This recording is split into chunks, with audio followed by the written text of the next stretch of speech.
needs to go to a concert when you can own that stage with your friends? Enjoy a night of impromptu bowling tournament.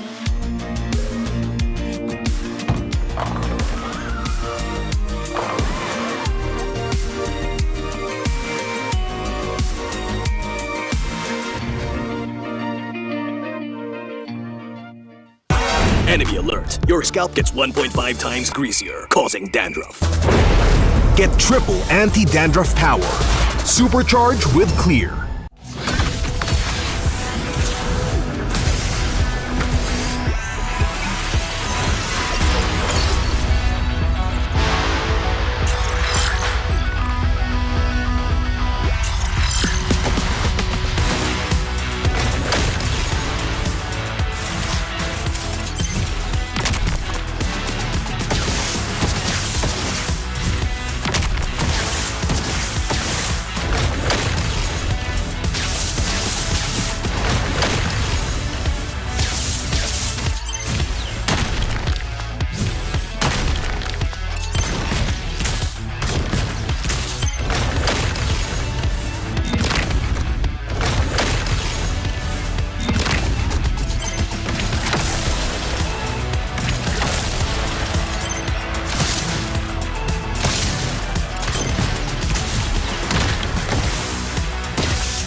Pinas.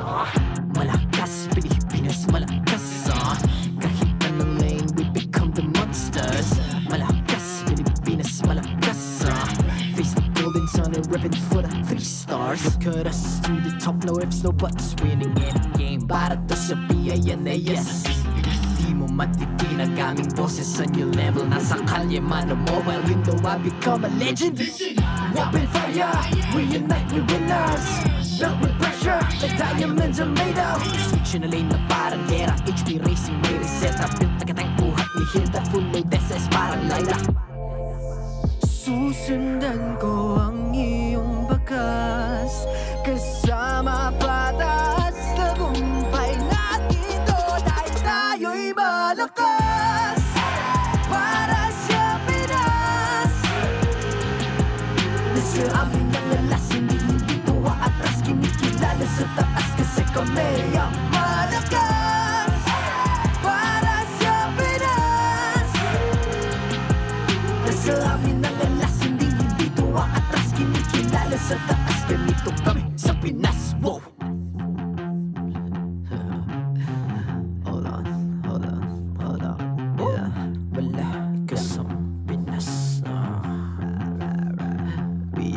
Laging MVP, no surrender, no retreat. Pag nagsama-sama, just imagine what we can achieve.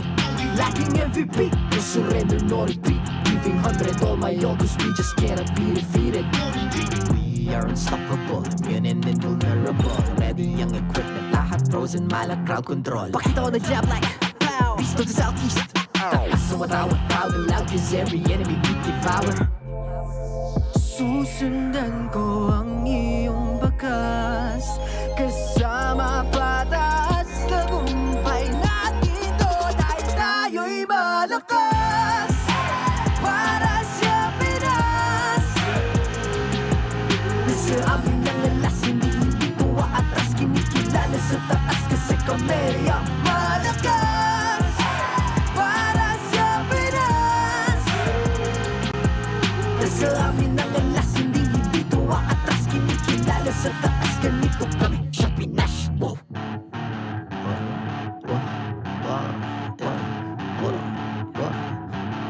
Malakas, Pilipinas, malakas. Kahit anong lane, we become the monsters. Malakas, Pilipinas, malakas. Face the golden sun and weapon for the 3 stars.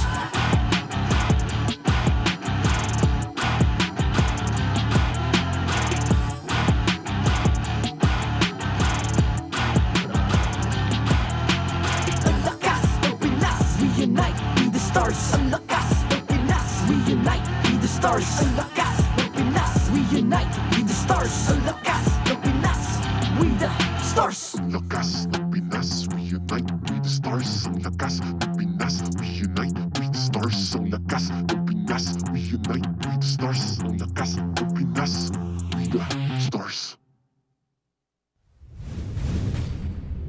The 15th season of MPL Philippines is brought to you by the following sponsors.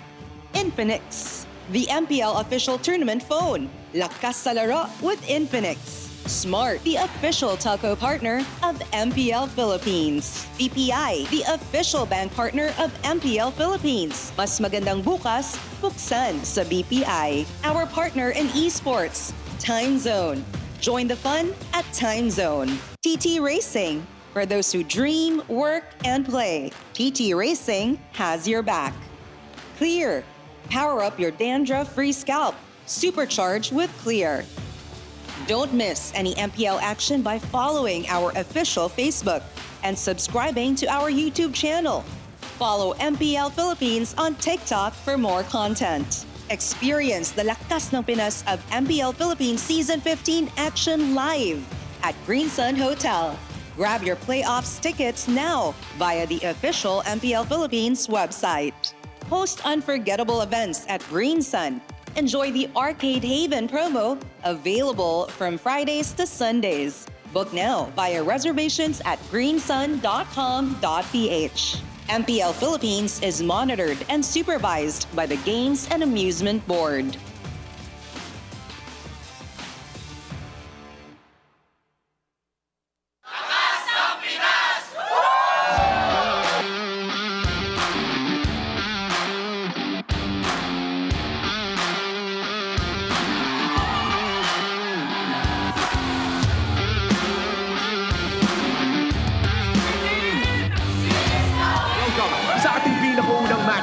Day 2 of playoffs. It's Onic Philippines kontra Aurora Gaming. Once again, their rematch of Season 14 Grand Finals. Northern Lights. Aray ko, Bes! Inabasa tayo. Yung Torres ay madagitan at Game 1. Mabilisan lang para sa Aurora. Unti-unti nakikita ang liwanag ng Northern Lights. Aurora Gaming. Sila makakauna dito sa ating laban. Makikita natin ngayon para sa na Onic. Meron silang minion wave sa may top lane and even bottom lane. Is this it for the SuperFrince? King Kong, inahabol siya ni Dominic. Ay, nagkakabol na. Ito na nga yata nakikita natin. Jay at naman tayo mga dito si King Kong. That is gonna be a wipeout para dito sa Aurora. Tatapusin na ng Northern Lights ang laban na ito. Si Kurt lang ang mabubuhay. 5 seconds. Pero hindi na siya aabot. And we have a game number 5.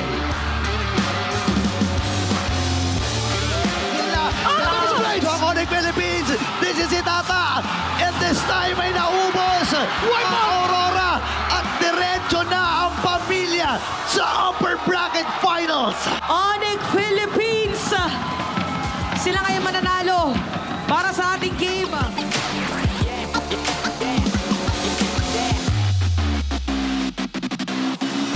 Kanilang identity, aggression is key.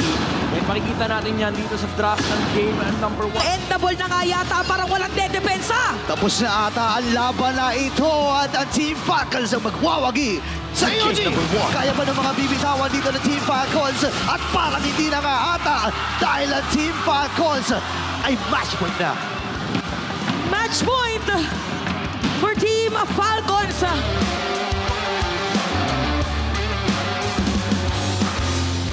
Inaantay na papag-extend ng ating laban. Kakatok na ang Team Liquid Philippines para ma-extend ang set na ito. Easy, mamamatay din.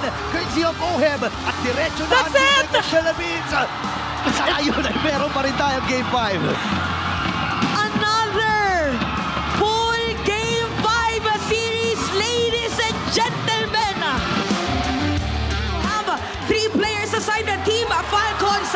Tingnan natin kung matatapos na ito ng TLPH. Magkakaroon ng minion wave. Paano magiging champion ngayon ng Team Falcons? Unti-unti kakatok. Kapal ng Maeve at ang Team Liquid Philippines ay tutungtong sa upper bracket finals. Team Liquid Philippines.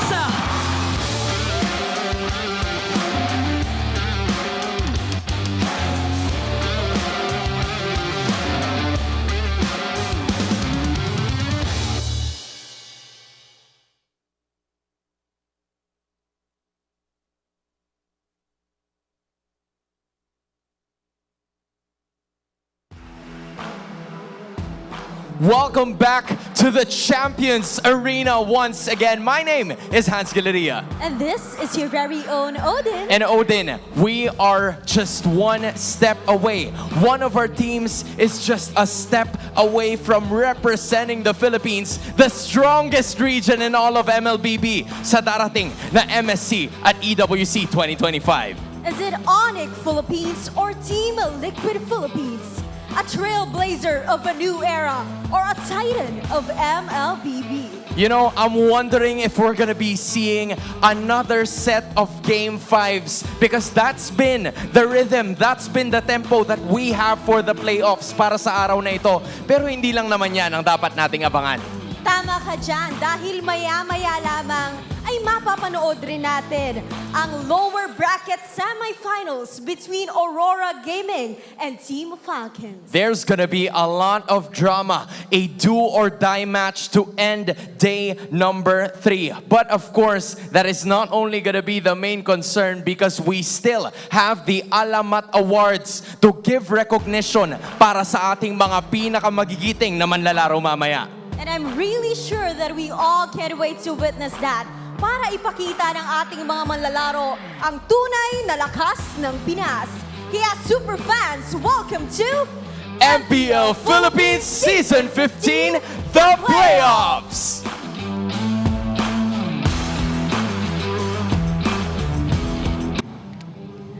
Ladies and gentlemen, I hope you're ready to brace yourselves because we're heading into day number 3, the final day, where we'll be having 2 best-of-5 series in one day. My name is Brita, and together with Leo, we will be your panelists for today. Leo, how are you feeling after casting yesterday's match? Oddly enough, not tired at all.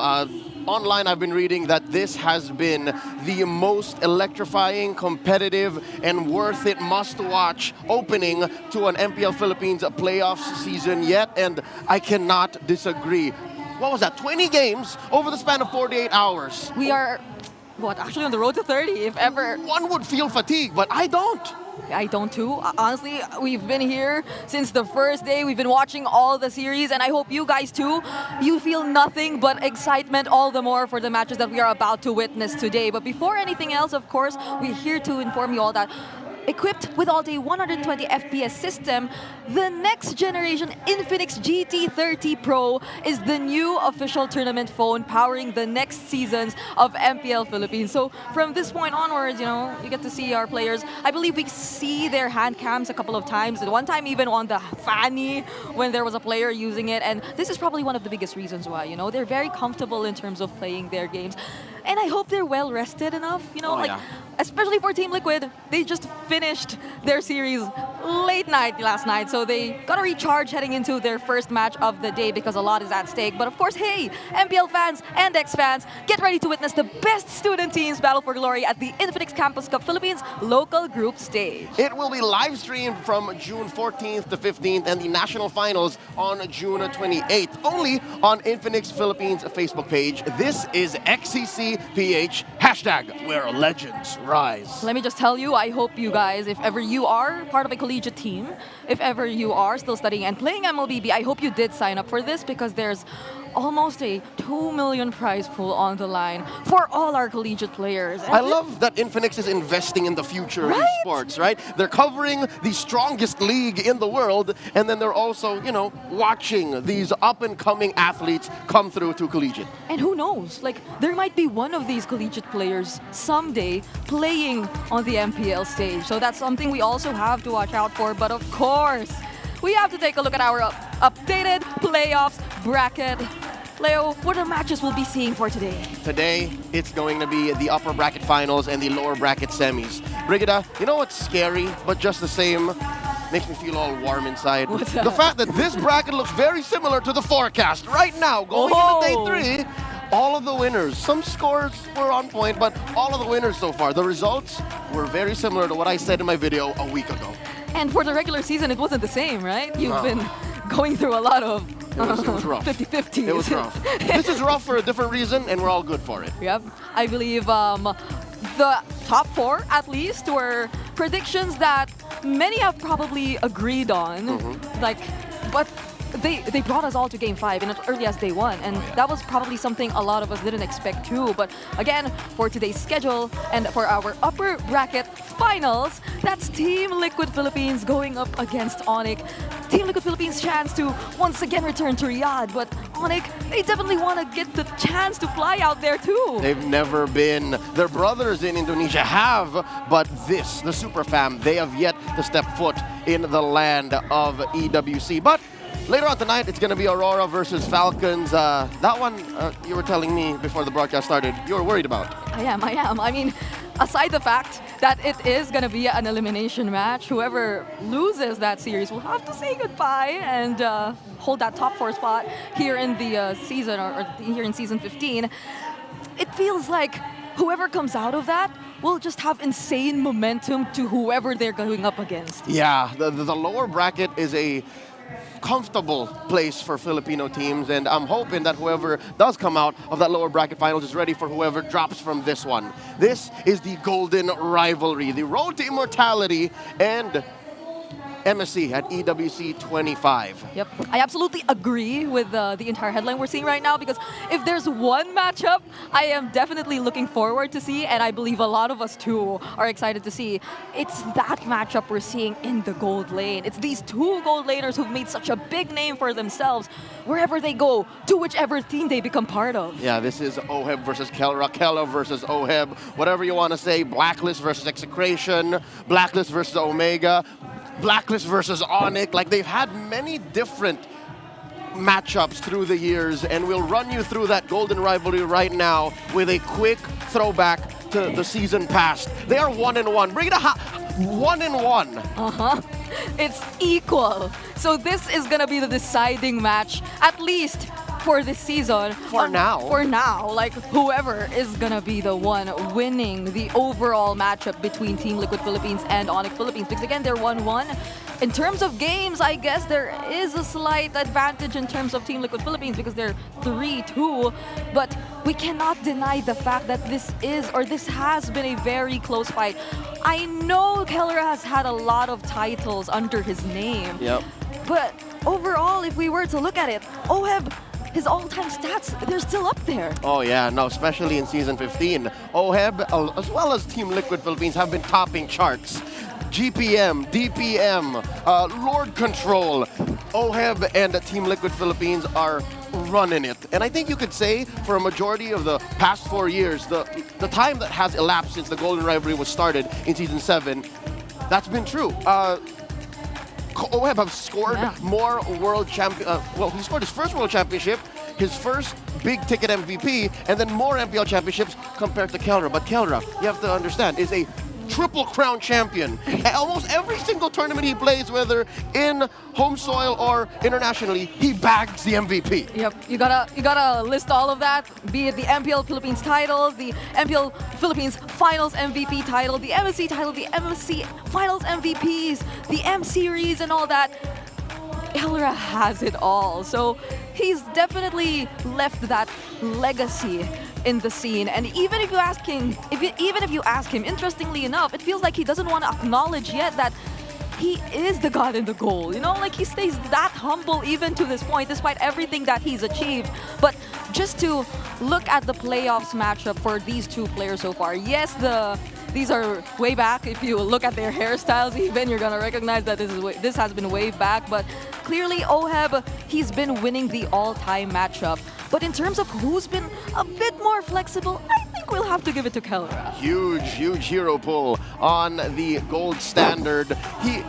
All right, looking back, I think you could give Oheb the Beatrix as well, but recently it's been Kelra who's been rocking the multi-armed time-traveling gunner. So even our list of achievements, maybe it looks lean for Oheb, but that's because he's won MPL Philippines multiple times. Yep, and I feel like they've been trying to master this kind of approach, right? But Onic Philippines, they're just introducing these new styles, and even if it gets a little bumpy at first, they make it work in the long run. So let's also take a look at some MPL Philippines fun facts out here, because this match we're about to see is actually between first and third seed. And by the way, the defending champions are the ones in the third seed. That's right. But the statistics say that it's a lot more likely that the first seed will be winning this one. That's right. 10 out of 14 times it was team that was the first seed that won, and the first time that the first and third team were in the upper brackets is this very matchup right here. So Onic versus Liquid is a first-time occurrence in placements in the history of MPL Philippines. And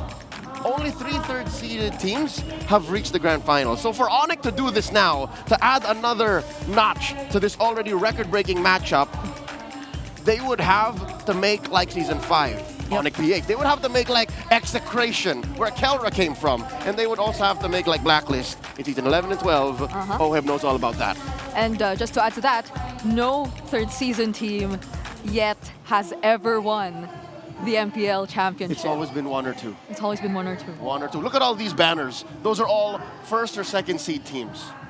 So imagine if Onic completes this, right? I know we've had this ongoing conversation about Onic and their timeline, but I feel like they're just working, or they're just focusing in the present. Like they're really getting whatever they can, whatever is within reach. And that's what's so beautiful about the Super family. Like how they just keep on building on this chemistry, and they may have fell down a couple of times, but they just keep getting back stronger and stronger. And I believe we're seeing this form, especially in the way they just keep adapting in the playoffs. Talking about falling down and growing back up, throw back to last night's match between Liquid Philippines and Falcons.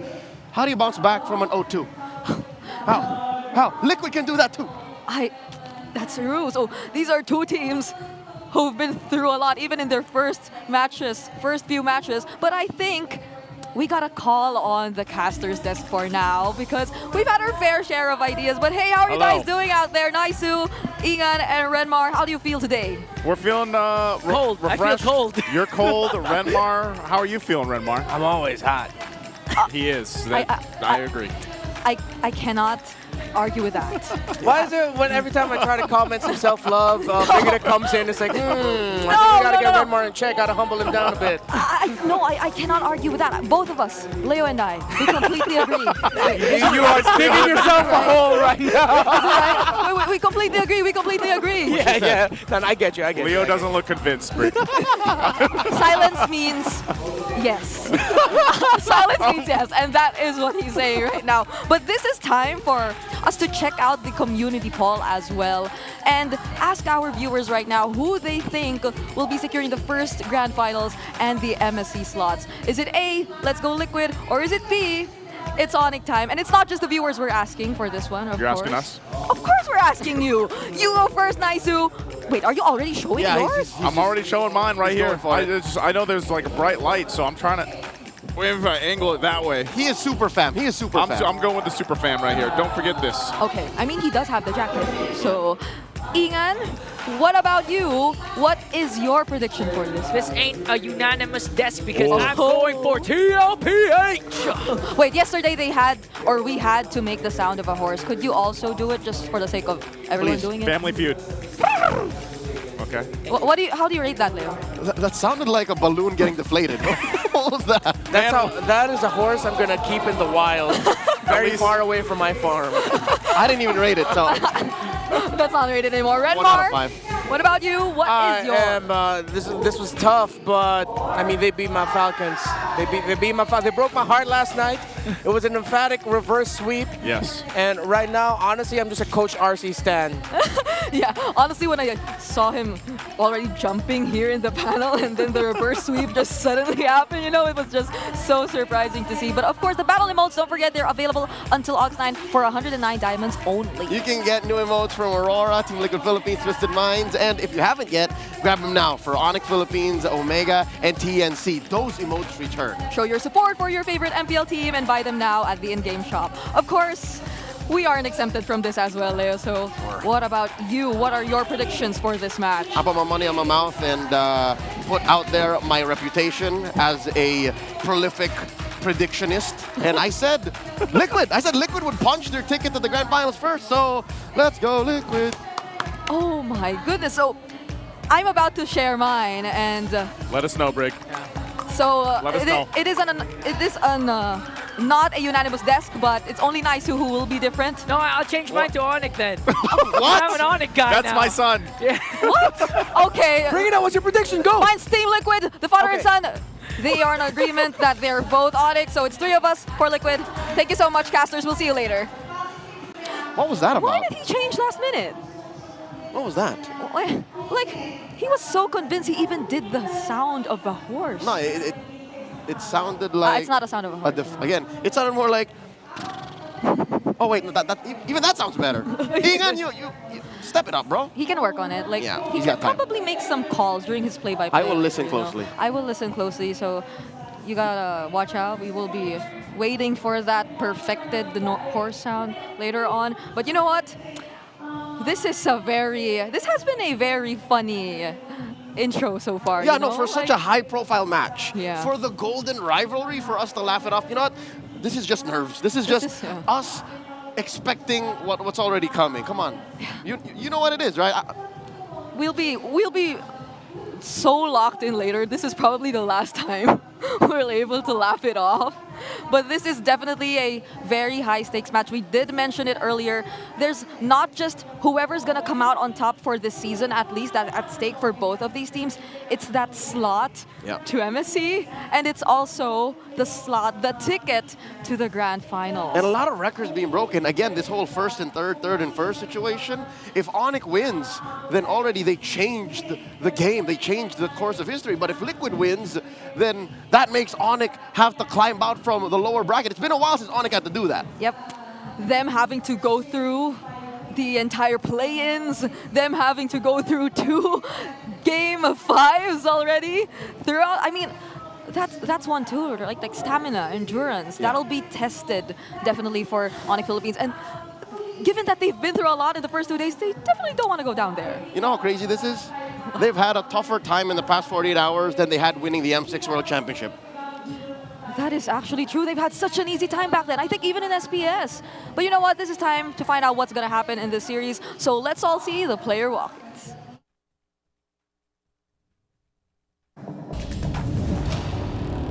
Champions Arena. To oversee and uphold the tournament's integrity, please welcome our marshals, Joshua, Chico, Juvin, and David.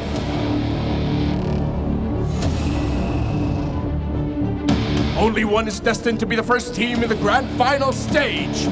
Your competitors, Team Liquid Philippines, Onic Philippines. In the EXP lane, it's Kirk and Sanford.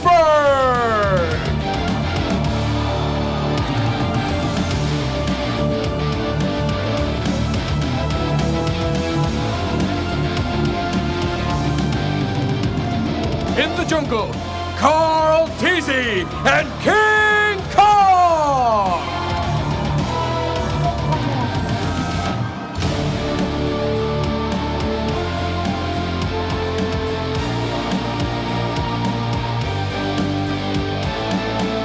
The mid laners, Sanji and SuperFrince.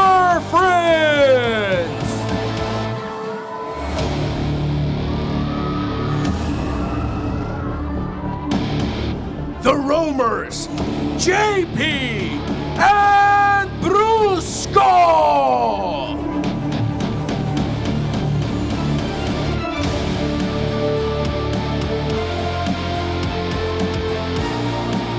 And the eternal battle between Oheb and Kelra.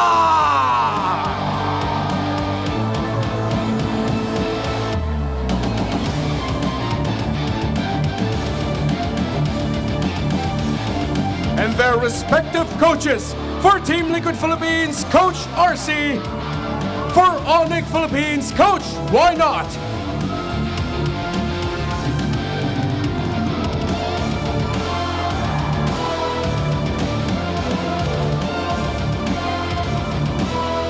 This is the Golden Rivalry for immortality for MSC Champions Arena. It's game time!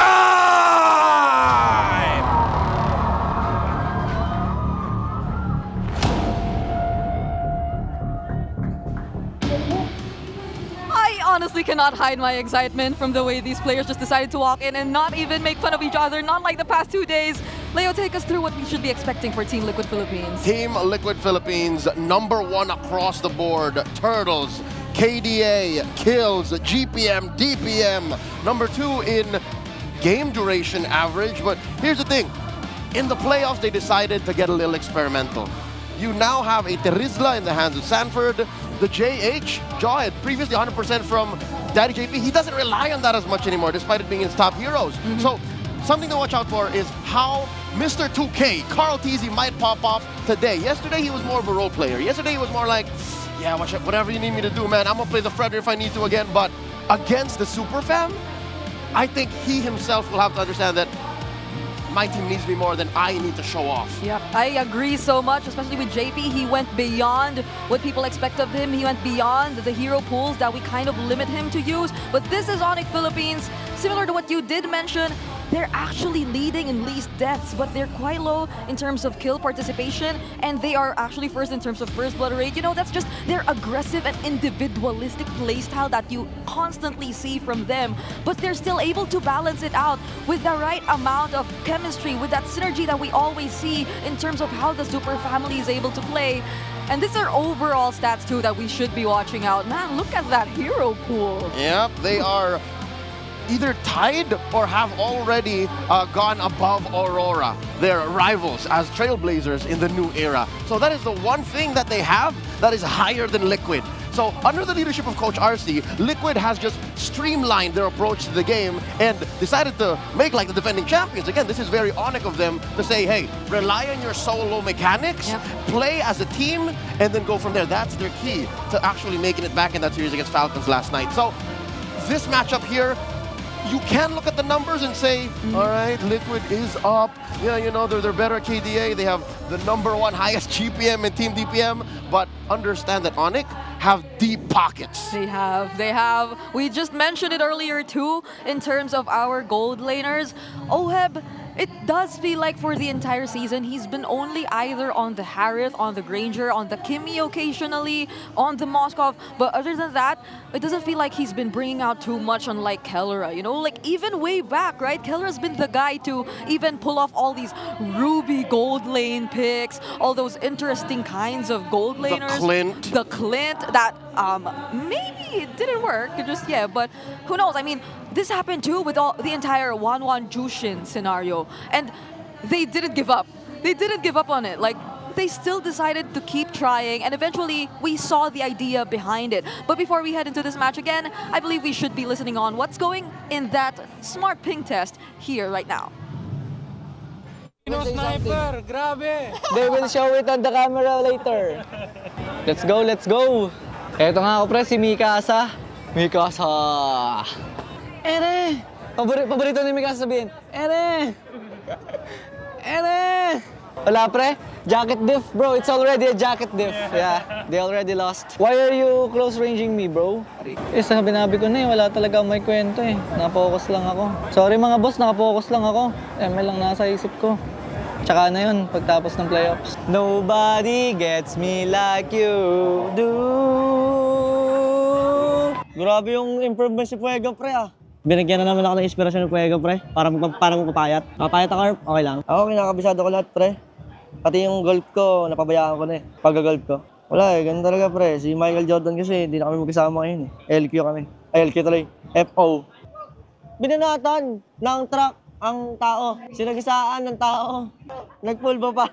First time ko lang pinigpulbo sa checkpin niya. Di na naman nakarepte si Earth. Bad trip na naman. Wala yan, game ka naman Ines. Kaya mo yan, kaya mo yan. Yan talaga pag malakas fresh na shutdown. Tatlo. Unstoppable ka kasi. Alright, so that's our smart ping test, bringing you low latency gaming with smart Sulit promos. Subscribe to Only 5G with non-stop data for non-stop gaming in your favorite loading platforms or at the smart booth right outside the MPL venue. Yeah, my favorite line out of that entire ping test was the they already lost line by Oheb. I don't disagree. Imagine basing it on their new jackets. But here's the Infinix keys to victory. Leo, what should we be expecting from this? In addition to getting really awesome jackets, Liquid has to prepare to face a 4 Protect 1 composition. Who's the one? Kelra. Who else? Onic can do just that. They can lose the early game, lose the mid game, as long as Kelra's even sitting on 0-4 and X, like they can come back, they can win. And all this while, all Onic has to do is exercise early game caution. If they can avoid Kelra slumping down and dropping down in stats like that, then all the more easier. Maybe they can activate King Kong, even activate SuperFrince. And last but not least, both teams should go for the long game. Expect 5 games. I can't believe they actually put it there. So are we seriously on the road to 34 today? Like, does everyone believe so? Like, actually, if you ask me, I think so too. It's 30 tonight, 37 tomorrow, and then 44 all in.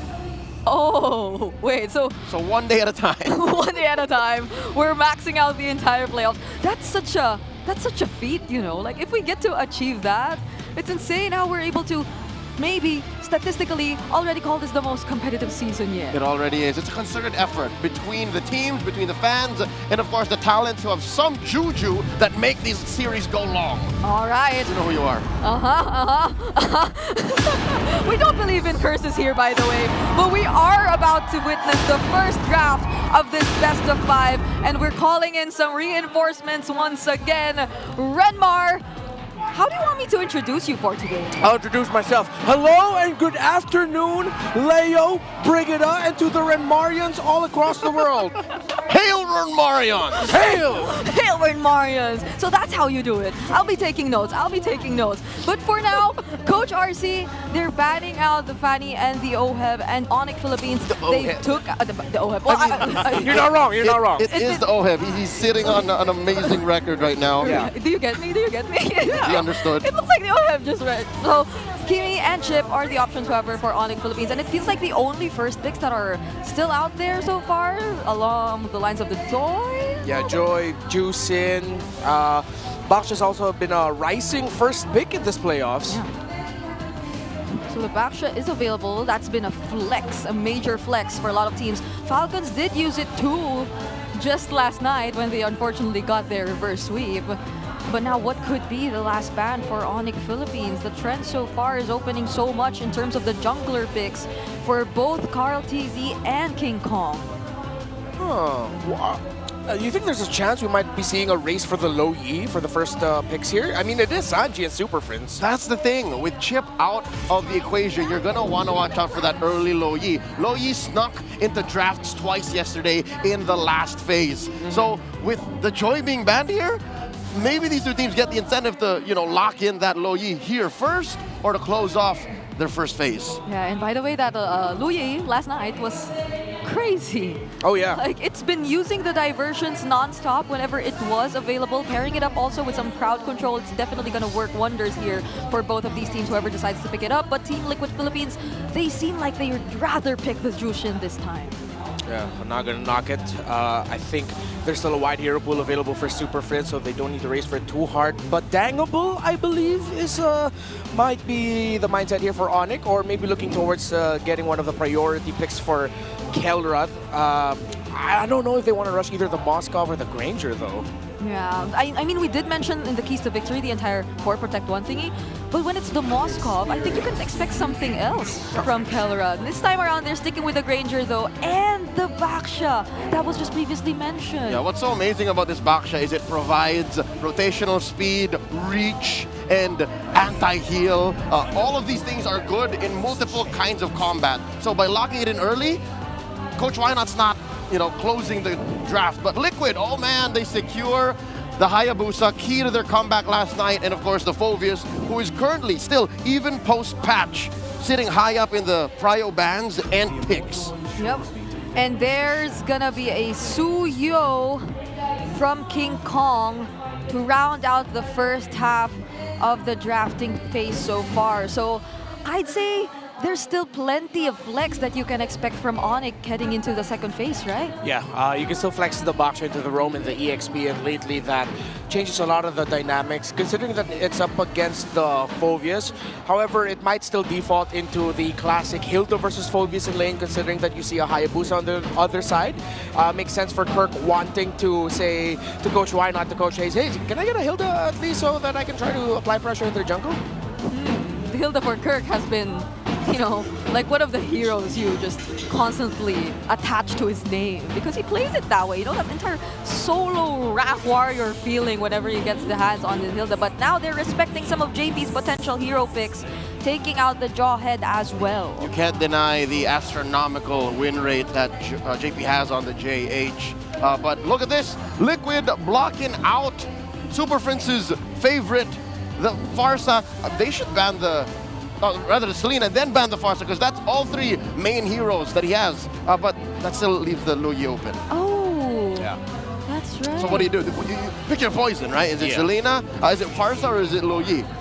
Onic Philippines banning out the Gata Kacha. They may be eyeing on a Farsa priority, or they're trying to bait the TLPH into banning it out. No, they're not going to bite the bait. They'd rather ban the Luyi. I feel like that's the better ban here. Yeah, they have the Hayabusa either way. Yep. So they'll have ways to answer a potential Farsa pickup here for SuperFrince, but we're not counting out the possibility too of another. Oh, never mind. They're just going with the Farsa. No, they'll keep that Baksha flex, and they're not afraid of the Farsa. Why? Again, they have the Hayabusa for reach, and then they can still pick Cho. Or the High Lost Shore, like just cut right through. So this isn't gonna be any setup type. It's just probably Team Liquid Philippines playing the team fights confidently and aggressively with the amount of tank heroes that they already have right now. Yeah, with Onic wanting to play a tight formation around the far side Granger, Team Liquid Philippines has a perfect lineup actually to break through that. Of course, with Leo mentioning that you could just bring down the Glorious Pathway, just run through them. So far, there's not a lot of picks on the side of Onic Philippines that will give this TLPH lineup a lot of difficulty. If they decide to go Hilda here, it's not going to do much. They might have to settle for either an Edith or a CC if they want to be able to have stoppers. Edith or a CC. There's also the glue. Oh yeah, right. Why would I always forget about the glue? Glue is new, all right? Yeah. Glue is new, and there was a time in the past month that we couldn't touch him. Yeah. But here he is, looking to latch on two major targets. He wants to either get on Oheb or get on Sanji, one or the other. And just like provide more targets overall whenever Karltzy wants to play aggressively on this Hayabusa, possibly wasting the resources every now and then. But this is the lineup that they decide to go for in the first game. The lineup rating favors Onic Philippines quite a bit, right, Leo? Yeah, there's a lot of things that Liquid's draft doesn't show in the index. And that comes down to map control, that comes down to just team fight pacing, and of course, the capability to say when you don't want to fight. Like, those are numbers that just don't reflect. I agree. This is looking like another aggressive and action-packed game number 1, so we'll head on over to our casters. This is Champions Arena is erupting right now. It's one series that stands in between a ticket to the grand final and another ticket off to Riyadh later this year. Is it going to be Team Liquid Philippines or Onic Philippines in our first match of the day? And will we get an epic conclusion to this Golden Rivalry? It's me, Naisu, Ingan, and Renmar on the desk all throughout the day. Gentlemen, how are we feeling? We're getting a glimpse at the emblems here. Oh, all right.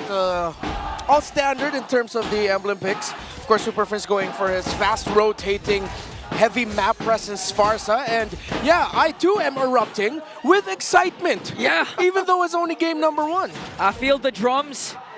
My body's shaking right now, but hopefully that's connected. Yeah. If you're gonna look at actually the Suyo so far this playoffs, it seems like it doesn't have a good track record. Oh yeah. So King Kong is gonna look to change that, and at the same time, Oheb and Kirk.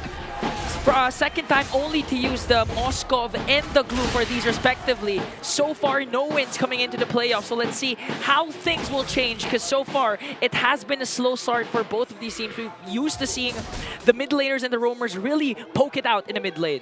Yeah, this one's quite different though too, just because of what we've seen the past couple of days, a lot of these long series, and we've seen adjustments obviously throughout these longer series happen, but this time around with both compositions here, I feel like, yeah, we haven't seen the Suyo perform what we're used to seeing, and that's fine.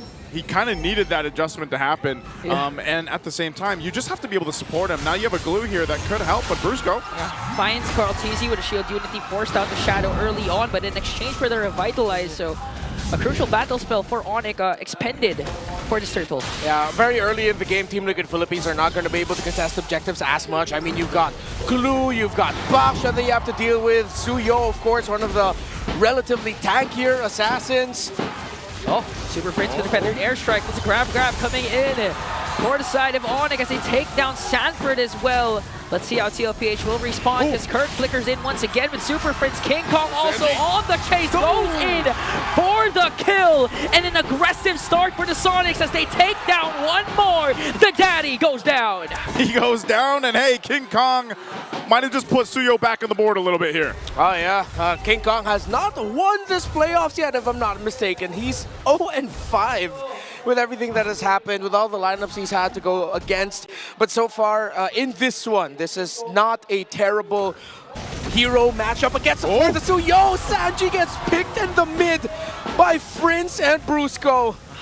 In the blink of an eye, Brusco and SuperFrince really putting control at the center of the map once again, as a 4-0 start for the Sonics with 2.3k gold lead. Yeah, very fast start here for Onic Philippines, and you know who has done really well so far through the playoffs is this Farsa pick. Yeah. Right? It's been so good for a lot of the teams that bring it, because it's got such good early damage potential throughout the early game, but even in the late game, we've seen usually topping sometimes the carry in the Big Four stats for the Farces here. So we're going to have to see how Sanji adjusts that, because as he's sitting at 0-2, still trying to build up into his first item, doesn't have the flicker right now. We know even the Jushin pairs up really well with a lot of compositions, but right now, they're just kind of getting outmaneuvered. Yeah.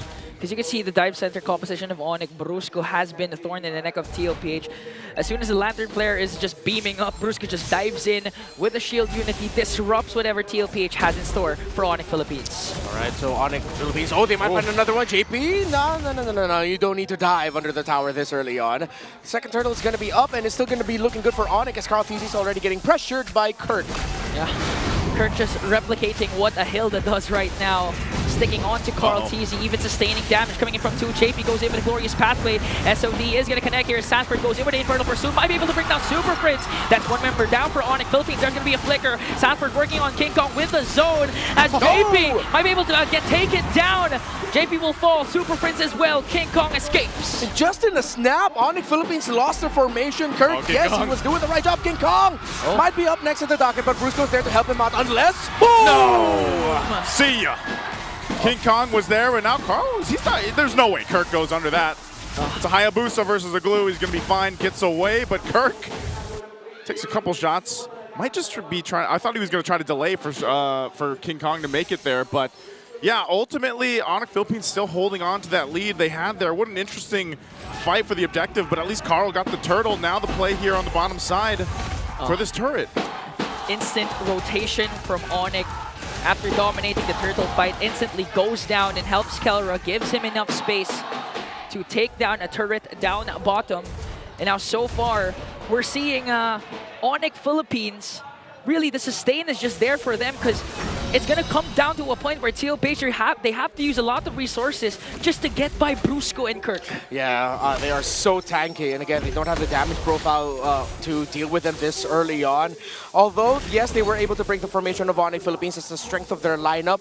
But if Onic Philippines keeps a tighter formation, they're a little bit more disciplined, and they're a little bit more careful with their timing, then they should not be as susceptible to what TLPH did to them earlier. In terms of the items, still very close. See Karltzy still trying to catch up to King Kong, though. Around getting close to 1,000 gold difference between the Hayabusa and the Suyo. They're not getting too, like, in some of the important lanes, they're not getting too far behind, and it's going to be kind of work here, even for Karltzy, just trying to clear this lane. But look at the shots from Kelra, bringing him under half health. Objective's going to be up shortly, so you got Onic Philippines trying to get in position, and TLPH looking to see what angle they can take, and part of that is just let, as Brigida called earlier, let the Oheb farm up. You know, let him get to where he needs to be on this Moskov. He can put pressure across the map if he wants to, and hopefully join these fights or the objectives later on when he's got some more items. But let's go JP. Oh no, JP used the glorious pathway defensively there. Major resource expended for the side of TLPH and on the right time because the turtle spawns. All right, so Team Liquid Philippines are most likely going to be giving this objective up as they have their eyes set on the tower in the bottom lane, but the minion waves are a bit too far. So that could call for a defense on the side of Onic. Now they're going to be willing to give it up. Oh, Karltzy goes in! Has to use the Wiki Shadow kill to evade a potential death, but gets stunned down by Brusco! Feeds the kill off to Kelra, and a huge kill onto the young goat. What was the idea there? Yeah, it looks like he really just wanted the purple buff, but Sanford could be up next. A little bit too greedy, Karltzy, and a great bump by Brusco. Maybe he just wanted to force a situation where either the retro is going to be used or even steal that purple buff, and then he thought he could get away, but all the, the super fan was basically there at that point, so this leads to now another objective taken, and maybe his purple buff taken. Onic Philippines now attempting to steal away the purple buff of Karltzy. That's a 5-man rotation. Kirk just soaking up the damage that TLPH can give him. And now Onic Philippines holding on to a 5k gold lead. Spread already committed by Kirk. Here comes a glorious pathway. Will they be able to make a play here as Sanji is continuing to dish out the Lantern Flare, but it has no effect whatsoever to the members of the Sonics. Still not there in terms of the damage department as Onic Philippines' gold lead is ballooning closer and closer to 5,000. Oheb is just going to be left in split push duty to try and get resources for himself and take towers down for the team. I think Liquid are just going to have to turtle this out and try to play for the counter punch if they can, because even if they initiate, they don't have the damage. There's only a glowing wand on that Zeus in. Yeah, and Karl is about 2,000, a little less than 2,000 gold behind at this point, so he's definitely playing catch-up, and that's why we see him maybe taking some of these chances, you know, trying to get what he can, or even slow down King Kong a little bit in whatever capacity that's going to be. That's good. Conceal going to be used. Might just be enough to push them off of this tier 2 turret. Uh-oh, Sanji? Forced out the Crimson Beacon as Kelra on the chase. Here comes JP though to the rescue. Still no casualties for both of these teams. Oh, already up to a Malefic Roar. 3 core items for King Kong Suyo. At the same time, Kirk and Brusco are getting closer and closer to building up the dominance ISIS, which means that once they have those items and Oheb wants to, you know, smack a little bit of those big beefy dudes, it's going to be like, wait, why am I getting slower? It's not as effective as I want it to be. Yeah, that's going to be a big part of what can help them. Again, you got to remember what we saw yesterday. TLPH, they reverse swept, right? So even in this situation where they're down, what, 6,000 gold, you're not going to be able to just count them out. And you wouldn't want to do that because they are able to find plays even when you think their backs are completely against the wall. The fight for the purple buff, it looks like Karltzy's not going to get it though. So does not have his purple buff for now. The Lord is up. This could be a big decision for them. Do they actually want to contest into this, or does Onic Philippines just get this? It looks like they'll keep Oheb down on that bottom side, possibly get the tier 1, but JP takes a little bit of hits. Here comes the spread, forced out the glorious pathway. But Kirk works on JP. As they bring him down, King Kong focuses his eyes on the Lord. Kirk and Brusco just zoning out Karltzy. The spear is going to connect. Sanford has to flicker out. Again, Kirk latches on Karltzy here. SuperFrince with a feather airstrike to zone out, but Kelra, I think he wants to go for the kill. Sanford goes in with the Infernal Pursuit, and he's going to take him down as King Kong gets the Lord. Karltzy here might be the next target. Sanji forced to use out the Crimson Beacon, and Kelra got taken down. Sanji was still able to find Kelra there, but Onic Philippines are going to be walking away with the Lord. Oheb got back into the action with a Spear of Destruction, but he was able to take the tower down bottom. But at the end, the long sequence, Onic Philippines are still going to be in control. Okay, they're still in control right now. The most they maybe get out of this is, you know, all the shields are going to be down. Maybe they get a base turret with this, but Oheb and Karl are still up. Again with a flicker in, SuperFrince with a feathered airstrike. As they work on the mid lane turret, Lord sieging in onto the top. They still have their holy shields. I think every single shield will be popped here. 4-man rotation for Onic. Kelra still not in the picture, and TLPH will work on this Lord. Yeah, you don't have to force that. So much pressure.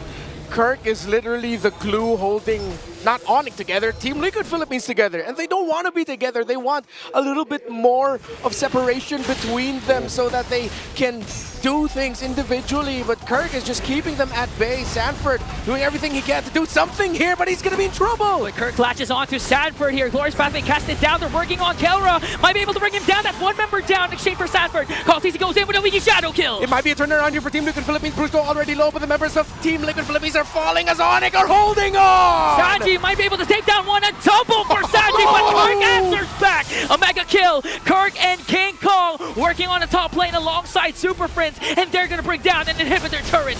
Kirk. He is such a nuisance on this glue. It's working so well for them. It was a perfect pick. Again, I feel like there's a reason as to why I always forget about glue in drafts. Now Kirk is reminding us why you shouldn't. Don't forget the name. Don't forget, there's a UKK in town. It's Kirk and King Kong. It's Kirk and King Kong, man. Yeah, because that's as far as we go. We only go to 2, right? Yeah. We keep it there, and now Onic Philippines is ready to go ahead and get ready for the next fight. You're still 50 seconds away from this objective coming up. And so at this point, TLPH, it looked like in some of those team fights, they might have been able to turn some of that around, right? But the biggest factor here is they're just lacking some of the damage, some of the durability because they are behind by this much gold. So if they're somehow able to, like you mentioned earlier, Renmar, to turtle up and be on the defensive, but buy time, then maybe they catch up here a fight once again. Clark Wade from Sanford just try and stop Onic's onslaught there as they try and take away the purple buff of Karltzy. But again, it's going to be a waiting game for TLPH because in 15 seconds, the Lord will be spawning. Kirk feels like a cowboy with a K right now. He's just rounding up all the horses together, and they just want to run free. They just want to run wild.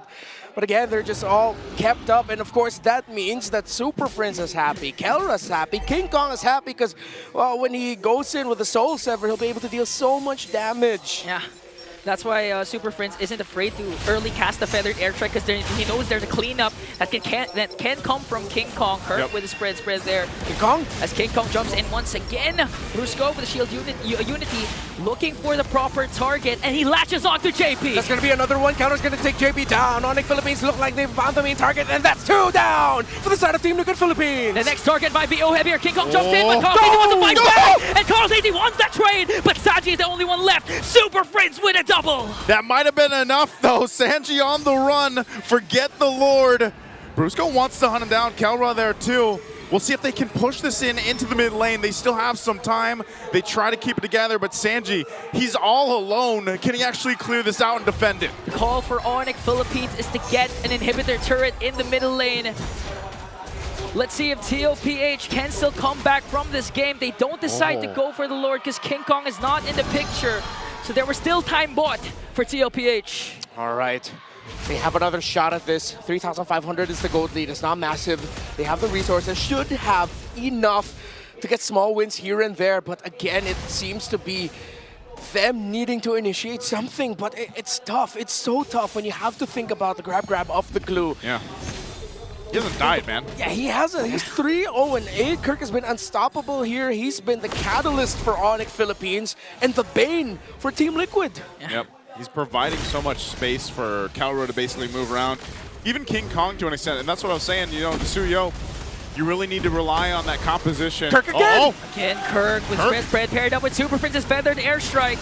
But TLPH was able to back off. JP already cast a glorious pathway. Brusco quite low, but he has to revitalize it. Sanford goes down! And without Oheb, since he's grabbed by the glue, it looks like he's gonna go in! It's a turnaround for Team Liquid, but just in the snap, Onic has shattered that dream to keep this game alive! A triple for King Kong! It's Kirk and King Kong in game 1.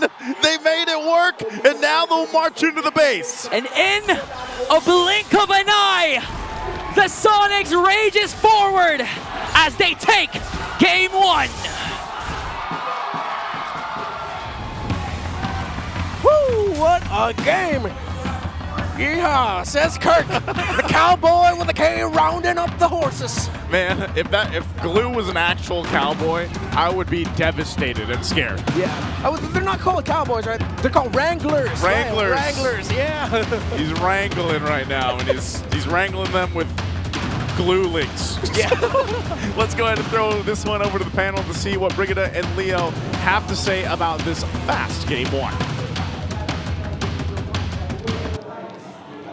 Thank you so much, Towercasters. My, oh my, that last sequence, Leo, it looked like something could have happened for Team Liquid Philippines. No, there was just too much on Oheb's shoulders, and that's literally Kirk. He got the right target, forced Team Liquid Philippines out of formation, and just to clear things out, gentlemen, yes, they're not called Wranglers specifically, they're still called Cowboys, because Cowboys are not the gunslingers, they're just actually dudes who work in farms. My goodness, Kirk has had probably one of the best glue games so far in the entire season. Clutch last pick. Deathless. How could you deal with this guy with the amount of damage that they had at that point, right? Team Liquid Philippines had too many problems, and this was probably the biggest one. Yeah, no, I think it was the, what they say, the straw that broke the horse's back. Given that, yes, in the index, it showed that stats-wise, Onic wins, right? Because they had better damage profile, they had better reach, better range, fights came out easier for them, and Kirk, I think Kirk single-handedly undid one of the main strengths of Liquid's game. The fact that Liquid can say, no, I don't want to fight just yet. I want to get out of here and then farm up till Oheb is ready. But Kirk said, nah, fam, nah, I'm going to use this newly reworked glue and make sure that your softies, or even your not softies, you're kind of softies in Phobius early on, can't walk away, and that's exactly what he did here. You're seeing him. He's doing it every single time. That's right. They couldn't say no. Like, they're always forced to fight. And this is probably one of the games wherein we barely saw the chemistry, the coordination within Team Liquid Philippines. Not even the San duo could operate at the same time. It's completely shut down for the XP laner of Team Liquid. And this is something we saw in their series against Falcons last night. It's odd that in the early games of a long series like this, it seems like Liquid has to warm up. They have to, you know, rev the engine to say, all right, guys, we're a little too aggressive. We're going for things that maybe we shouldn't have. timing is in on our side. Let's do better game 2, 3, 4. Here it was clear. There was this one moment, I don't know if you saw it in the highlights, where Karltzy got caught out while he was trying to go for a buffer or some random thing that he shouldn't have. Yeah, and is that not the worst scenario for a Hayabusa when you're the one who's constantly forced to use the quad shadows just to get away, just to reposition, and not even find key targets? This was the entire idea why we mentioned in the draft that the Farsa could have been okay for Team Liquid Philippines, right? But no, it was SuperFrince flying right into their faces, and they could barely do anything with the amount of burst damage that he already had. So it was a pretty hard and rough game for Team Liquid Philippines right there in this game number 1. Yeah, for such a difficult match here, they had a close farm. Again, Renmar mentioned how Onic never really went past the 5K gold lead, and I think that's understood to be, at least for the past year or so, the threshold for competitive MLBB. If you can keep it close like that, even when you're down, a game is comebackable, and I think that's what Onic respected in Team Liquid Philippines. They still planted Kirk in the right spots, kept SuperFrince scarce. He died just once in this game, and they told King Kong, hey, you get shut down once, best believe that gold lead will diminish, and it did. The smallest it was like 2,000, 3,000. But that was just once. Yeah. I mean, look at this right now. Even as we wrapped up the game, 15 minutes and 35 seconds, there's only just a 3K gold lead that's existing in the hands of Onic Philippines, despite the 722 kill score, despite all the objectives that were taken away from them. 8 turrets in contrast to 3. Yeah, no. It's so weird how Team Liquid Philippines are able to keep this together. The furthest that Liquid ever came close to Onic's base was through bottom lane, that Oheb worked on. Who, by the way, Oheb spent a good, 5 or 6 minutes just clamming up, keeping himself scarce, defending his part of the map, farming up, and he built a solid 6, right? Yep. But he did not cross the threshold of actually selling his boots and being an even bigger nuisance. He had to play it close to the chest. He had to be frugal about his economy. And looking at the damage, I think this is something that we'll visit later on. King Kong alone, the carry, 81K, the rich guy, of course. When did King Kong never farm out of his mind? Yeah, and also, when was the last time we saw a Suyo be this successful in the game? Like from the early first few minutes of the game up until the moment where they ended it, he was ahead, he was so well farmed, so this is a surprising outcome for King Kong. I'll tell you when. Whenever the opponents only pick one solid magic damage dealer, and it's not even a burst damage dealer, it's a Zushin who killed Kelra like 2 or 3 times. Oh yeah, and that took like so much for him to do that. Yeah. He was literally just hovering his skill 2 over Kelra in the span of like a 10-15 second fight. But yeah, no, that's the reason why King Kong was so successful. That's one of the geniuses of Coach Waina and Coach Hayes' draft here, saying, King Kong, coast is clear, go play Suyo. Yeah, I mean, I think you will be looking at it later on too, but there was an early Malefic Roar. There was just so many core items already in King Kong's hands by how many minute mark? So take us through what happened through that game, Leo. Let's look at the more specific details in that game. It would be my pleasure. Let's go ahead and check out game number 1 and go into the details as we dive deep into what made Liquid's game so difficult and how Onic barreled forward in value. And here's the thing. It wasn't even that big of a gap, right? Again, under 5K, the difference between Liquid and Onic, who, by the way, I don't think Onic has ever played blue side. I need to double check on that stat, but Onic has played 11 games now in red side, and check it out. This right here is where it shrank closest. The shutdown on King Kong, right? King Kong died somewhere around Yay, and that led to this gap closing to, close to 2,000, and that is the closest Liquid looked like to actually coming back, to actually maybe making a difference and making Onic respect, once again, what the Cavalry brings to the table. But that aside, look at this. Half of the major objectives gained. 1 turtle snuck in. That's turtle number 2. 3 turrets. That's all bottom. Wait, no. 1 up top and then 2 in the bottom. Didn't even penetrate into the base. And then, of course, Onic just everything but the kitchen sink. Yep. There you go. This was the last. This was the base right here. So, it comes down to fundamentals, right? No matter how much fight control you have, no matter how much spacing you can get with a Zushin or a Hylos, when it comes down to it, if your lineup can't fight when it wants to, best believe a team like Onic will punish you. And that's what they got here. They got the Baksha, they got the glue. That's what we like to call reach. We'll talk about that when the draft shows up here. And when you're playing against a hero or players like King Kong and Kelra, who are so good at taking advantage of the EXP and the gold that they get, these fundamental voids in your approach to the game will be super punished, all right? So, again, a closer look at that change in the gold at about 13 minutes. Approaching 14, that is where King Kong died. He came back, said, it's go time, we can't let this happen again. It was a faster game in, you know, the larger picture of the playoffs. Let's check out the item progression. This is where I would like to geek out. Look at Kelra's full build here on the Sky Piercer. Yes, it shows up at 6, but if you watch the game closely, he built both the Hunter Strike and the Sky Piercer and the random jerkin that would lead then to the warrior boots. And if I'm not mistaken, he did this at 5:06, 5:07. He was ready to go at 5 minutes. That's how difficult the gold lane was for Oheb.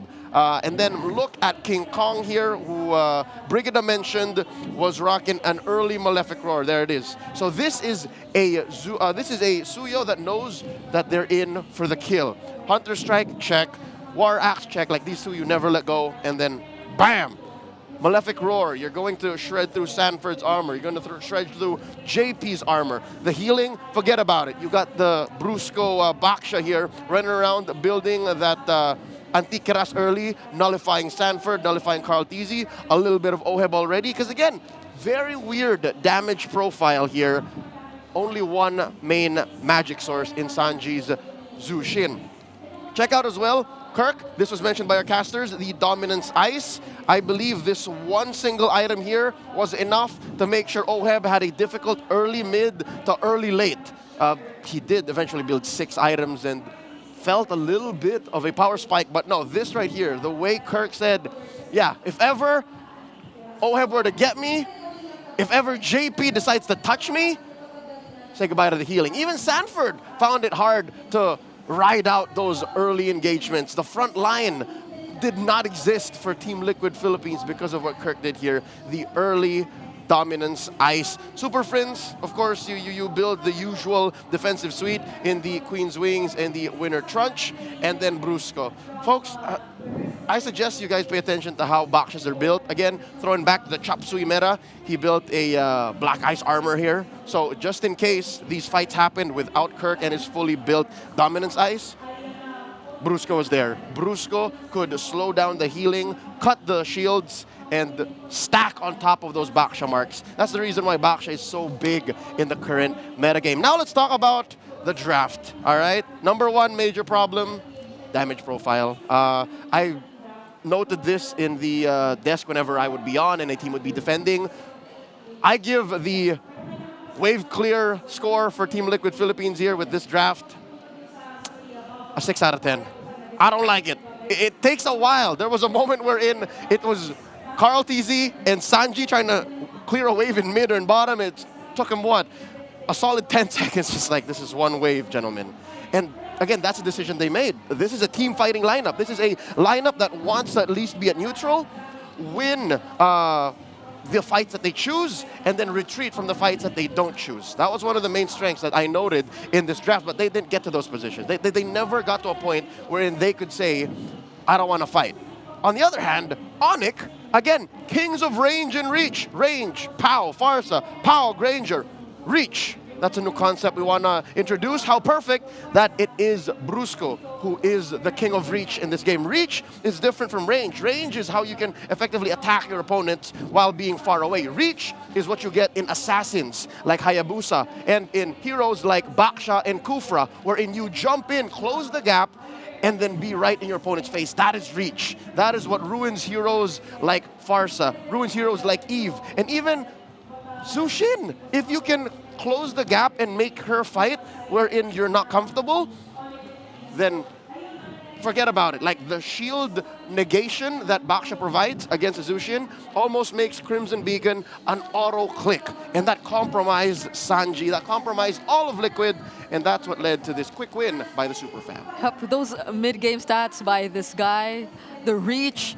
Brusco, that was like 10k gold ahead of the unusual average stats of the current season. So that's on the Baksha roam, which again has been a major threat too for majority of the drafts for the past 2 days. And they breakout pick in the playoffs. Yeah, they've been able to pull it off really well. I mean, that tends to happen, right? That there's a certain meta that gets established in the first day, especially after a very long break. And right now we're seeing how the meta in the playoffs is starting to shape up to look like.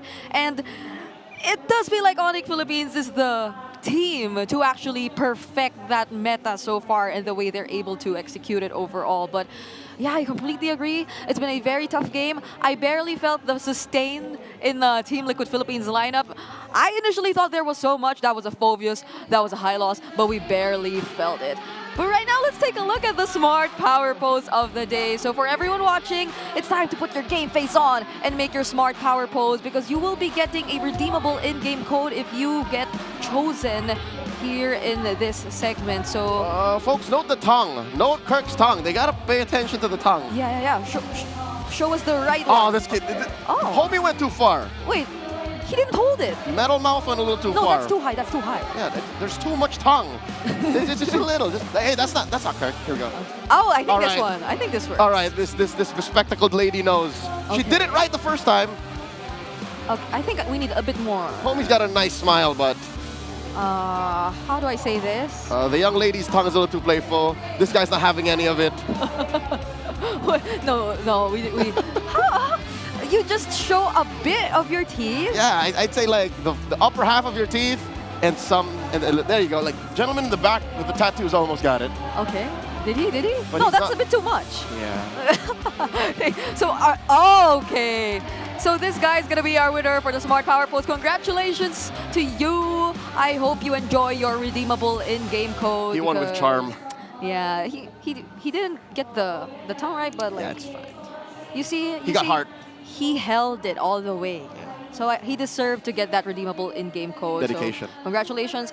We have a lot more in store for you guys if ever you do decide to come here at Green Sun Makati, if you decide to join us and watch the last 2-3 days of our playoffs. So we hope to see you. We hope that you were able to secure tickets because I believe they went by really fast. So by the way, Onic Philippines will be going red side. Of course. This time around. This is their 12th game. All playoffs long to be in the red side. They've mastered the trades so much.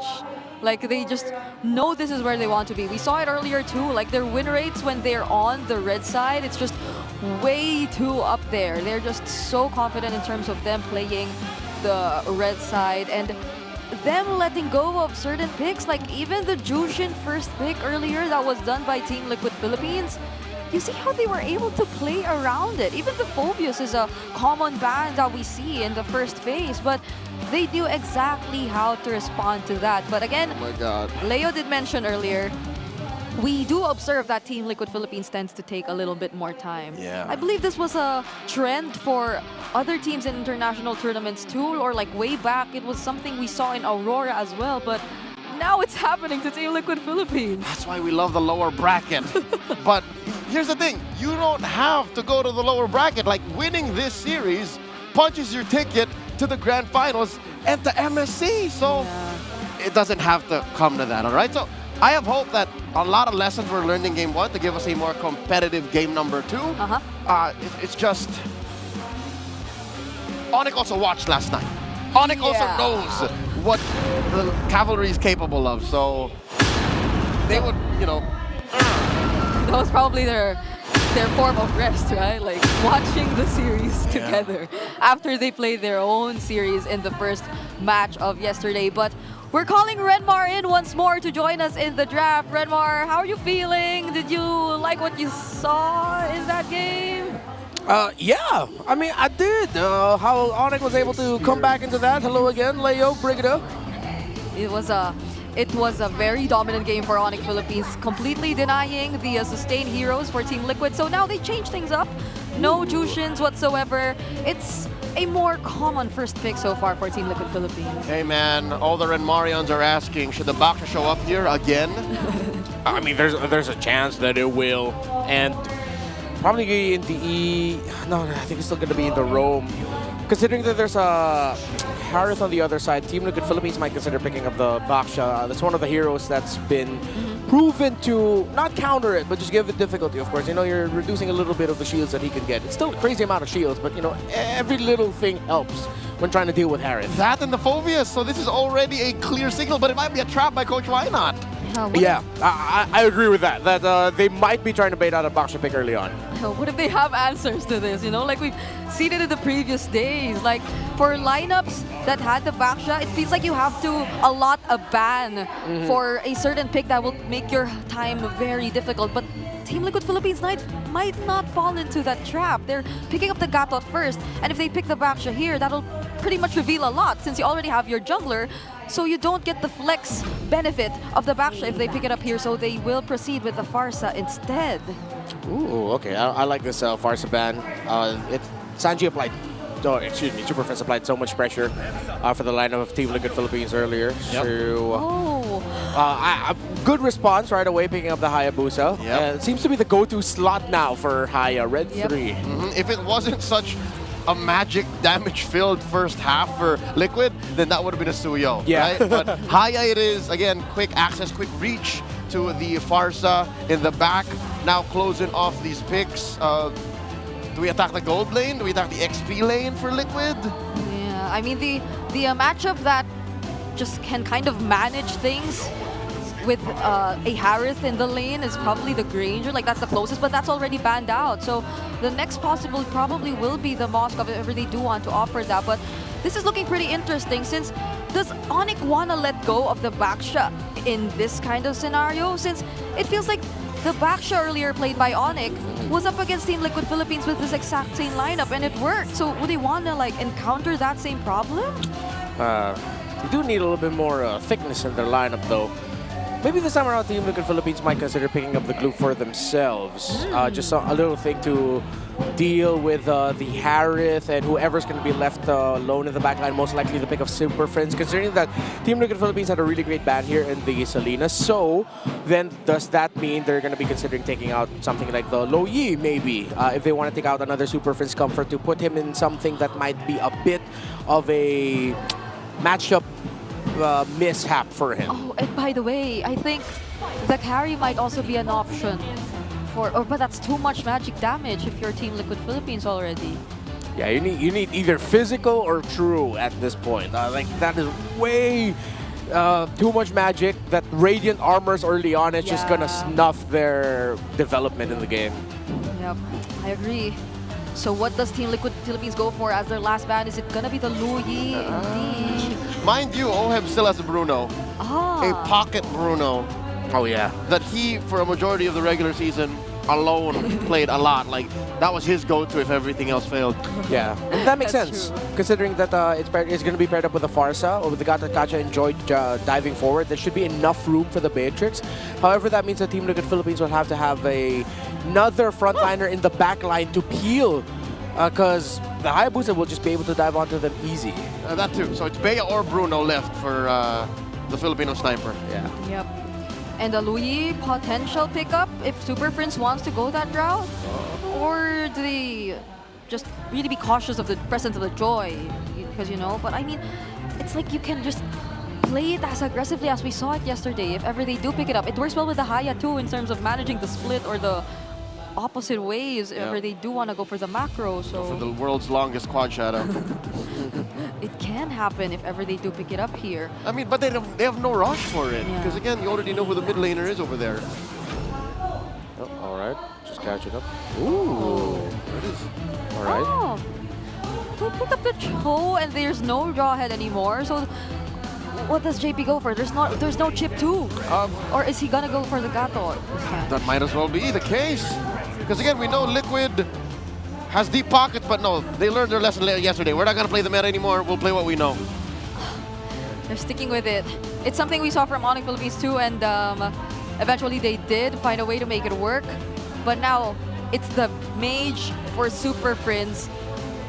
Even the carry's still out, even the Kimmy's still out there, as we mentioned. Unless they're gonna go. It's banned. Okay. So we go for what we expected anyways. Right. Yep. There you go. Yeah, it was this or the Eve. It was. Considering that there's a Joy though, so this probably would have been the safer option. More mobile. Onic Philippines. It feels like they're just so confident with the way they're drafting so far in the past 2 games. It's like they're able to foresee every single thing that might come out, and it's Team Liquid Philippines who, since yesterday, have been feeling a bit off. Even as the game has already started, I think Liquid's learning a lot. So look at this. This is a adjustment from their draft in game 1, and the numbers are looking better already. Yep. They have to show us, and they have to execute it as well in such a way that they're able to maximize this lineup's potential, because it has a lot. You can expect a lot of combinations, a lot of hero synergies. That's the farce, that's the thought. But let's see how everything unfolds as we throw it over to our casters. Thank you so much, panel. Again, Brigida and Leo and Renmarian. And Renmarian's back on the desk with us once again. It's me and Ingon jumping into game 2 here. We'll see if TLPH can go ahead and even out the series, or maybe I don't know, maybe they just want another reverse sweep under their hands here. We're going to find out. The lineup looks better, though, I would say, for the composition this time around for TLPH. Yeah. You guys mentioned it a little bit in the draft. Let's take a quick look at the emblems. Anything standing out? No, all pretty standard. Of course, SuperFrince going with its tenacity and inspire, 5% cooldown reduction, along with the Brave Smite, excuse me, for his low Yi. And one of the key interactions here for Team Liquid Philippines are their double revitalize and the Gata and high loss. They should not hesitate to take those early to mid game trades, because when you have that with you, that means even though Onic Philippines, their damage might trump you in the early to mid, you have the regen to get through it and to potentially turn things around. So if ever they find themselves in a skirmish, and as long as Sanford and JP are together, go ahead, fight. Yeah, but it seems like Onic actually is on the driver's seat now, forcing Karl's 7-0 on the Joy? Yeah, undefeated. Yeah. Wow. I didn't realize that, actually. Yeah, I was sorry, I didn't mean to cut you off there, Ingon, No, it's but okay. wow. Because that's an amazing stat, and let's see if Karltzy will suffer his first defeat with the Joy, especially with the adjustments that they have. I do agree with what Renmar said in terms of, forcing things out. They can force a revitalize 1 or 2 even before the turtle spawns. That's the crazy thing. When was the last time we saw double revitalize in the past couple? I mean, even the end of regular season, we haven't seen that too often. It was a strategy that teams like to go with, more so in the beginning of the regular season. But this is a whole lot of sustain that's going to help TLPH, and maybe even help the fact that Karltzy can play a little more aggressive even. And for those that missed it yesterday, Karltzy just achieved a pretty big milestone for the MPL Philippines, where he hit 2,000 kills. First one in the MPL Philippines. Fight for the turtle. Dark wave there for Kirk. They all jump in, but a glorious pathway. Spirit of Destruction missed. So this might be an opening here for Onic, but Karltzy will secure the turtle. SuperFrince caught in the middle as JP picks up a kill. Exactly what we were talking about. Kirk might be up in the docket, but he'll be able to get away. The double revitalize early on. Don't hesitate to fight. And TLPH, they stuck true to that main condition. That's exactly what it was, and that'll be the case for the majority of the early game. Now, at some point, obviously, Onic Philippines will get the items that they need, and they'll be able to go ahead and counter play into that a little bit. But it's going to be a rough early to mid-game even. If TLPH continues to go ahead and focus on objectives and then scale up, it's going to be troublesome. Brusco. Purify pop down there by Sanji, so Brusco getting caught there by JP as King Kong tries to go for the chase, even use up the retribution to bring down Sanji. Brusco escapes. Oh, kills across the map. All right, so a kill onto Kirk. Karltzy was able to get 1, and then a trade out for Sanji, who eventually, after getting kicked out of the sky, did fall down. Okay. Yeah. Hey, you know, that Purify will help a little bit, but also the thing to take note of is Brusco has done pretty well on the Cho when it gets picked up. I think, you know, sitting at a positive win rate on it, 6-3 right now, is still the main thing. He's usually able to go ahead and find those exact targets that they need to, especially in some of the more crucial team fights later on. Ouch. Takes a lot of poke here, though, too, and that's one thing. Like I said, man, the Farsa has risen up once again in a lot of these compositions that we're seeing just because of that early burst, the jump. AOG jump there for JP. They want to go for it, Kirk. And it looks like he's going to fall down, but in exchange for Sanji, as Kickon picks up another kill, and both teams will disperse. All right, good trade there. Good sense by King Kong to just jump straight into the backline, take Sanji down, as the other members of Team Liquid Philippines were focused on Kirk. This should go a little bit better for Onic Philippines in contesting this turtle, but Sanji will be back in time, and it looks like it's going to be a full-on 5v5, considering the two gold laners are nearby. Let's see, though, where Oheb and Kelra will go. It seems like they are focused more on just getting the farm. Yeah, Oheb's got to do that, though. So he went, cleared mid. He's going to go back down bottom.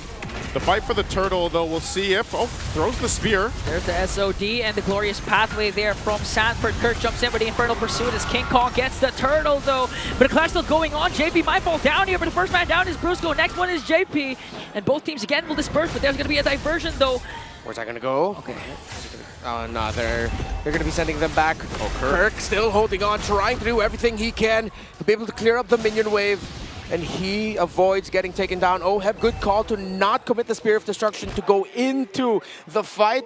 It seems like Team Liquid Philippines just told him, go ahead, focus on the farm, get the tower instead. That's more important now. Yeah, and ultimately leading to pretty much even, you know, across the board for the most part.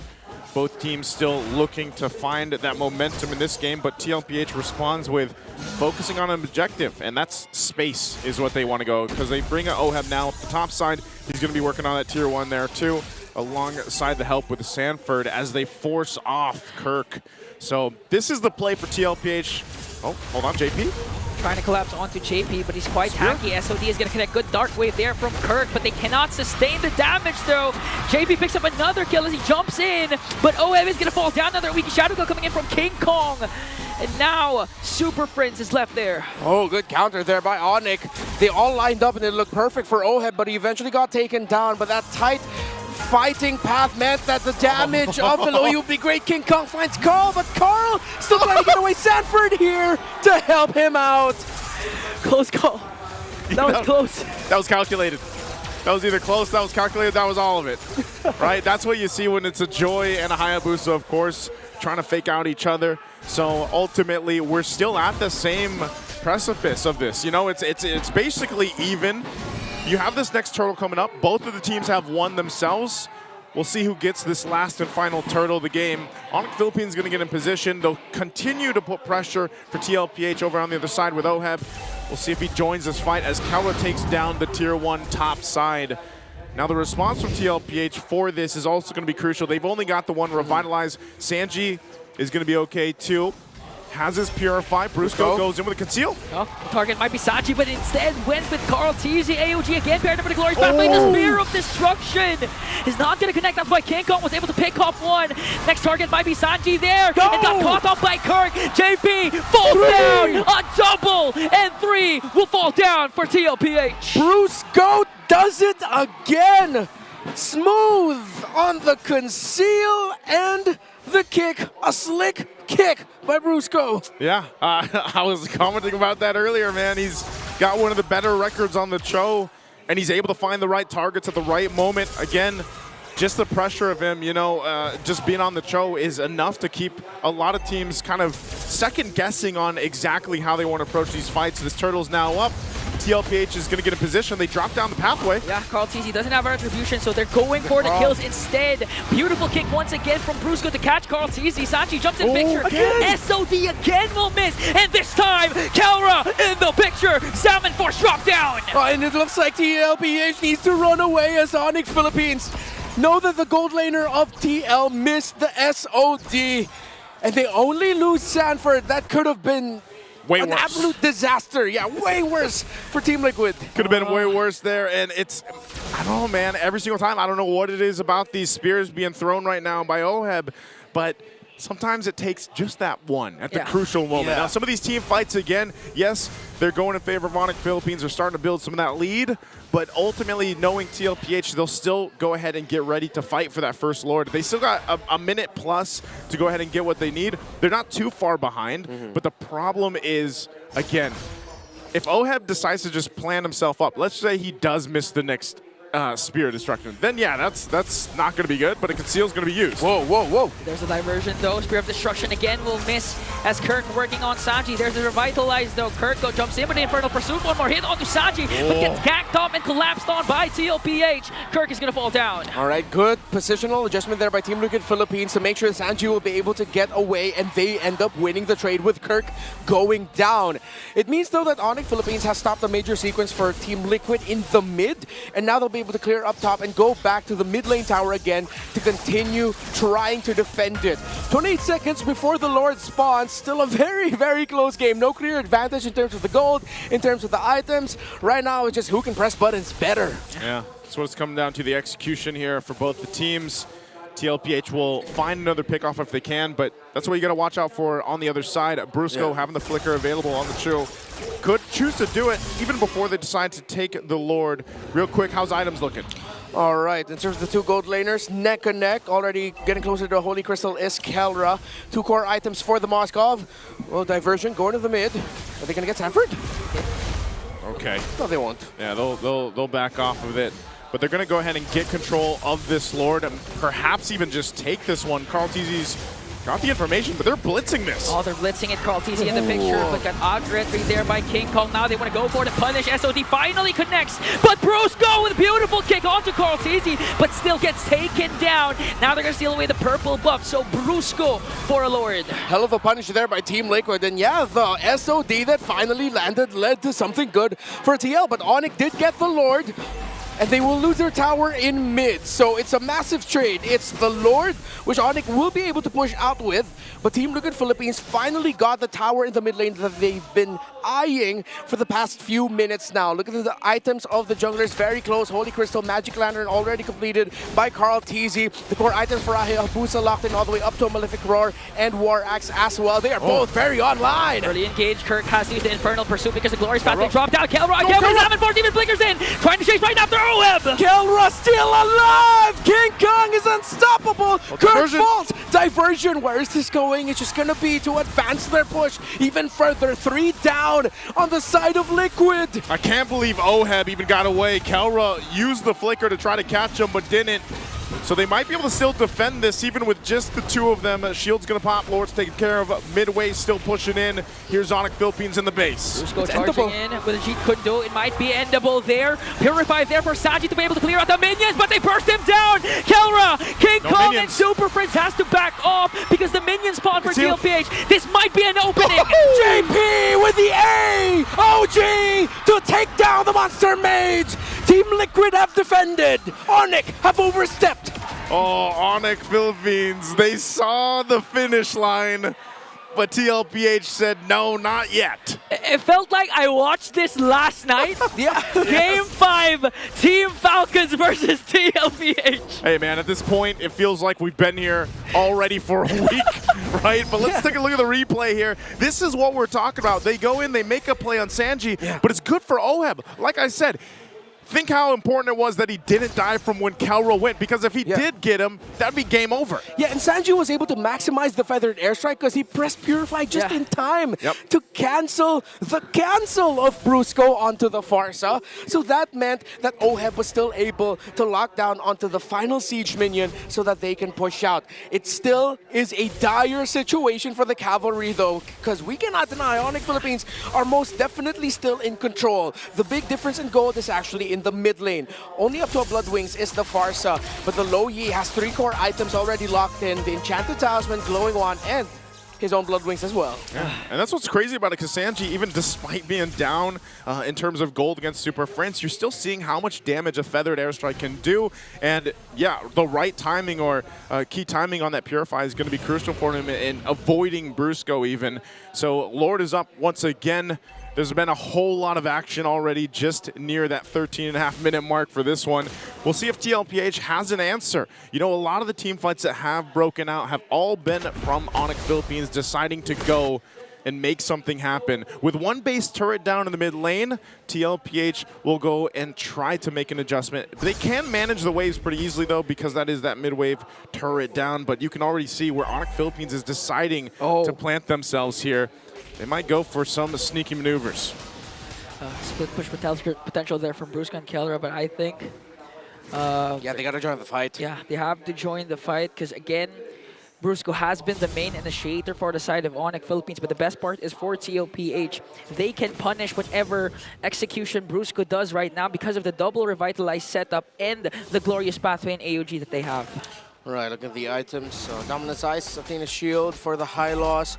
Still on the way to the Dom Ice, but already has Radiant Armor and Athena's Shield, actually, for the Phobius of Kirk. They see who Stalwart's going to be important. They're sending a diversion up top, so that's a massive shrub held there by Onic. Oh, TLPH bursting it down. Glorious pathway to the lane, but King Kong steals away the Lord! And TLPH are just going to try to get consolation prizes, but they get Brusco! And Onic Philippines are still running, but Team Liquid cannot continue the chase. They lose Brusco. That's fine. They got the Lord. He's not going to be up for this push here, so it might be an opportunity for TLPH to clear out the Lord, stop the push from doing too much damage here. Are they? Well, what are they going to do? Are they going to try to hold it here in the center of the map? That's difficult against a low Yi. It's a little risky. They're trying to do a high clear here. Turk goes in with a Dark Wave. Kelra, Zaman Force popped down already. Oheb able to free hit. Sanji already used up the Feathered Airstrike. No, but they burst down Sanford! Now SuperFrince looking to execute Oheb there. Kirk, though, got taken down. Diversion. Where are they going to go? They might go back. King Kong with a Shadow Kill there, and 2 will fall down for TLPH. Karltzy's back on the map. He's going to try and get Kelra. Can he burst him down? Baby! Cakes with a shutdown onto the Harris. And one crucial Spear of Destruction changed everything. SuperFrince almost got Oheb there, but Sanji with the save. Oh, man. Earlier, last game, we saw the KK connection, even if it was a different variation, and now we're seeing the Baby Cakes duo make work here, staying in the game. We said this minutes ago. TLPH needed to buy time. Ren Marian, they have bought time. Bro, I know what's going on in the Philippines, man. There's something in the water, and it sure as hell isn't fluoride. The decision to go and high clear that Lord despite the Onic having a Louis.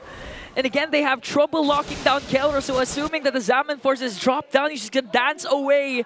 But still, Oheb was able to back off, and then right on time as soon as Karltzy jumps in, the SOD connects. Oh, man. Again, they find themselves here at this point. Lord's still a ways away. A minute on the clock for that to come up. So Onic Philippines, you know, you're starting to see them being like, all right, we're going to have to kind of adjust our game plan here with this. And this is where some of those important diversions can come into play. That's always something that they can pull out of the sleeves here with SuperFrince. You're seeing how much damage there is in difference here between the two teams as well. And that's all been the story because TLPH has had to play catch-up in terms of itemization. But now I feel like they're actually in that capability to fight, you know, the way that it's been playing here. Now that's something that Onic Philippines has to consider even before this next Lord does come up. Right now, too, you got tanky front line for TLPH to deal with, plus still the 2 Revitalize are going to be crucial in that next take. So right now, just kind of a face-off while the junglers go and get their buffs. They got to make sure they go ahead and play this right. They might also use Oheb, unless he decides to stick with the team here. Okay. Oh, it's just going to throw the spear. Conceal. It hit. SOD connects onto Kelra. Oheb jumps in once again, but Brusco with a beautiful cheat to do. Can't go onto the back with a Wiki Shadow Kill. They're going to bring down Sanji! And TLPH are falling apart. Onic Philippines have done it yet again. Wiped out are the cavalry. In exchange for Kirk, Onic Philippines again, just like what we witnessed in game number 1. A dominant win for the Sonics. Brusco, just when Team Liquid Philippines pulled the trigger, another slick kick and knock up by Brusco. Day number 1, it was all about Badangs, and now it's all about Chose for Brusco. This is going to be a good one to break down here for Brigida and Leo. Guys, what do you have to say about Game 2? It feels exactly how game number 1 ended. A team fight that broke out, which nearly looked like Team Liquid could have taken advantage of, but it was Onic all along who knew how to win it in the long run. It went from worse to bad, if we're talking about Game 1 to Game 2 progression. But yeah, no, I think Liquid felt it in them that maybe if we can catch Onic off guard, we could end this. But just before that, Brigida will attest to this. I was watching and I literally, this is an I told you so moment. It's like, don't be impatient, wait for the right moment and fight when you feel it. But another key to Liquid actually coming back is to take down King Kong. King Kong did not let that happen. Yep, and that's where the impatience came in. The entire, oh, we could go for it. They saw this, the Salmon Force, it was already burned, but they didn't take into account King Kong. They didn't take into account that there was a wall, that there was a kick, and that there was the vacuum that could come in from SuperFrince. Everything. They weren't able to take account of that. And this guy, he didn't die, as you mentioned. They weren't able to find him. Instead of serving up a point to Liquid, King Kong was giving out 808s and heartbreaks. Not a single death, 8 assists, 8 kills. He was on it. Again, a lot of people will say King Kong has its ups and downs. Yep. But this is just the metagame affecting how King Kong plays. And now, after 3 weeks of a break and what, a month and a half of the patch drop-in, he understands now. He knows where he can play. He knows the space in the metagame that he can move around and operate in. And the Hayabusa gives him such a great toolkit to do just that. We saw how much he was able to maximize all of that, especially considering as it wasn't as perfect of an early game for TLPH 2. We did mention a couple of times how, why isn't the SOD connecting? And I feel like that affected their early game so much because it could have been way better. Oheb was doing a great job managing the waves, but there was always a team fight happening on the other side, which if he could have just joined, things could have been different for Team Liquid Philippines. But one might argue that if Oheb joined these fights, it's not a guaranteed win, especially when there is a Hayabusa always out on the hunt for you. And what happened was, King Kong went for the next best thing. He went for Sanji. Did not want to go for Karltzy because there was a moment in this game where Karltzy was walking around top lane, bumped into a random Shinobi hiding in a bush. Like King Kong said, major flinch, right? So Oheb did what was best for business at the time. Yep. And it was very difficult to see that even towards the late game where Team Liquid Philippines just decided to say, Oheb, let's not go for the split anymore. We did talk about this too, right? Like they were just doing that entire 4 Protect 1. They knew how badly they needed to protect Oheb, but even that didn't work anymore. Sanji had too much of a hard time. This is something we mentioned too earlier that we didn't see in game number 1, you know? Sanji died maybe 3 or 4 times too much, and he did what he could. Again, he was a threat magnet. He was doing everything in the early to mid that Liquid could not afford to do with Karl and Oheb. But again, we have to give our flowers to Liquid as well, despite losing this game here and one more away, one more loss from losing the series. Baby Capes came online. Very late though. Very late. Karltzy, he was doing what he could with a joy, but look at this lineup from Onic, right? You have a Cho that could... All right. Onic, ask me, are they a frontline or a backline lineup? Are they a frontline or are they a backline? They're a frontline, backline lineup. That's what's so difficult is Sanji couldn't hide, Karltzy couldn't cut through, Sanford was dying like half the time that he didn't have a revitalize, and Oheb, you know what, maybe it was a blessing in disguise that he was missing SODs. Because if he did come through, he would have to think twice of, is this even worth it? Because I might die when I jump in. Yeah, those are probably some of the little things which allowed Team Liquid Philippines to extend this game, honestly. And unknowingly, it really could have been something, you know? Now, I'm starting to think, does Team Liquid Philippines actually get away with this? How do they, like, recreate that entire reverse sweep if they're up against Onic, who doesn't let go of the red side and are just this good at pressing buttons? All right, to answer your question, I'm going to go back to the root of it. Brigida, they can't get away with anything. It's not a matter of finessing a victory out of Onic. You have to go through the belly of the beast. You have to understand that fundamentally, Liquid cannot slip up. There has to be some way you stop King Kong from farming. You have to stop him from being the BPI rich guy. You have to compromise SuperFrince's hero pool without giving something else in return elsewhere on the map. Yeah.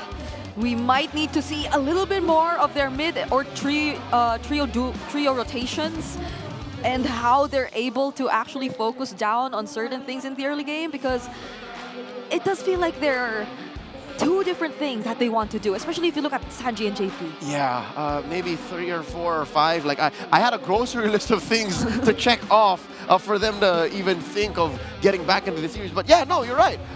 If for Onic, it was so easy for them to say, all right, KK, King Kong, Kirk, sure, game 1. And then for game 2, it was more Kelra, King Kong again, the old school KK, which, by the way, Kirk played a game very similar to his performance in the grand finals of Mobile Masters, where he was sitting with a CC at 0-8 and whatever. Here he was like 0-6, 0-7 with a Phobius and still doing his job.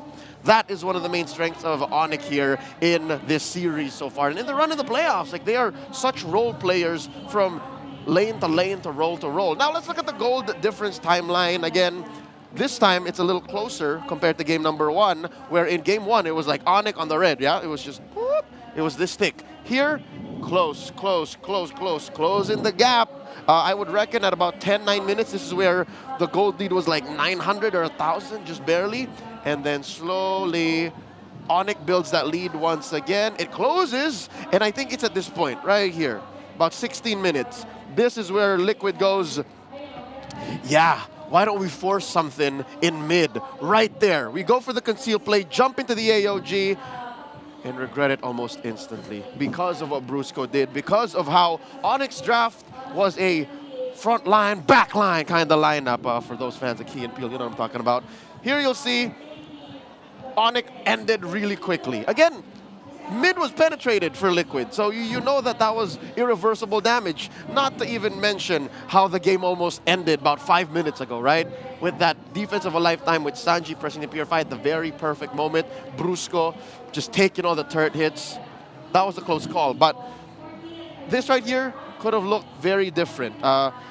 Turret, I would reckon these 2 turrets went down in trade for this turtle right here. This was that bottom rush by Oheb. And then, again, you can't trade short-term goals and wins for Onic, against Onic, with the way that they're going. I know what Liquid was trying to go for this, right? They were trying to trade that Lord for a turn, but Onic was just so good at cutting their losses and getting out of there. That's what this was. And then we had another one here, which they were able to defend. I think this one was the negative gains Lord. And then from there, again, Liquid tried to go for a short-term win. Let me introduce a concept called Who's the Beatdown, all right? Last time I talked about this was maybe an M series or an MSC, wherein the winner of any given matchup, any given contest, is the one who understands their role in that bout best. So here, you ask, who was the beatdown at any given time, early, mid to late? For the most part, the beatdown was Onic. And in that last moment where Liquid said, yeah, why don't we pull the trigger here? Bah! They misunderstood that the front line, back line lineup was still very much online, and they missed the cue. They got wiped out. Game ended. Who was the beatdown? Onic knew better. Now, looking at the item progression, again, you'll see that Oheb is slightly behind Kelra. He did build his boots first, but the Trinity will take a little longer to build up. He did get it comfortably, under 10 minutes, but the fact is Kelra never really died. Kelra was sitting at 2-0 and X for a majority of the game, and I think Kelra is one of the reasons why the front line, back line lineup works so well. What does this mean? Again, let's run through front line, back line. Back line killers, that's your Hayabusa, that's your Phobius. They're the ones who cross over and use their reach to close the gap between them and Liquid's range. Again, talking about that Farsa and that Moskov. But what is the backline breaker from Onic? The ones that mess up with the front line, because again, you already have the targets for the Farsa and the Oheb, the Farsa and the Moskov. You have the Harith.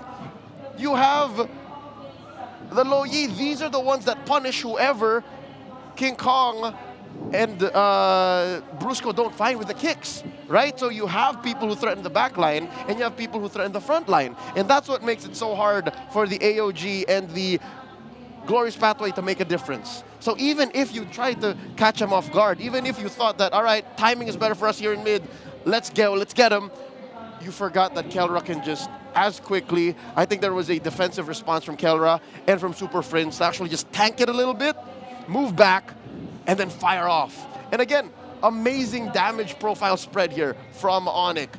Magic, physical, magic, crowd control. See, so it's so hard to itemize against this clean. I saw a point in the game where in SuperFrince, if I'm not mistaken, after picking up the winner crown, at some point juggled a glowing wand. He understood that I can deal enough damage, I can burst you, but what if fights go long?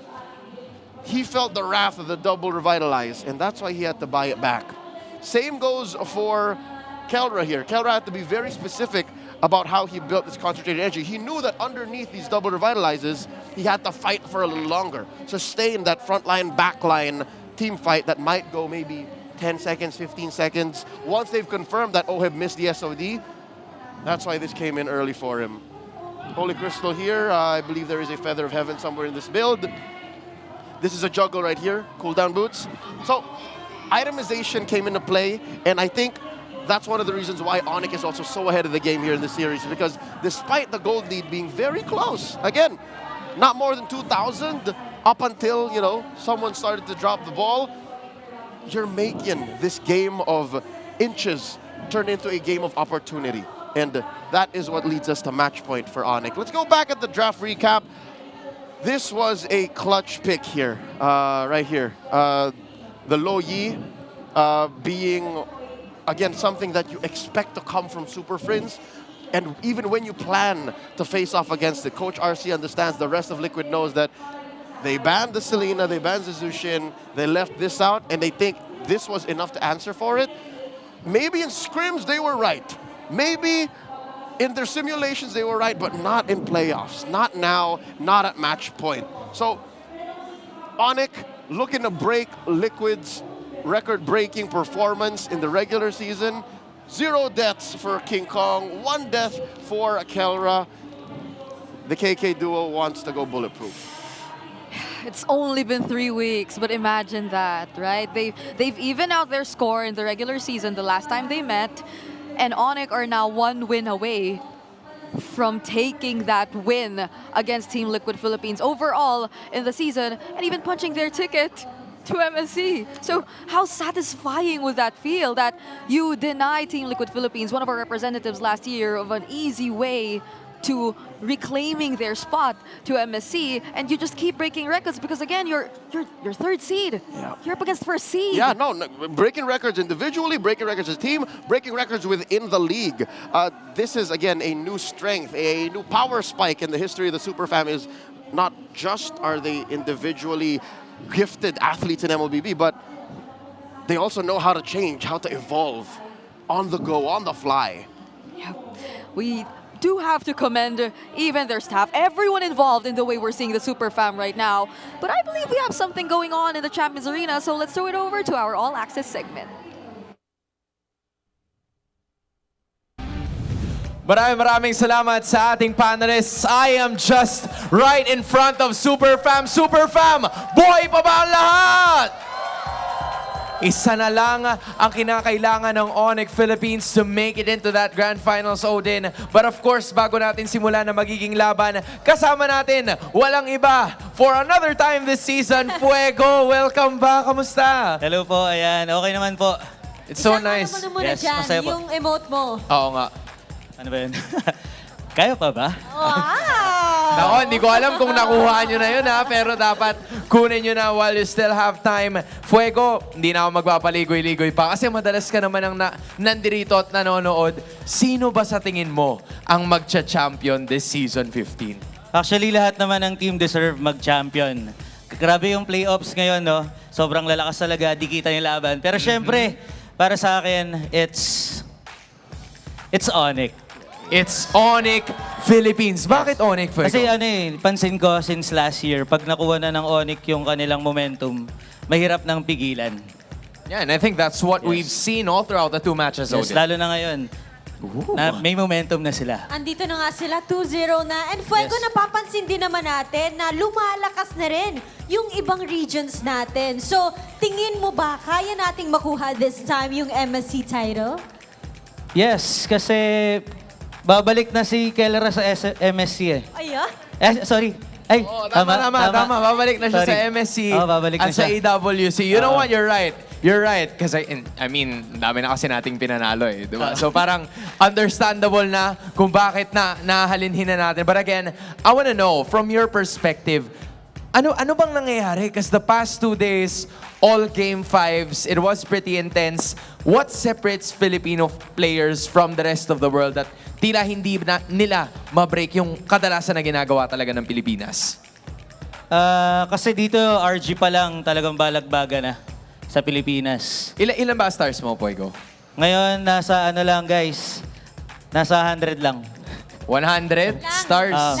Lang, no? Yung batak talaga yung team ko, itong nasa likod sila. Nandyan? Ilan ang stars? Ilan? Yan sila. 100 na yan. 100 na? Sila, ilan na sila? sila? Yung batak. Ilan daw kayo? Ilan daw yung sa inyo? 280 na. 280? 280. Okay, so sa mga turo mo yan, Fuego, natututo yung mga Filipino players dahil sa'yo. Hindi naman lahat. Hindi naman lahat. Ako din, kahit ako, hindi ko pa natututunan yung mga turo niya eh. Alam mo, gusto ko matutunan yan. Pero hindi. You know what? I think we still have one more for you. Odin, ano ba yun? Anong mensahe mo sa mga players natin dyan? Ang message ko lang sa mga player ay gusto ko lang magpasalamat sa patuloy na pagbibigay ng magandang laban lagi, no? At yun, napapasayo nyo lagi yung mga fans sa mga nagiging laban nyo. At sulit, syempre, yung mga tickets na binibili. Ano bang meron dito, Fuego? Invite mo naman sila. Correct. Yes, guys, ini-invite ko kayo na suportahan palalo ang ating MPL PH. At manood kayo, pwede kayo manood dito, live sa ating venue. Oo. Paano naman kung ubos na yung ticket? Pwede silang pumunta sa playground. Sa baba. playgrounds. Kung saan dun sila mag-enjoy din. And also, pwede din kayo manood ng mga streams sa different platforms ng ating mga KOLs. And syempre, sa ating MPL official page. Yeah, I agree. Fuego, maraming salamat. Sisilipin na natin later on, Odin, kung ano ba ang posibleng mangyari moving forward. Will it be Onic Philippines as our first grand finalist or will Team Liquid Philippines say something else about it? Panel, balik sa inyo. Thank you so much to Hans and Odin. Fuego, wherever you hear his voice, be it online or live, it sounds exactly the same, you know, the way he does all those tutorials, those very informative videos. If you haven't, please do check him out. He does a lot of content regarding MLBB, and I'm sure you'll learn a lot from it. And by the way, from esports content, speaking of content, your favorite Filipino movies, WatchUp is here. Go to watchapp.ph and load Video 10. That's Video 10 to stream your favorite movies and shows. No app needed. Smart data only. After one game, you can do one stream. So load Video 10 now and hop on watchapp.ph now so you could check all of these out. And by the way, do you also need pro level speed? Make the smart switch and stay ahead of the game. Get your smart eSIM today for only 99 pesos and experience ultra-fast 5G connection on any device. No SIM swapping needed. Yeah, you can skip the hassle, and that's available now at smart stores nationwide or online via the Smart Online Store. If I'm not mistaken, they might also have a booth out there. Again, Fuego did mention it himself. If you didn't get to secure tickets, there's a playground downstairs where you can still visit us and watch alongside the other members or the other fans in a watch party. And that's a huge area where there are bean bags, where there are booths, so you can definitely check that out for yourselves. Now, going back into this game or this series, it's a switch up, I feel. It's now Team Liquid Philippines on the red side. For the first time in the playoffs of MPL Philippines Season 15, Onic PH will have to play blue. How surprising is this if they adjust from that and still get away with the sweep? I hate to be a pessimist here. I did predict Liquid, but this is one of two things. Coach RC digging deep and saying, you know what, it's time for that plan. For us to play the draft and go from there. If we can do it from there, then we can maybe come back in the series. Or this is just them trying everything that they can, just one more thing just to stay in the series. That's so true. And we're calling in Renmar once again. How about you, Renmar? What are your thoughts? We're finally seeing Onic play blue side for the first time in a while. I am no longer Renmar. I am now Slick Thick. Anyways, it's interesting. I gotta agree with Leo here that maybe it's something about Coach RC. Wait, did Onic pick to go blue, or it was TL? It was TL that decided to go red, and now it forces Onic to draft in a different side that they did after 12 games. Yeah. Playing at the red side. So Slick Thick, you're feeling that too, yeah? You feel that there might be an air of desperation here. Yeah. Wait, is it Slick Thick? Slick Thick, yes. Slick With Thick? 4 It's alright, Brigida, you don't need to call me that. It's fine, it's fine. Oh, okay. So I'll still call you Leo, Renmar. it's a necessity. I'm kidding.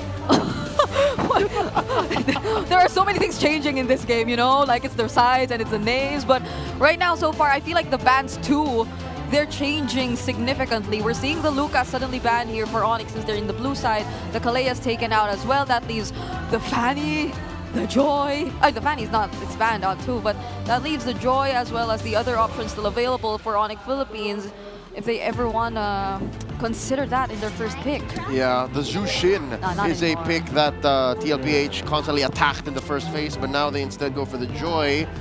This does open all of SuperFrince's picks. What if it's another Jushu 1-1, you know, like... Yeah, I mean, could just be a Juice in rush already. Either the Juice in or the surprise Lo Yi. Chip was the one taken out there by Onic. Yeah, it's Juice in. Yep. So, does this mean Padang? Nope, it's not. It's straight into the Granger Phobius. They really just want to get the different pick here for Oheb, who spent the 2 games as a Moskov. They're changing things up, but what a fast response. I know this is somehow expected, you know, in terms of just the matchups if we're talking about that, but they reveal the Irithel right away alongside the Baksha, who we're yet to actually find out where it's going. It's the ultimate flex. Again, when it comes down to it, you don't know if it's a roamer or an XP laner or, God forbid, a jungler. Yeah, so we've been talking about Haya constantly being in red 3, right? But does it feel like the right option in this kind of lineup? There is still a Juice in on the other side that you could just toss the Haya into. But then at the same time, maybe Karltzy would be happy to play something else. Nope, he's happy to play the Hayabusa. Yeah, this is still a gamble, if you will, if you want to Suyo. Because, yeah, sure, the Zushin is there, but when you're deep in fights, you don't want the Baksha in your face. You don't want the Irithel in your face. Yeah. This guy's a hero which has a way around all these kinds of situations. It's just that hopefully for Team Liquid Philippines, you know, it doesn't happen again. The entire, we just keep forcing the quad shadow defensively away from Karltzy and all that, and he doesn't get to find the target. He doesn't get to find SuperFrince. Very possible. It seems like the dynamic has shifted here. Remember yesterday, Coach RC mentioned that his team trusted him, told him, all right, you know what, you just go ahead and draft everything. But this time around, it seems like it's the players who are considerably more vocal in the drafting in this very crucial game number 3. Whoa.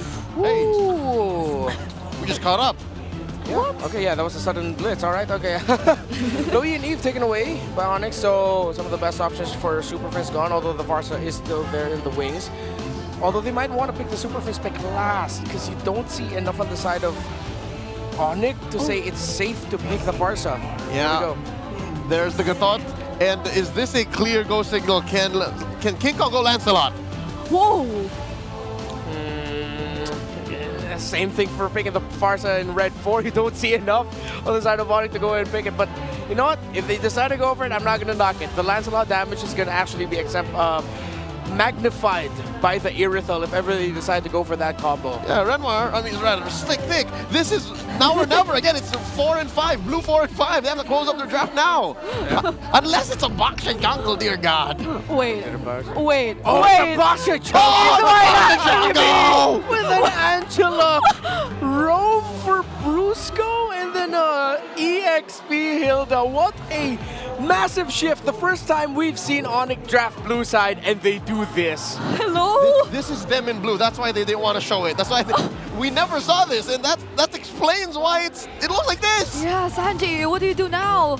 There's a Sicilian, there's a Selena, but you're up against an Angela Zushin in mid. That's like so much pressure. There's a Valir, but like, wait. What's your mid gonna be? Sanji. It has to be something that can fight long. It can't just be like pure burst. Oh my good. Wait. They go utility. They go the route of utility and everything on the Granger basket. Yeah, it's burst, but then of course with what the Astral Echo brings to the table, it's better than if they decided to go for something like a Feathered Airstrike. I like this Novaria pick. It's a good recovery for the swerve. That was the last phase for Onic Philippines, but here's the thing. I don't know if Liquid was ready for this. I don't know if Liquid was ready to face off against the Galaxy, because we have seen some preference in the past 2 days of the playoffs, but none as all in sustain as Onyx draft now. If anything, I'm just looking at how TLPH might be holding on to their familiarity with these kinds of heroes with the draft, because I think this brings us back way back season 13 maybe, where Sanji was just such a huge threat on the Novaria, but I know things are different right now, so let's see how this goes for this match point of Onic. Let's give it over to our casters. Jumping in the land of Dawn once again. It's game 3. It's match point right now with a very interesting draft for Onic Philippines. Will TLPH trying to bring out the magic like they did yesterday to get a possible reverse sweep on the way? We're going to find out. It's me, Nice Ingon, and I don't know if I'm going to call you that, man. I don't know if I'm going with the, what is it? Slick thick. Slick thick. It's not a requirement. You guys don't need to force it. I just wanted to get it out there. All right, I'll say it to you later. Now let's look at the emblems. All right, I want to see what the Novaria is on. Of course, you have to get Rupture on that. Now, one of the difficult things about picking the Novaria for TLPH, though it was a good response to the swerve, is that they will be susceptible to invades up against the Jushin, Hilda, Baxia Roam, empowered by an Baxia Jungle, empowered by the Angela. This is a high invade comp at the side of Onyx. So JP really needs to make the most of this Unbreakable so that he'll have a counter engage with the taunt. And Sanji can only do so much to stop invades and aggressive plays by Onic once they start going into the jungle of Team Liquid. You know, after seeing Brusco use the Badangs, the Chos, the Kaleas, goes with an Angela this time. And the last time we saw this kind of composition wherein there was a Baxia jungler and the roamer Angela was between Alter Ego and BTR week 9 of MPL ID, and they actually won against BTR.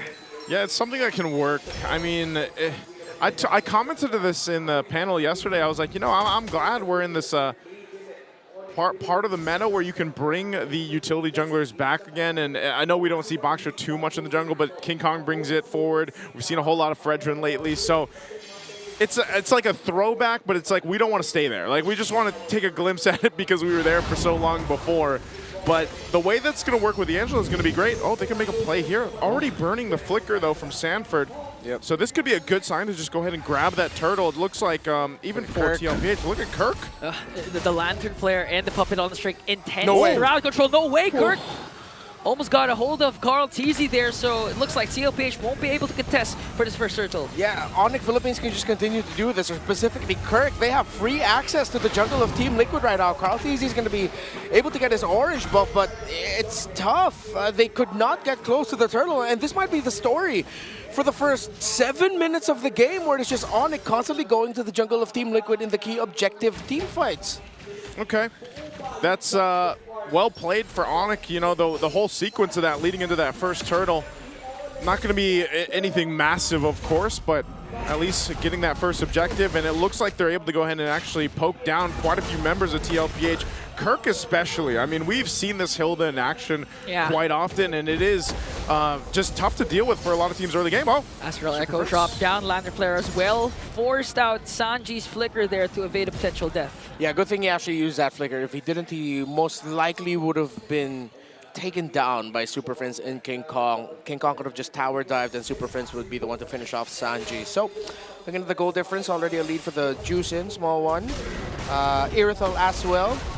Kelra having a fun time in lane, of course. Back in the day, which was December, so it wasn't that far away. Back in the day. Yeah, back in the day. December 2024, I remember those times. Iritha was always just instant answer to the Granger in the gold lane. It teetered out and balanced out eventually, where it was a little bit more of a skill matchup. But lately, with the resurgence of Iritha, with all of the Granger picks coming into the playoffs, we're starting to be reminded as to why Iritha dominated that matchup for quite a few weeks. Yeah, you know, Kirk's treating this game like a marathon, literally from the top lane, starting to stay here in the bottom lane to go for a gank onto JP and to Oheb. So now they're trying to sandwich the two members of TLPH. Sanji already cast the Astral Echo, but Kirk with the power of Wilderness drops down Sanji. Kirk's a bully, man. Yeah, measured and calculated for the Kirk attack. He can just keep doing that over and over again. This is going to be a very fun game for a Hilda EXP, who's just now chasing Karltzy. After taking down Sanji, he's going after the young goat. He's going to zone him out pretty well. Sanford's trying to help here. The JP around the corner. What do they do?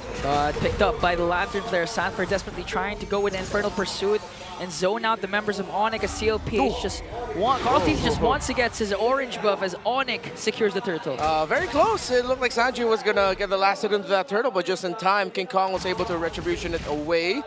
Again, Kelra having a great time in lane. Already one whole EX experience bar gap between him and Oheb.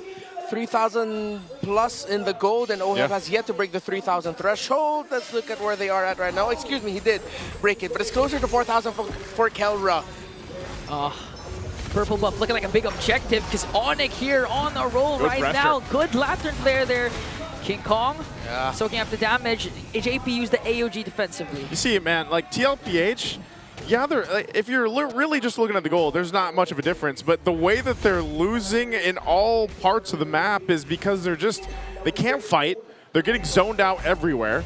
And a lot of that has to do with just this lineup that Onic Philippines brought. Mind you, we haven't even seen the huge value that the Heart Guard from Brusco can actually play. Whether he goes for King Kong, Kirk, or Kelra. Like, he can choose any of those targets, and it's going to be such value on that ultimate with any of those heroes. So much value for the entire lineup of Onic Philippines. Seems like a pick your poison type of deal. Not really poison, it's like, oh, what are you feeling like today? Oh, a pull back onto King Kong. Shield Unity got disrupted by the Dark Wave. Good cast for the Astral Echo, but a solo kill. Kelra got Oheb down alone in lane. He didn't need any help then. Well, he didn't even need the Heart Guard. He just goes 1v1. Look at this pressure still. Like I said, Kirk is just bullying right now, TLPH. Kirk inhibits of everything, forcing without the flicker plus the Heart Guard. Brusco is there. Sanford continuing to jump in as Onic applying a lot of pressure into the middle lane. Dark Wave, Infernal Pursuit, they're chasing after Kirk and Brusco. JP goes in with the AOG. Now Kirk getting chased. Team Liquid will not commit that though. Way too risky. Still very close in terms of the goal. They were able to find resources elsewhere. But this is a do or die objective for Team Liquid. If they lose this massively, you might count the game already for Onic. Kirk. Oh, dead again? The KK connection brings down Oheb as Karltzy steals away the turtle. SuperFrince goes in with the Crimson Beacon and Lantern Flare. Two members down on the side of Liquid. It's Karltzy and JP. And yeah, I'm going to stick by what I said. If Team Liquid lost that in a big fashion, which they did, count this as done. Onic just needs to hold on and not slip up. Even just getting the objective, it doesn't mean anything if you lose all that. Plus, Oheb dying again. Very unfortunate for him. He's going to have a lot of room to go ahead and try to catch back up here. Taking a look at just how he needs to go. I mean, look at this. He's only at 4 points. He's got 2 items. He's about 2,000 gold behind. Okay. Kelra, hold on. Again being jumped on, but there's the clutch Heart Guard from Kirk. Will he be able to sustain it? Oheb finally gets a kill and a stack on this Piercer. Brusco might be the next target. So Astral Recall is not going to connect, but still getting chased down by the Filipino sniper. Absolutely got dodged down. Gets Sonata, but not enough to take down the Bruiser. The moves and grooves. The Angela survived the chase by Liquid. Well, that was not on my MPL Philippines Season 15 playoffs bingo card. Just imagine the reality of that. Granger firing off at an Angel, and she's just tiptoeing, dancing around and healing. It's good that he has the Flask of the Oasis, by the way, because that provides a lot of that heal. So Oh, that's got to be frustrating. But if Oheb was able to get that kill, that would have been great.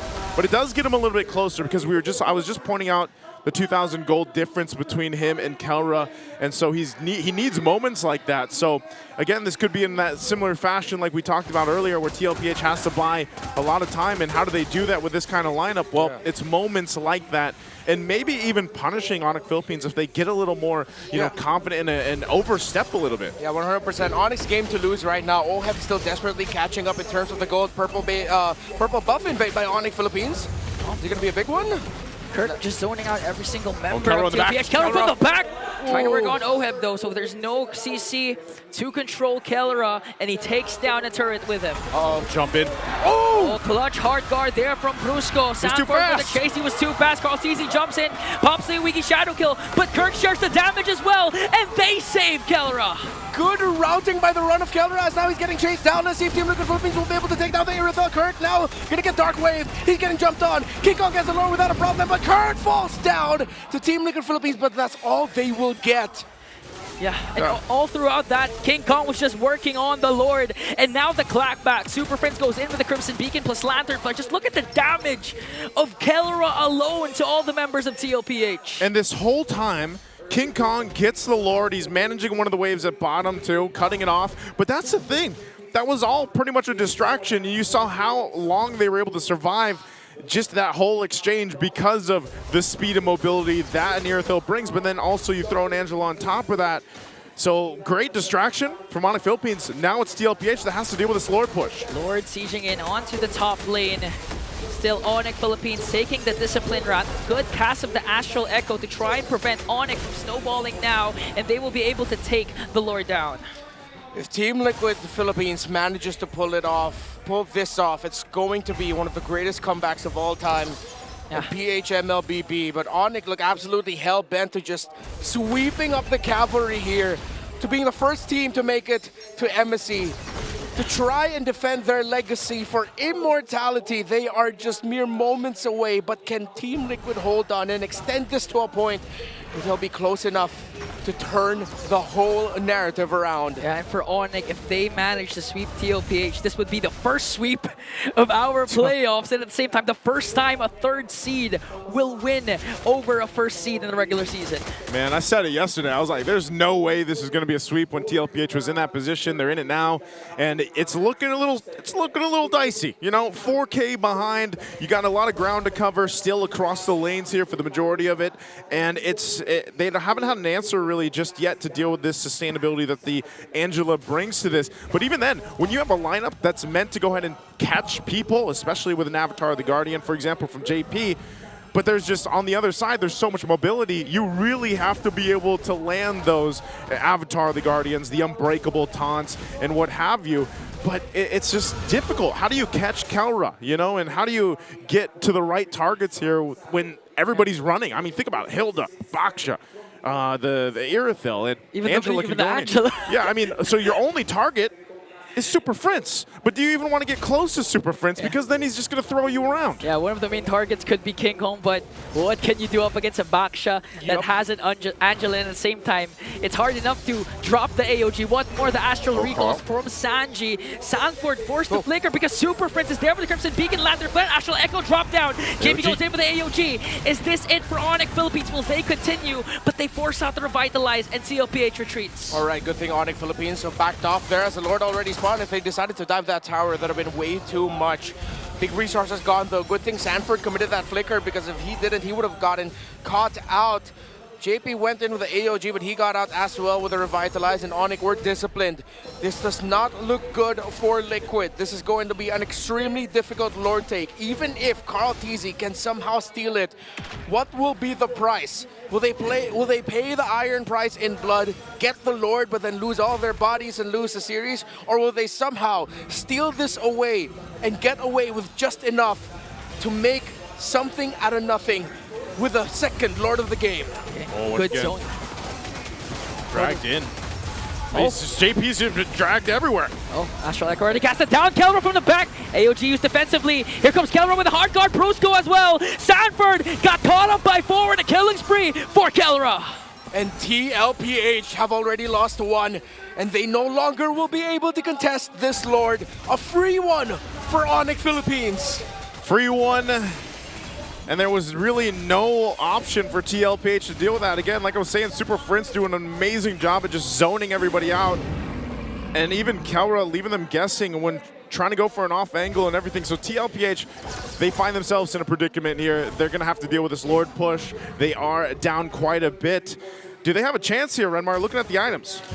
All right, let's look at where Oheb is at. Already up to 4 core items. You know, that should be enough damage from his department, but then look at everything else that Onic has. They already have 2 antique cuirasses, the Wildard armor, even on King Kong. The front line is extremely well built. Brusco is there to supplement it with everything you need. Karltzy! Karltzy! Got caught up there, but was able to quad shadow out JP again. Defensive AOG. Resources expended for TLPH. He does, however, still have the Revitalize. He's got the Revitalize, doesn't have the ultimate, though. Maybe if they stall out, they'll have it for a big defense, but even then, you can just see how much struggle there is right now for TLPH. Liquid running out of time. This might just be it. As Onic Philippines just a few steps away from getting close to defending their championship at home. Lord down, Onic goes in. Base now exposed. Sanford has to flicker out. Good cast of the Dark Wave, but the first man down is Sanford. King Kong soaked up the damage of the Wiki Shadow Kill. Lord still stood up, but TLPH, their base has now been exposed. Minion waves are going to be coming in from the top and the mid. No big ultimate here for Onic. Let's see if they'll get a hard guard back up in time. Karltzy trying. Oh, you're going to be able to clear out the minions onto the middle lane and the top lane. So Onic... Wind of Nature! Pop Karltzy! Oheb quite low! JP defensive AOG again! And time after time, Kelra just makes plays like that! That isn't the god in the gold lane! That is simply Kelra! Now they're sieging in onto the middle lane. 4 are left to defend. The young goat not in the picture, but Onic Philippines will disengage. SuperFrince goes over the Crimson Beacon. Paired up with Kurt. They're going to bring down one more. They have minions. Sanford desperately trying to defend, but Kelra goes up again. And an unstoppable kill for Kelra. And it looks like this is it. Onic are going in. Onic Philippines now a step closer to immortality as they get to defend their crown at the grand finals. But wait, they lost their minions. 2 are left to defend. Is this it? And that is it. Onic Philippines back in the grand finals.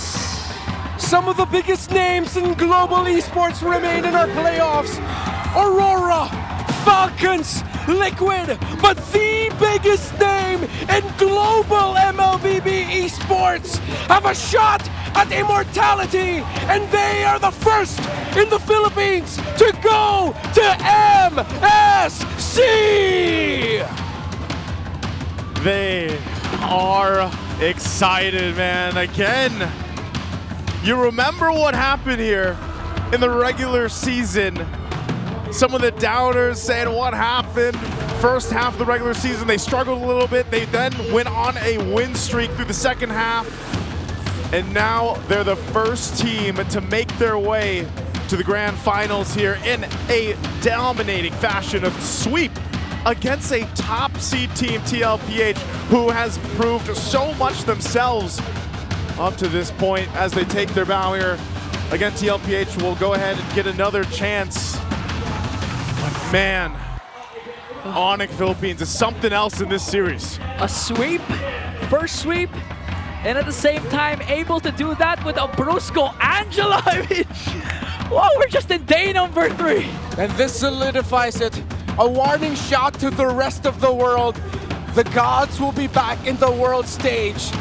The yellow porcupines are going to be zooming across the sands of Riyadh, Saudi Arabia.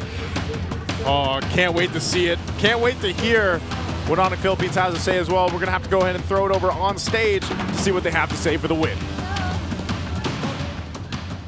Ladies and gentlemen, from play-ins to the grand finals, your winners, Onic Philippines! Boys, congratulations. Not only are you making it to the grand finals for a second straight season, but you are also the representatives of the Philippines para sa MSC and EWC 2025. Kelra, talk to us about this feeling. Before, tila nahihirapan ikaw personally to make it to this point, but now, you were able to sweep TLPH, the #1 in the regular season. Anong pakiramdam that you're getting achievement after achievement? Unang-una, sobrang saya kasi kami uli magre-representa ng Pilipinas. Pangalawa, sobrang saya kasi may pera na naman. Of course, that's never out of the conversation, Odin. Kelra, you went up against your rival. Long-time rival mo na tong si Oheb. Talk to us kung ano yung naging evolution ng rival ninyong dalawa.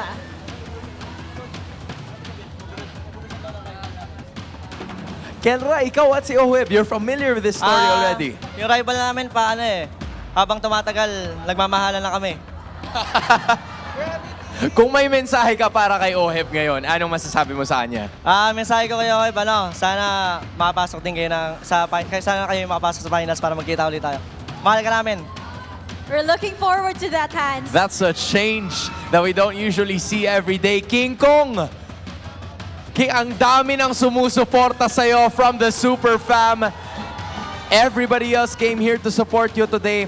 Anong difference kung sakali na makukuha nyo ang title, you're part of the Grand Finals now, anong pagkakaiba ng Grand Finals ngayon kumpara sa Grand Finals last season?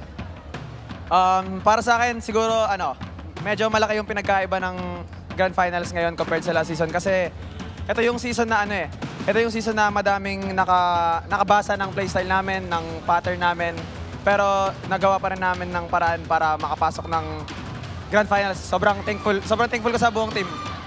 And that was a dominant statement din dahil nakuha nila ang sweep. Their team is definitely so strong right now, and I think hindi magiging strong ang isang team kung walang captain na nagli-lead. So, SuperFrince! SuperFrince! Can you talk to us right now kung ano yung nararamdaman mo ngayon na being able to lead your team to the Grand Finals? Unang-una masaya kasi parang unang season ko rin nata na naging captain to dito. Tapos parang nagtiwala sila, tapos yun, na finals cup. Alam mo, Prince, mula nung season 10, parang kitang-kita na namin na medyo dumadami na yung sinasabi mo sa interview. Kasi back then wala talaga masyado eh. Hindi, ganito talaga eh. But now, you've developed your confidence. Kasama ba yun dun sa mga championships na napapanalunan mo? Or is it more on you maturing as a player? Ano sa tingin mo kung bakit nade-develop mo yung confidence? Naging kampi ko kasi si Dwayne eh. Nagiging kaampi mo kasi si Kelra. Kaya tumataas ang kumpiyansa. May pogi points pa rin. I wanna know more about Coach. Paano naman daw si Brusco? Paano si Brusco, Coach? Why not? Si Brusco, Kung walang Brusco, walang Golden Goat. Walang Brusco, walang Golden Goat. I like it. Coach, why not? You're gonna be going back to another finals appearance. How do you keep your boys grounded? Because again, this is an ultimate Cloud9 moment para sa inyo na naman because, you're representing the Philippines and you're going back-to-back potentially. Diba? How do you keep your boys grounded heading forward into the finals matchup sa Sunday? Kasi syempre lahat tayo may kanya-kanyang goal. So, I think meron silang mga personal goals na, yun nga, we talk about. Ako naman personally, si Coach Sheb may 4 na MPL trophy. So, meron pa akong 3 kailangan na bulin. Abangan mo, Coach Sheb. I like that. Merong hinahabol and Wolf approves of that, Odin. Okay, so meron ka pa bang mensahe, Kirk, sa ating mga super family? Nasaan na supporter? Sa mga super fans dyan, thank you sa support and kita-kits sa Grand Finals. Once again, everyone, your grand finalist and the first representative of the Philippines para sa MSC EWC 2025, it's Onic Philippines! Gentlemen, you may now take your walk of victory. Sonics, I want to know, what time is it? And you may now take your bow. Our first representatives is Onic Philippines. The Sonics are planning to go back-to-back. That's right, Hans. At nakita natin na sobrang lakas nila ng pagbabalik nila ngayon with a 3-0 sweep after the 2 days na talaga namang minax out nila all the series that they had. They definitely proved that they are deserving for the grand final spot. Congratulations to our first MSC at EWC 25 representatives. Let's talk more about the match and the game na nangyari kanina as we go back to our panel.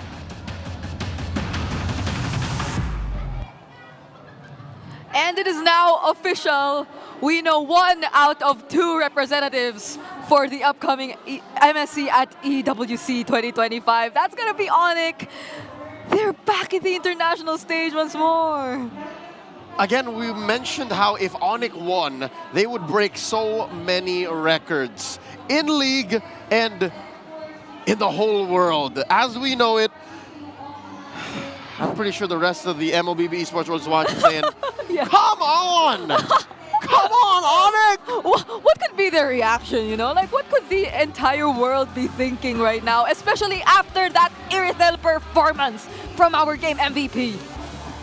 As much as we all laud and love how the Golden Goat, the gold standard, the Filipino savage, Kelra performs every single game, I'll tell you now, Bri, they won as soon as they picked blue side. Oh, as soon as they landed in blue side, we'll throw it back later to the draft. I think they automatically knew they won. Yeah, I mean, the draft went by so quickly, if you would recall earlier. And it was both Onic and Team Liquid Philippines looking like they were very decisive in the picks that they wanted to go for. But imagine, like, this Irithel pick hasn't been performing as much in the past few games. But this time, solo kills here and there. Twice. And jumping inside the base and still surviving. Yep.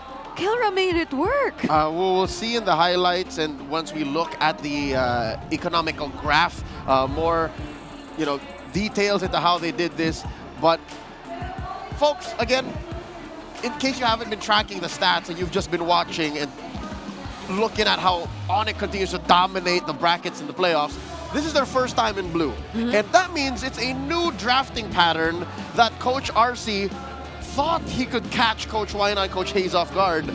But instead, Onic unleashed onto us a weapon the world wasn't ready for. Again, teams in the first days of the playoffs were banning out the Angela. They were looking out for this kind of draft. And little did we know, it wasn't Twisted Minds that was going to bring it out in the playoffs. It was going to be the Super Fam. It was them. And imagine how difficult it was for Team Liquid Philippines to catch this Irithel alongside the Angela, alongside the Quantum Charge, alongside, I think, the Sprint even that was in his hands. So he was just so free to do everything he wanted. And it felt so hard for Team Liquid and their lineup, which had little to no way to lock down this hero of Onic. That's right. Again, one could say, just build halberds, just build glowing wands. But it's not so simple. Again, as soon as the Baksha was picked, going into the draft dynamics, you could say, oh, this is an XP, this is a roamer. But again, I hate to say it, I told you so. There is a small, small possibility that Onic brings back the jungle Baksha, and they did. And not only that, they did so while arming it with such a great cast of characters. Number one, Kirk already winning that lane against the Phovius. He leaves the lane as soon as possible, bothers Karltzy, check. You have Zushin, SuperFrince. This hero single-handedly turned series around in the playoffs for Onic. And then, I didn't know, Brusco Angela was the breakout hit we weren't expecting to see. I was never expecting to see, especially in the series where he's been on the Chose, where he's been on those very aggressive types of roamers, the Baksha even, but now you see him play the Angela and it's equally as terrifying. The way they both, Brusco and Kirk, I feel like just the two of them, they were enough to become a nuisance to TLPH. I think the first blood even was in Kirk's hands. That was towards Sanji, who, for some reason, found himself being invaded in the purple buff. Yeah, see, again, I mentioned how lane to lane, Kirk wins against the Phovius. Kirk wins against Sanford because he just leaves. He can also go hunting again, bother Karltzy, find Sanji through first blood, as you mentioned, and then even go up against Oheb. Because again, a Granger can only do so much when there is a big Amazon woman right in front of him wailing at him. So the game wasn't easy for Oheb either. Yeah, that was one. And the laning matchup, when it broke out to team fights every now and then, he could barely target his Rhapsodies. He could barely get his Death Sonatas onto the members of Onic Philippines. And that's already taking into consideration that they had the Astral Echo, and they did try to layer their skills multiple times. We saw that, the Astral Echo into the AOG, but given the speed, the mobility that Onic had, they could at most probably landed to 1 or 2 members, and then that's it, because they could just regroup and then fight back. They know TLPH already used a lot. Yeah, it's not like Liquid couldn't play, it's that Onic did not allow them to play. Fundamentally, again, as soon as the draft began, blue side, Onic had a plan. Yeah. Liquid, their days were numbered, going undefeated, going lossless series-wise in the playoffs, and that allowed for Kelra to score the BPI rich guy, 848 GPM. Really, it's just between him or King Kong. King Kong or him. Maybe in this game, you could say that maybe SuperFrince could farm out too, but no. Like, this was a 4-protect-1 kind of situation again, and this was in their keys to victory. Yep. The KK connection winning over the Baby Case connection this time. Yeah. But I feel like we have a lot more to discuss, Leo. For sure. I'd love to dig deep into the gold and the story that the game told through that. The painful lack of objectives for Liquid here in this game, and then eventually the builds that these two teams went on for, because that was one of the few ways Liquid could have clapped back, all right? Check this out. Something I noted and noticed in this sweep, in this 3-0 series, is Game 3 is the shortest and the smallest lead Onic held over Liquid before they went ahead to the largest gap they had. So check this out. Close. As early as 8 or 9 minutes, I knew, and you guys knew watching, our casters knew watching, and even the players, they had such great difficulty dealing with Onic's lineup that even 8 to 9 minutes in, we might not win. This might be it. And that was just a, what, 900 gold lead, 1,000 gold lead. And then eventually, it grew to a point wherein, what was the final number? 10K, 9K between each other? And that's because no one was dying from Onic PH. Liquid could not do anything. And this shows just exactly why. Look at all those objectives. Not a single thing touched on Onic's side of the map. Liquid, sure, Karltzy stole 1 turtle in the midst of it all, the last turtle. But that's because Onic was playing the map too. So that's how difficult it was. They were an immovable object and an unstoppable force all in one, just running through. That's what you get when you have an Angela. That's what you get when you have a jungle Baksha. And talking about the jungle Baksha, all right? The economy will tell us alongside the item builds later why 1,000 or 2,000 gold lead is more scary when you're playing against a utility jungler as compared to an assassin jungler, all right? Right now, I want you to open your MLBB, all right? Whether you're watching on your phone, on your TV, your computer, open your MLBB. Consider the price of defense items, tank items, and the price of attack items, mage items, the ones that give your physical or magical damage pumps instead of defense. You'll know what I'm talking about. The fact that the Baksha started building and farming slowly with such a low economy makes it all the more scary that you can't kill them. Because it's unstoppable. We're going back to a concept from about 3 or 4 years ago called the funnel. They were literally funneling all of their economy towards Kelra, and that allowed for him to just, again, as Brigida mentioned, as our casters called, as you saw, just walking into Liquid's base and just saying, all right, I'll wait for my jump again. I'll wait for I'll wait for Kirk to be able, I'll wait for Brusco to be able to jump into me, and then we can walk the long way around. They were funneling all of their economy into Kelra. He was the only one who needed any significant amount of gold. Everyone else were happy with change. That's why that small gap in the gold mattered, all right? Let's check what Onic did here. Again, that final number was, yeah, closer to 10K. That was 10K. And the items that Kelra was able to get away with. Full build here. Haas Claws, check. Berserker's Fury, check. He was able to go for a GDS. There you go. And let's look at Oheb, all right? Oheb suffered 2 solo kills. That's what I remember, 2 or 3 solo kills. One of them was off cam for sure. He was able to farm up, and he was struggling, fam. He was struggling. What is this, 8 or 9 minutes? 7, I'd reckon. 650 is what I recall, wherein he was able to build the boots, plus Hunter Strike, plus Sky Piercer. That's acceptable, but it's average. Again, going up against a lineup that Onic drafted that goes so fast, that controls the map, that can go, all right, we're a 2-man, we're a 3-man, and then suddenly we're 4 or 5 because of how fast a Hilda and an Angela can respond. This was not going to fly. This was not going to do. And eventually, yeah, towards the end of the game, he was able to build a Sea Halberd. But you're also thinking, how much more can we do when we already have a Glowing Wand and a Dominance Ice, and we still can't kill them? Where's your damage going to come from? Honestly, it gets to a point where it is frustrating. And that's what I felt for Liquid in this game. 16 minutes of sheer frustration. Why is this Hilda in my face? Why can't I kill whoever Brusco chooses to go into? Why couldn't have we killed Brusco? Go back to that game where Brusco went ahead and stopped his tracks, dodged the Sonata, and walked away. There has to be some sort of mental salvo, an attack, an assault on the game of Liquid, wherein Onic just got away with everything. Onic Philippines has changed the game once more. We knew that Fredrin was back in the meta. We knew that Baksha was bubbling. He was a first phase prio pick already when the playoffs started. But here Onic showed us that if you let them and you're not ready for it, they can draft into a nice one baby game that ends real quick and just chokes you out of all the possible outs. Luckily, Liquid's not out just yet. Liquid has about 24 hours to figure out what went wrong and how they can survive another run through the lower bracket. For now, let's go ahead and listen to the mic check and see what it was like calling that match.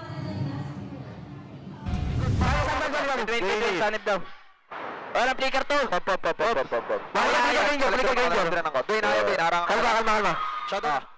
Shadow pag sanib. Zero lang ha. Shadow ka ninja. Kalma. Nakarating na. Tingin daw. Nice point. Cancel ko. Hero. Kahit tapusin. Hero lang. Kahit tapusin. Mid po. Tingin nga, pre, pagtatapang sila. Tudot. Kalma. Nagsusurprise. Kamusta to? Bangga. Op. Kalma. Clear. Messi!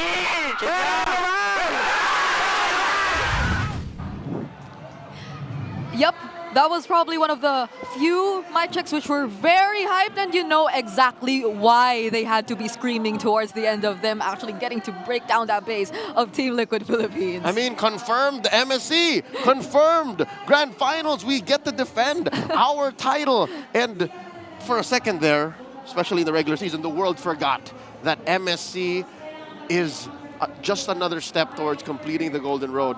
Onic Philippines, they have a chip on their shoulder. They want to prove to them that, you know, what happened in the latter part of 2024, in the earlier parts of this year, it's not a fluke. So they want to go all the way, and this is just another step for them to go away, and that's what was fueling their...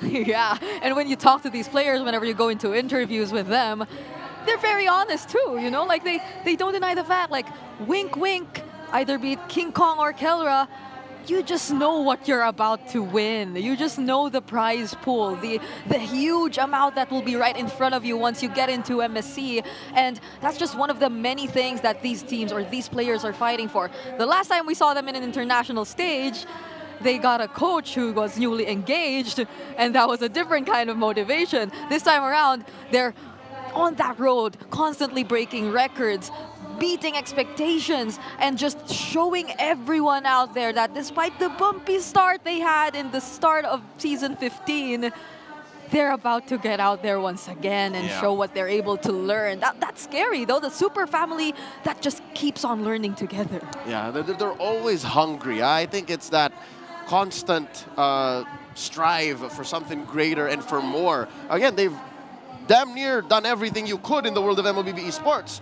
Win in the hardest region to play in. Win the World Championships. Go to China, go to Indonesia, go to Jakarta, go to JB in Malaysia, and just do everything you could. Now, they get to visit the Middle East. Now they get to go to Riyadh, Saudi Arabia, to play at the Esports World Cup. And again, there's only one slot left. Like, who's going to take that? That's gonna be tough. We still have another series awaiting us for this day, and I'm pretty sure Team Liquid Philippines will pay full attention to that series because it will be depending on that series, and they'll find out after that who they're going up against tomorrow in the first best of 7 we'll be having in the playoffs. Because since last season, we've been doing this already. We just you know how competitive it is. You have to give the best of 7 to the lower bracket finals. They have to fight for it all the way.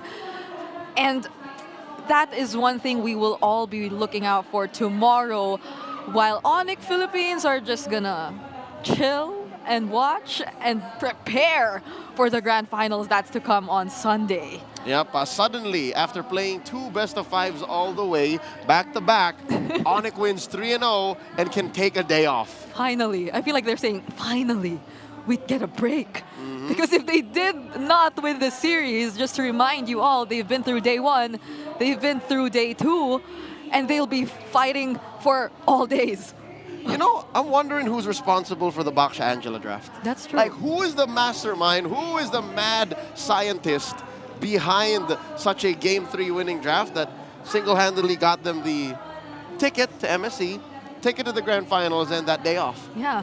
Who gave Bruce Goat the Angela? Yeah, where do you learn how to do that? Since when have you been keeping this strategy? Like, now you tell the world, you tell the entire Philippines that it's not just my Cho you should fear. It's not just my Hylos Gatot you should fear. I have an Angela. He can actually pull off the Angela, right? So that just makes maybe like the 53rd hero for Onic? For Onic? Like, yeah. Like, we'll have to double check on that. But in season 15, yeah. That just adds to the list of heroes they've already decided to use, at least in this season. Yeah. That and the Jungle Baksha. Like, these are multiple different weapons that suddenly the league has to be aware of. And of course, definitely, the teams who will be going up against them have to be aware of. But for now, we have 2 teams who are fighting for survival. They need to win the series to stay in the league, and that's gonna be Aurora versus Team Falcons coming your way in just a few moments.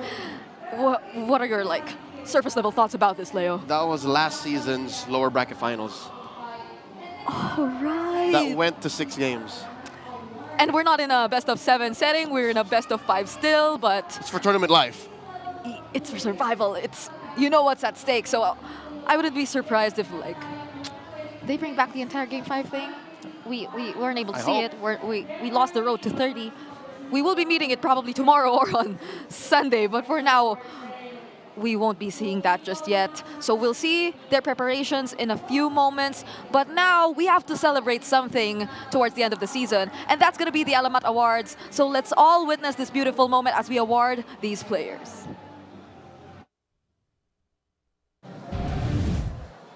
The mark that brings our players from great to legendary. Welcome to MPL Philippines Season 15 Alamat Awards.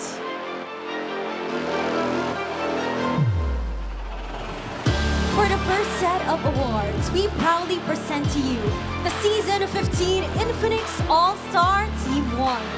These players showed their greatness in the lane throughout the season.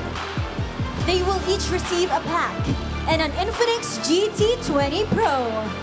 I'd like to call on our presenter on stage, the Infinix Marketing Manager, Ms. Jelly Buan.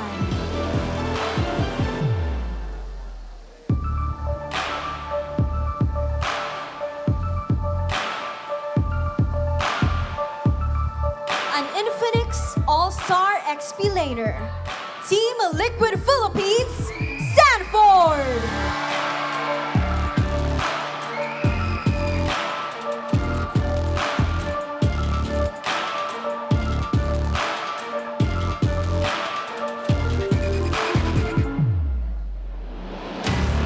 Our next award goes to the Infinix All-Star Jungler.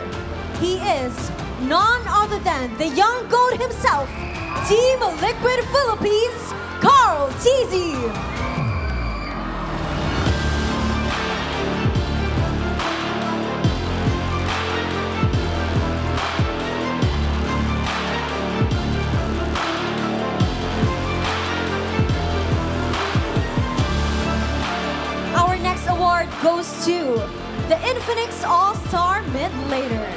Congratulations from Onic Philippines, SuperFrince!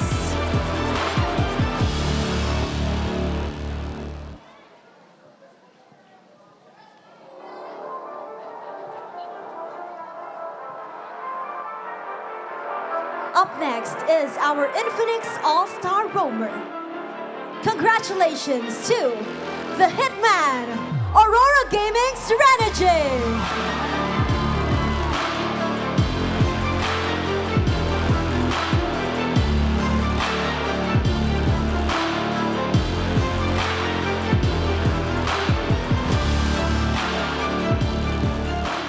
But not the least, for Team 1, we have our Infinix All-Star Gold Laner.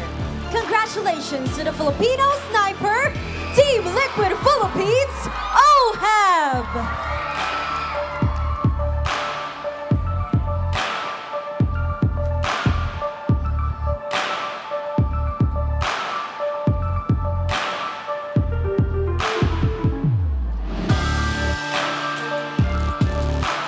Congratulations once again to our Infinix All-Star Team 1.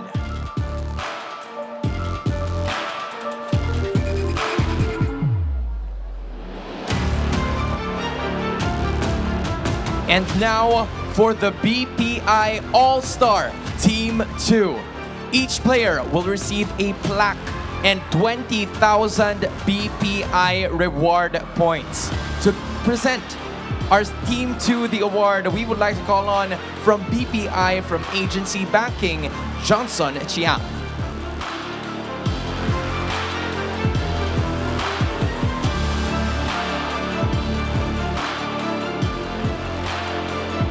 First off, at the EXP lane, from Aurora Gaming, it's Mr. Consistent, Edward.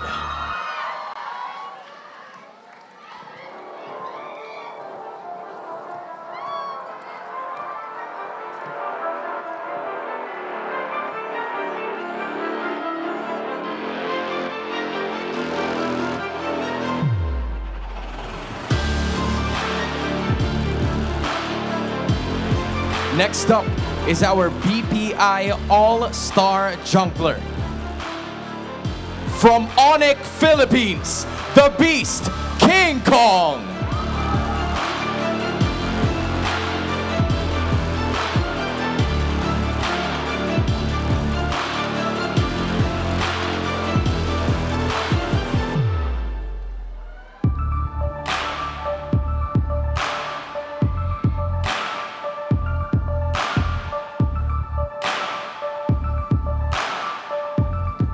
Next up is the BPI All-Star Mid Laner. From Aurora Gaming, Yue!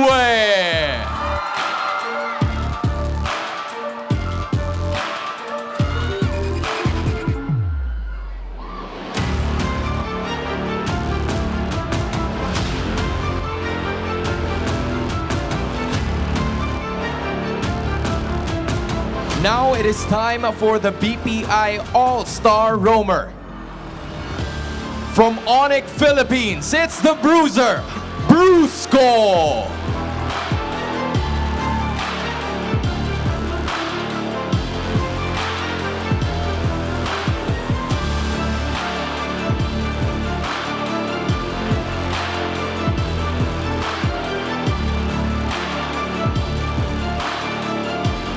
To complete the BPI All-Stars, there needs to be a gold laner. From Onic Philippines, the gold standard, Kelra!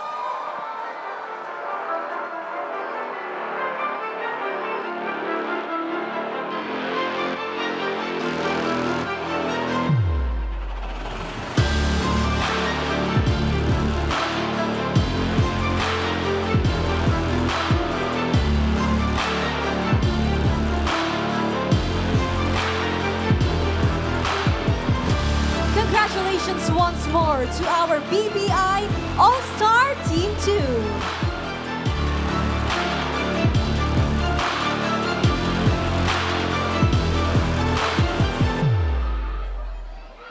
moving on to our next set of awards, we have our Smarts Fans Choice All-Stars. Each player called will receive a plaque and a Smart 5G Turbo Wi-Fi. To present this award, we would like to call on Smart Prepaid Brand Assistant, Miss Francesca Palafox.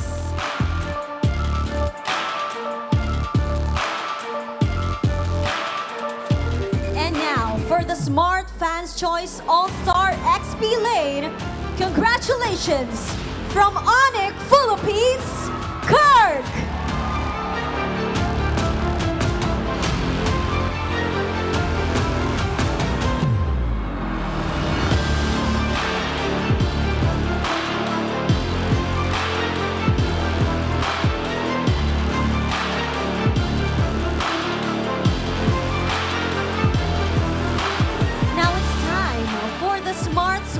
Choice All-Star Jungler.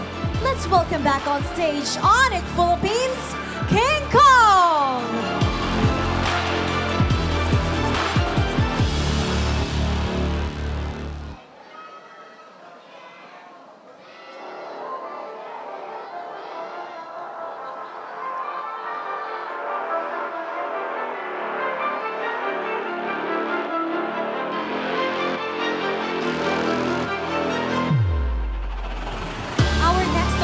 Goes to the Smarts Fans Choice All-Star Mid Laner. Again, let's welcome back on stage the captain of Onic Philippines, SuperFrince.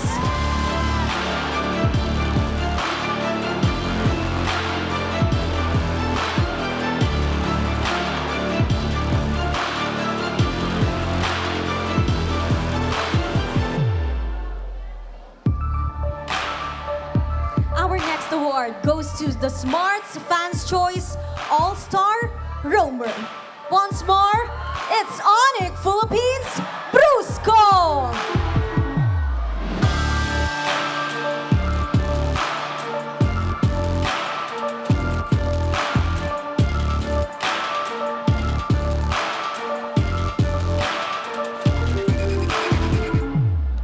And to complete the squad, congratulations to the Smarts Fans Choice All-Star Gold Laner, Kelra!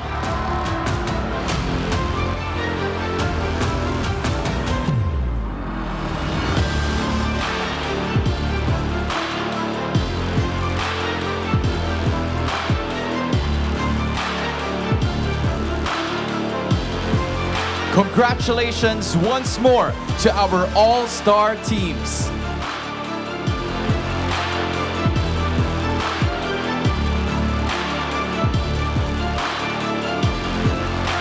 Next up, we award the media, tirelessly telling the stories of our league and its players throughout the season. To present the award, we welcome to the stage the MLBB Philippines Esports PR Manager, Mr. Ron Muyot.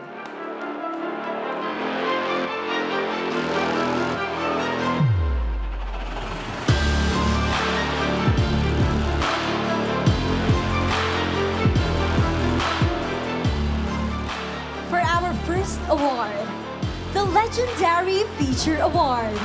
Congratulations to All-Star Magazine! The Legendary Feature Award honors the journalist who has crafted the most outstanding feature, article, or video about an MPL PH player or coach for the season. This award recognizes in-depth storytelling, compelling narratives, and exceptional coverage that highlight the journey, struggles, and triumphs of the league's finest talents.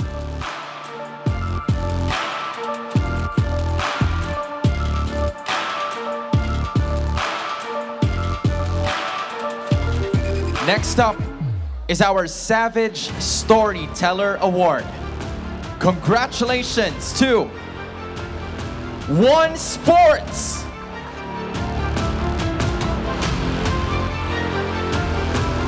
The Savage Storyteller Award is presented to the media entity that has created the most impactful content, igniting discussions and engagement within the MPL Philippines community.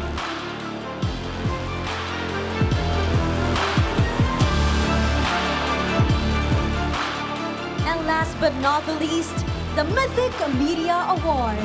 Congratulations to Fulcrum Esports! The Mythic Media Award is the highest honor given to the journalist who has demonstrated overall excellence throughout the MPL PH season. This award recognizes consistency, quality, and impact across all media outputs, whether through insightful articles, compelling feature stories, or engaging multimedia content.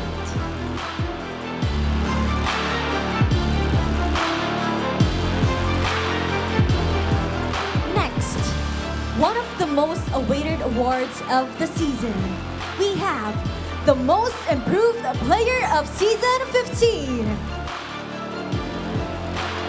To present the award, I'd like to welcome Infinix PR Supervisor, Miss Irish Del Rosario.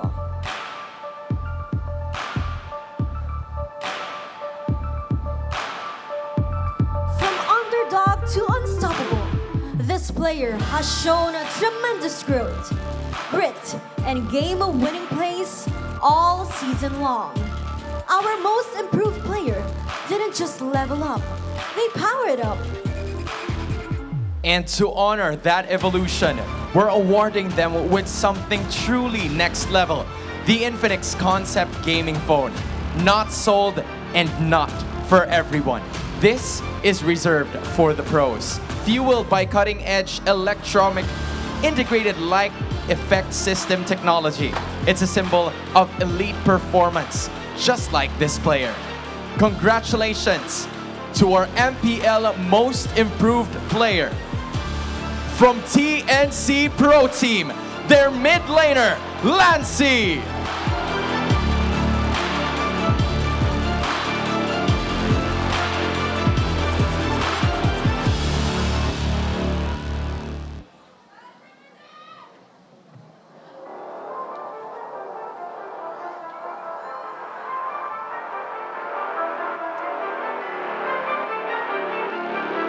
Congratulations once again, Lancy. Your path as a legend begins today. For our next award, we have the Coaching Team of the Season. It was the back and forth that allowed the team to shine, create unbelievable plays, and rise from legends to immortality. Congratulations to Team Liquid Philippines, Coach RC.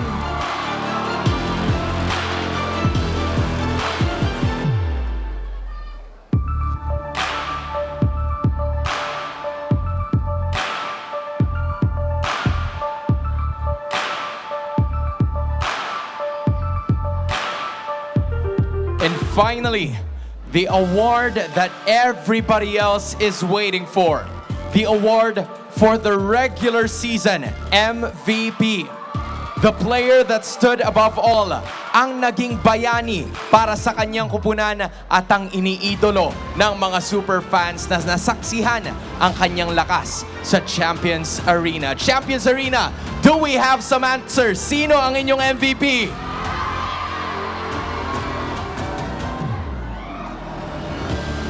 The regular season MVP of Season 15 from Team Liquid Philippines, the Filipino Sniper, Oheb!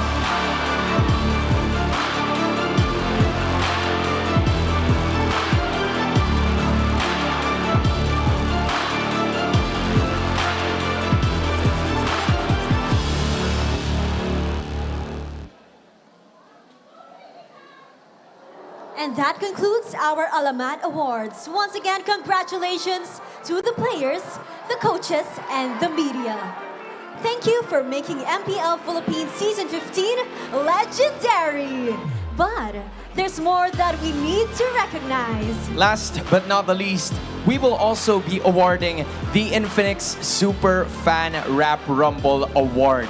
The best rap na binigay noong ating simula ng playoffs. I would like to call on stage all of our participants from all of the 6 remaining teams.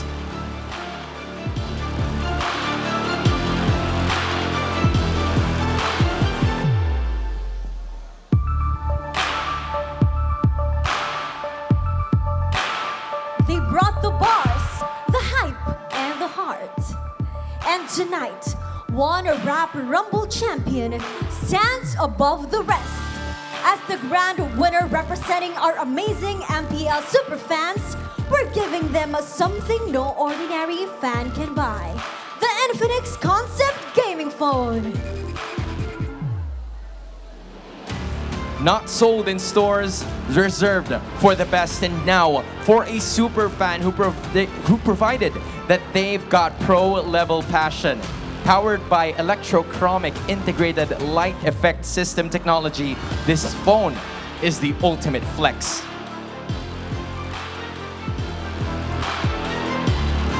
Congratulations to one of the strongest fandoms, the Sonics, Onic Philippines!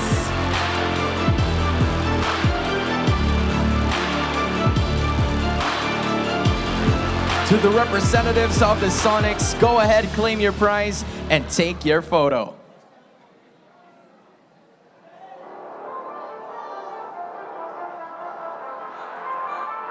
Of course, the others won't be leaving empty-handed. Congratulations still, as you will be receiving a GT Bud.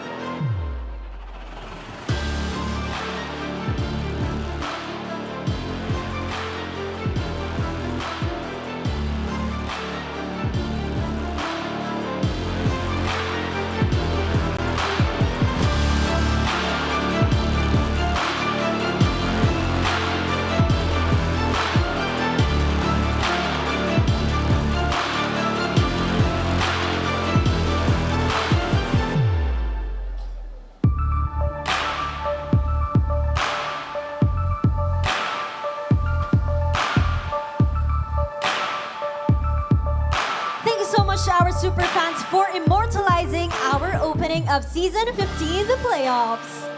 And that officially ends our Alamat Awards. At kailangan na rin natin bumalik sa aksyon.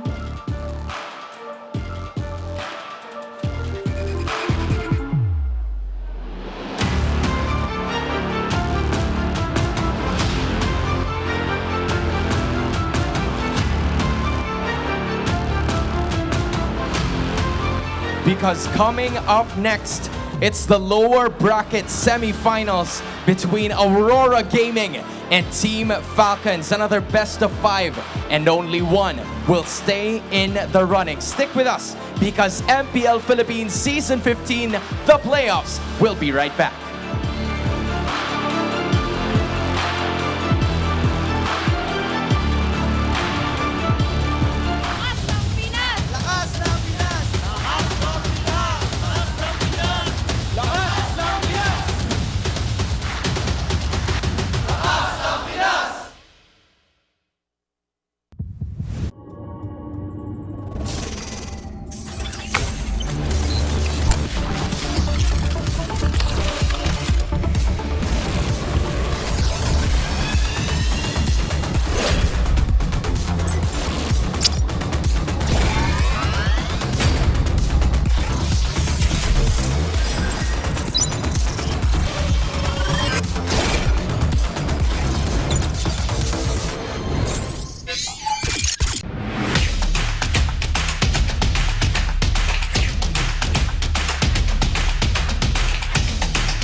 Teenagers? Ako!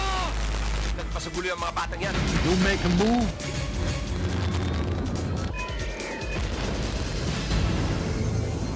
Di abutan dito! Defeat! GG bro! Don't worry! The Only with Smart Power All 99. Hindi bitin with 10 gig data to power your games plus only Facebook or only TikTok. Load now!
needs to go to a concert when you can own that stage with your friends?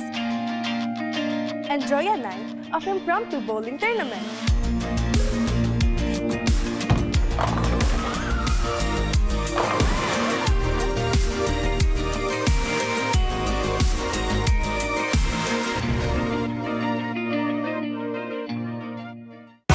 Enemy alert. Your scalp gets 1.5 times greasier, causing dandruff.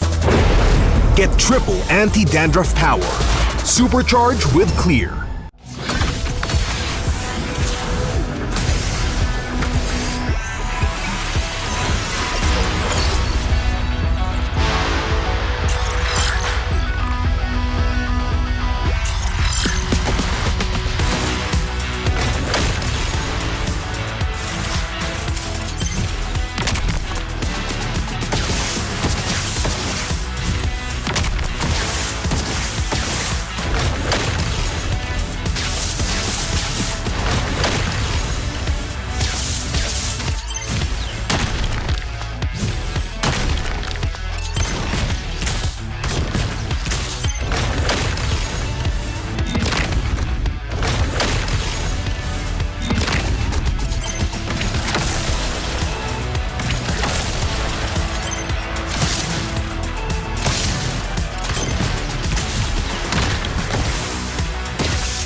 は俺に任せて。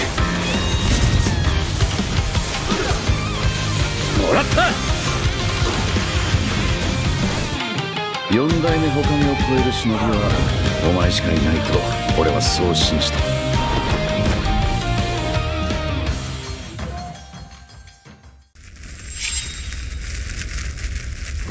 んなを守るために私はもっと強くなる。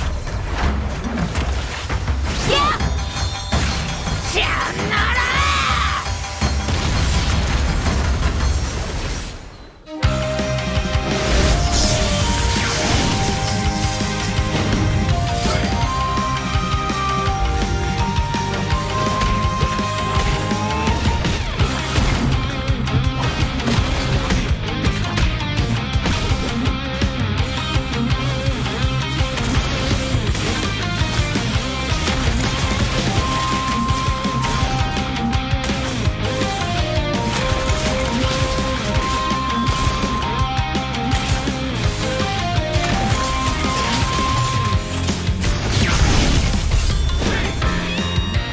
今度は背中合わせでいくわよ。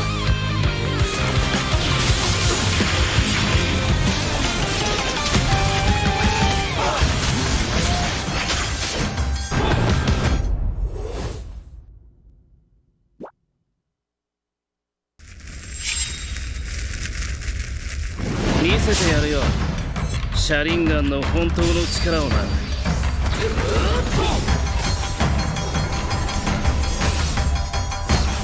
力が湧いてくる。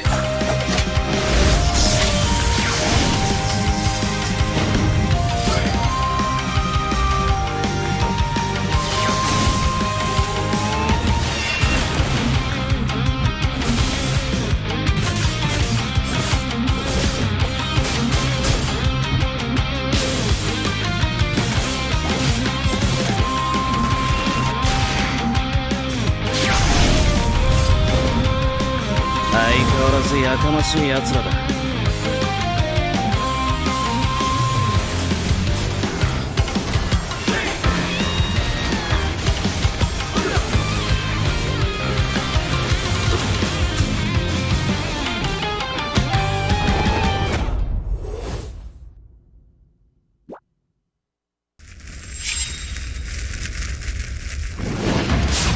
みんな、渦巻きナルトが帰ってきたぞ。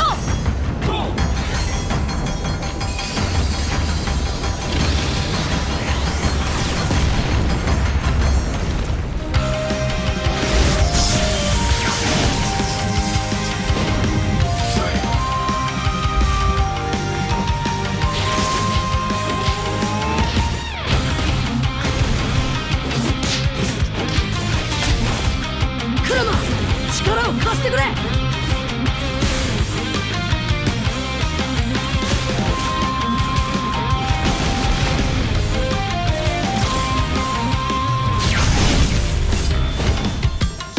っしゃ、第7班ここに復活だってばよ。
相変わらずやかましい奴らだ。今度は背中合わせでいくわよ。よっしゃ第7班ここに復活だってばよ。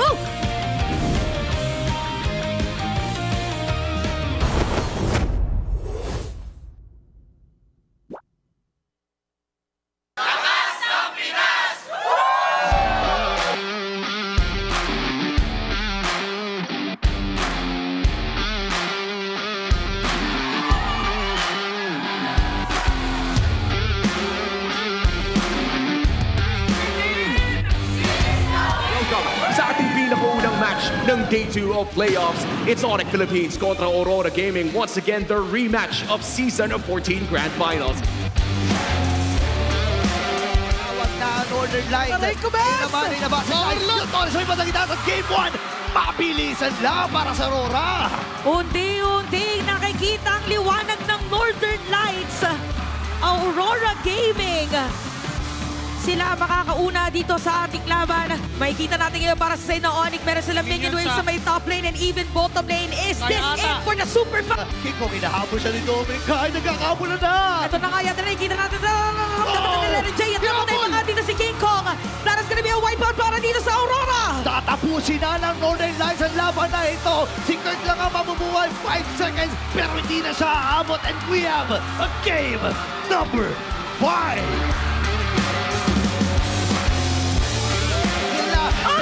From Onic Philippines, this is it ata.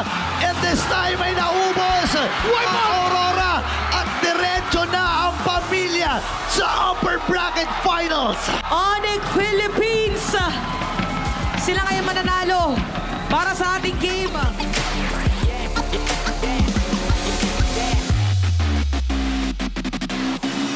Kanilang identity, aggression is key. And makikita natin yan dito sa draft ng game number 1. Endable na nga yata, parang walang dedepensa.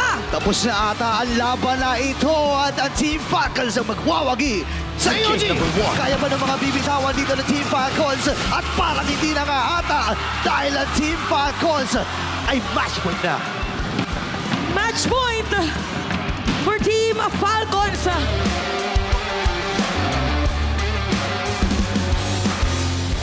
Inaantay na papag-extend ng ating laban. Kakatok na ang Team Liquid Philippines para ma-extend ang set na ito. It's not easy. Mamamatay din.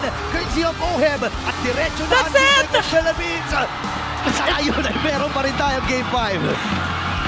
Another full Game 5 series, ladies and gentlemen. We have 3 players aside ng Team Falcons. Tingnan natin kung matatapos na ito ng TLPH. Magkakaroon ng minion wave. Paano magiging juggle ngayon ng Team Falcons? Unti-unti kakatok. Kapal ng May at ang Team Liquid Philippines ay tutungtong sa upper bracket finals. Team Liquid Philippines.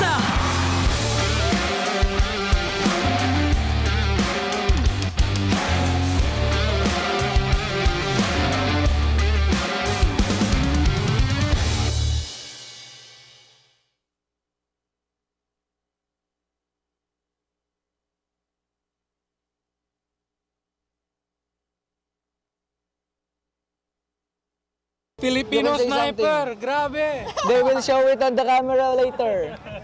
Let's go, let's go! Eto nga ako pre, si Mikasa. Mikasa! Ere! Paborito ni Mikasa sabihin, Ere! Ere! Wala pre, jacket diff bro, it's already a jacket diff. Yeah, they already lost. Why are you close ranging me bro? Sinabi ko na wala talaga may kwento Napokus lang ako. Sorry mga boss, nakapokus lang ako. ML lang nasa isip ko. Tsaka na yun, pagtapos ng playoffs. Nobody gets me like you do. Grabe yung improvement si Fuego pre Binigyan na naman ako ng inspirasyon ng Fuego pre, para magpapayat. Papayat ako, okay lang. Ako, kinakabisado ko lahat pre. Pati yung golf ko, napabayaan ko na pag-golf ko. Wala ganun talaga pre. Si Michael Jordan kasi, hindi na kami magkasama ngayon LQ kami. Ay, LQ tuloy. FO.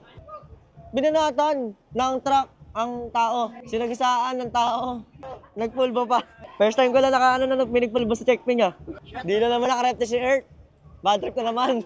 Wala yan, game, ganun mainis. Kaya mo yan, kaya mo yan. Yan talaga pag malakas fresh na shutdown.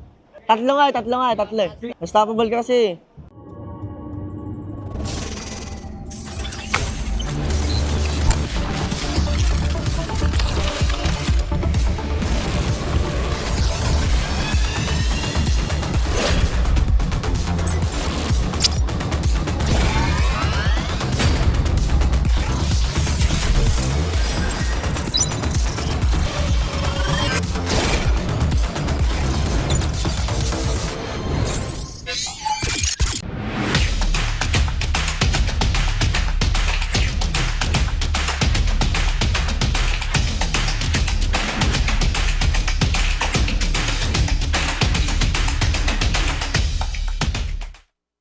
Kalimutan na natin to. Bumalik na tayo. Tara na!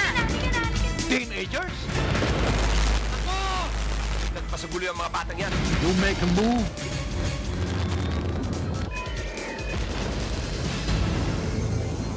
Di abutan dito! Defeat. GG bro! Don't worry! The Only with Smart Power All 99. Hindi bitin with 10 gig data to power your games plus only Facebook or only TikTok. Load now!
To go to a concert when you can own that stage with your friends. Enjoy a night of impromptu bowling tournament.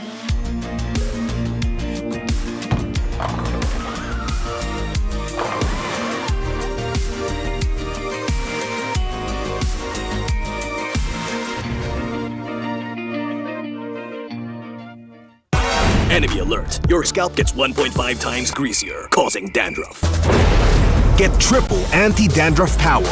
Supercharge with Clear.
とは俺に任せて。もらった。四代目ほかげを超える忍びはお前しかいないと俺はそう信じた。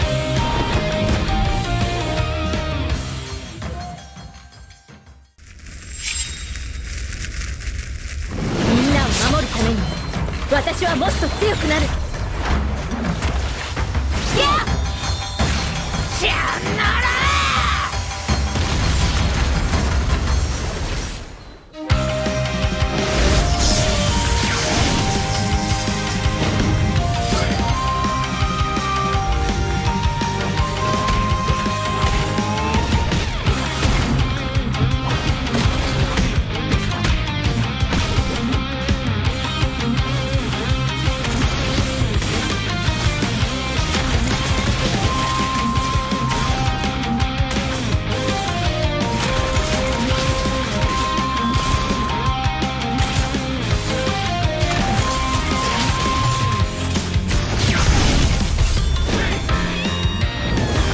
背中合わせで行くわよ。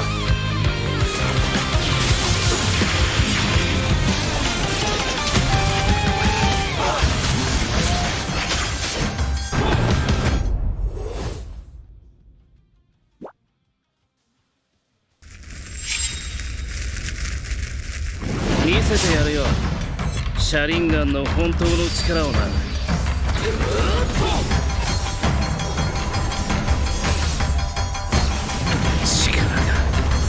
湧いてくる。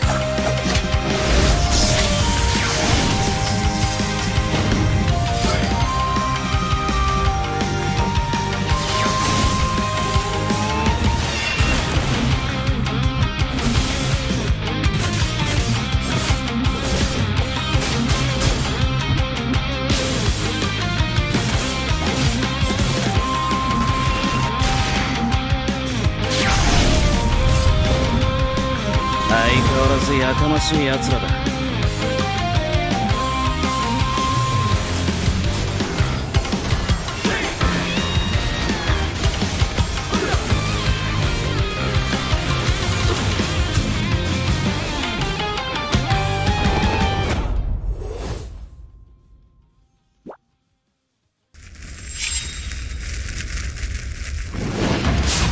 みんな、渦巻きナルトが帰ってきたぞ。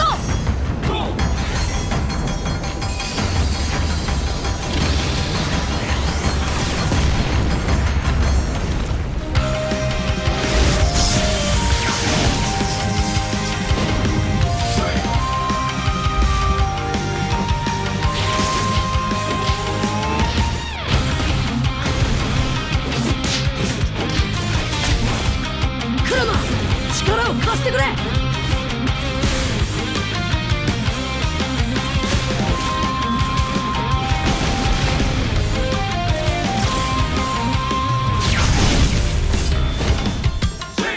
じゃあ第7班ここに復活だってばよ。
相変わらずやかましい奴らだ。今度は背中合わせでいくわよ。よっしゃ、第7班ここに復活だってばよ。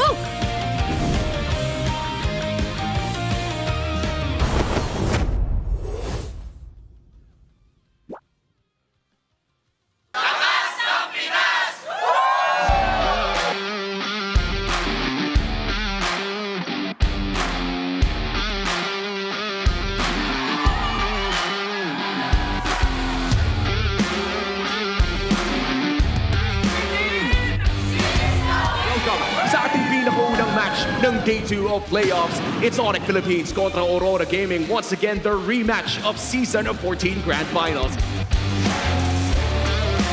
Tawag na Northern Lights. Aray ko, Bes! Naman ay nabasa tayo. Torres may patagitan sa Game 1. Mabilisan lang para sa Aurora. Unti-unti nakikita ang liwanag ng Northern Lights. Aurora Gaming. Sila makakauna dito sa ating laban. Makikita natin ngayon para sa side ng Onic. Meron silang minion wave sa may top lane and even bottom lane. Is this it for the SuperFrince? Kung hinahabol siya ni Dominic, kahit nagkakabol na. Ito na nga yata nakikita natin. Nararamdaman Jay at napatay pa nga dito si King Kong. That is gonna be a wipeout para dito sa Aurora. Tatapusin na ng Northern Lights ang laban na ito. Si Kurt lang ang mabubuhay 5 seconds pero hindi na siya aabot and we have a game number 5.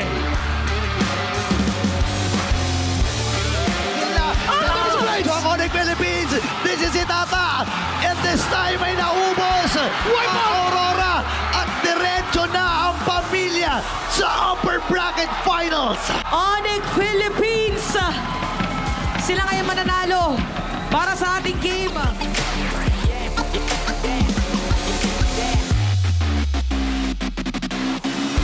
Kanilang identity, aggression is key. And makikita natin yan dito sa draft ng game number 1. Endable na nga yata, parang walang dedepensa. Tapos na ata ang laban na ito at ang Team Falcons ang magwawagi sa game number 1. Kaya ba ng mga bibitawan dito ng Team Falcons? At parang hindi na nga ata dahil ang Team Falcons ay match point na. Match point for Team Falcons.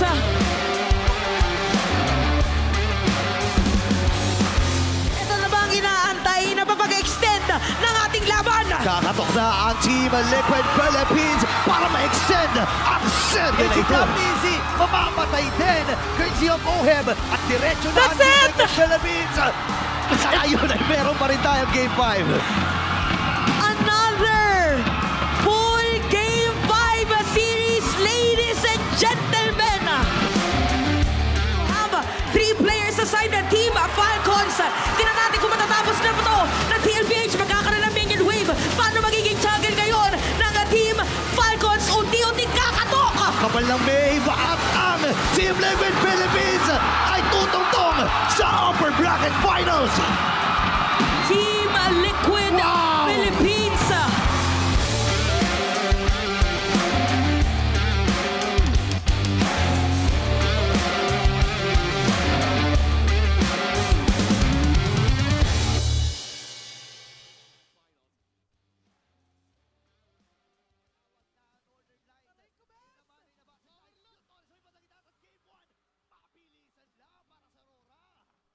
Filipino sniper, grabe. They will show it on the camera later. Let's go, let's go. Eto nga ako pre, si Mikasa. Mikasa. Ere! Paborito ni Mikasa sabihin. Ere! Ere! Wala pre, jacket diff bro, it's already a jacket diff. Yeah, they already lost. Why are you close ranging me bro? Sabi ko na wala talaga may kwento Napokus lang ako. Sorry mga boss, nakapokus lang ako. ML lang nasa isip ko. Tsaka na yun, pagtapos ng playoffs. Nobody gets me like you do. Grabe yung improvement si Fuego pre Binigyan na naman ako ng inspirasyon ng Fuego pre, para magpapayat. Papayat ako, okay lang. Ako, kinakabisado ko lahat pre. Pati yung golf ko, napabayaan ko na pag-golf ko. Wala ganun talaga pre. Si Michael Jordan kasi, hindi na kami magkasama ngayon LQ kami. Ay, LQ tuloy. FO. Binanatan ng truck ang tao. Sinagisaan ng tao. Nagpulbo pa. First time ko lang pinigpulbo sa checkpin niya. Hindi na naman nakarepte si Earth. Bad trip na naman. Wala yan, game ka na mainis. Kaya mo yan, kaya mo yan. Yan talaga pag malakas fresh na shutdown. Tatlo. Unstoppable ka kasi. They said there's a limit in the women's league. In MWI, we say limit? Watch us bounce from the MWI queens everyone knows, to the stars who came out from nowhere, to the ultimate champions. Now, MWI is expanding greater than ever. Turkey, EECA, Africa, Mongolia, and beyond. We're stretching the map wider. MWI, where dreams get louder. This isn't just a tournament. It's your passport to the world stage. A spotlight for women in the EWC. No rules, no ceilings, no limits. Just this. We're vibrant. We're ready. We're limitless.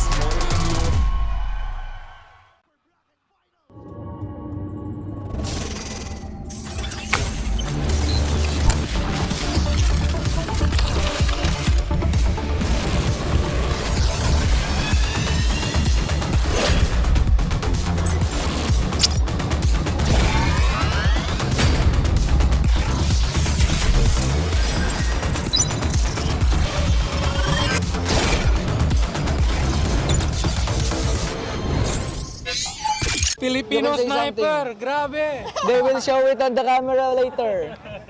Let's go! Eto nga ako pre, si Mikasa. Ere! Paborito ni Mikasa sabihin. Ere! Wala pre, jacket diff bro, it's already a jacket diff. Yeah, they already lost. Why are you close ranging me bro? Sinabi ko na wala talaga may kwento Nakapokus lang ako. Sorry mga boss, nakapokus lang ako. ML lang nasa isip ko. Tsaka na yun, pagtapos ng playoffs. Nobody gets me like you do. Grabe yung improvement si Fuego pre Binigyan na naman ako ng inspirasyon ng Fuego pre, para magpapayat. Papayat ako, okay lang. Ako, kinakabisado ko lahat pre. Pati yung golf ko, napabayaan ko na pag-golf ko. Wala ganun talaga pre. Si Michael Jordan kasi, hindi na kami magkasama ngayon LQ kami. Ay, LQ tuloy. FO. Binanatan ng truck ang tao. Sinagisaan ng tao. Nagpulbo pa. First time ko lang pinigpulbo sa checkpin niya. Di na naman nakarepte si Earth. Bad trip na naman. Wala yan, game ka naman Ines. Kaya mo yan. Yan talaga pag malakas fresh na shutdown. Tatlo. Unstoppable ka kasi. They said there's a limit in the women's league. In MWI, we say limit? Watch us bounce from the MWI queens everyone knows, to the stars who came out from nowhere, to the ultimate champions. Now, MWI is expanding greater than ever. Turkey, EECA, Africa, Mongolia, and beyond. We're stretching the map wider. MWI, where dreams get louder. This isn't just a tournament. It's your passport to the world stage. A spotlight for women in the EWC. No rules, no ceilings, no limits. Just this. We're vibrant. We're ready. We're limitless.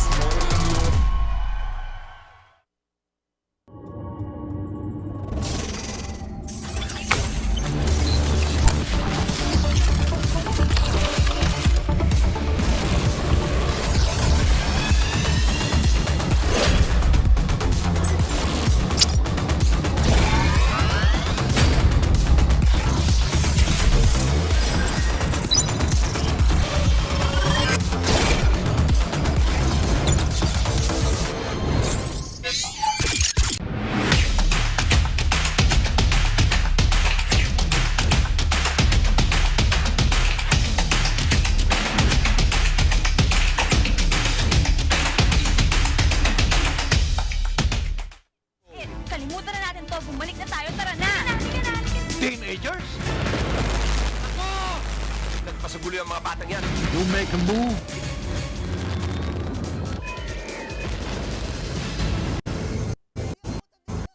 Di abutan dito! Defeat. GG bro! Don't worry, the Only with Smart Power All 99. Hindi bitin with 10 gig data to power your games plus only Facebook or only TikTok. Load now!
To go to a concert when you can own that stage with your friends.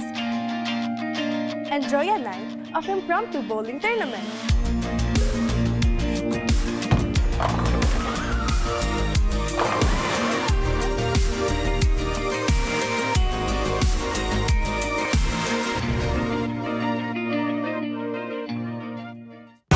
Enemy alert. Your scalp gets 1.5 times greasier, causing dandruff.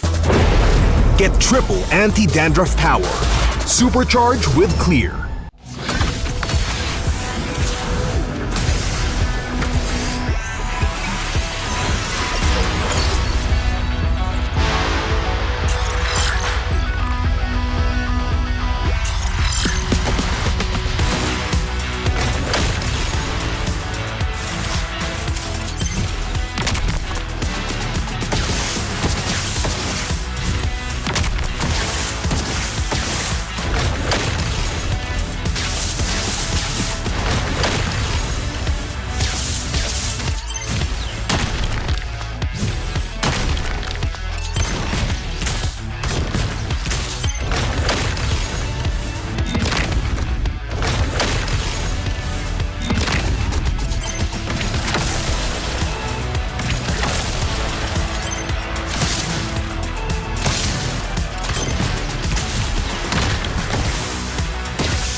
cut us to the top, no ifs, no buts. Winning any game, para to sa PIN na yes. Di mo matitinag aming boses sa new level. Nasa kalye man o mobile, you know I become a legend. Weapon fire, we unite, we winners. Built with pressure, like diamonds are made of. Switch in a lane na parang gera, HP racing may reset up. Built tagatang buhat ni Hilda, full load SS parang Laila.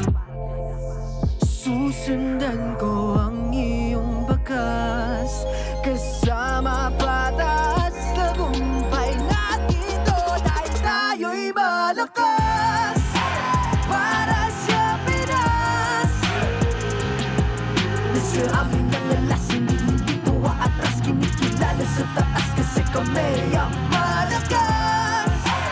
Para sa Pinas, nasa amin ang lalas, hindi ko atras, kinikilala sa taas, ganito kami sa Pinas. Wow! Hold on. Yeah, wala ka sa Pinas. Laging MVP, no surrender, no retreat. Pag nagsama-sama, just imagine what we can achieve.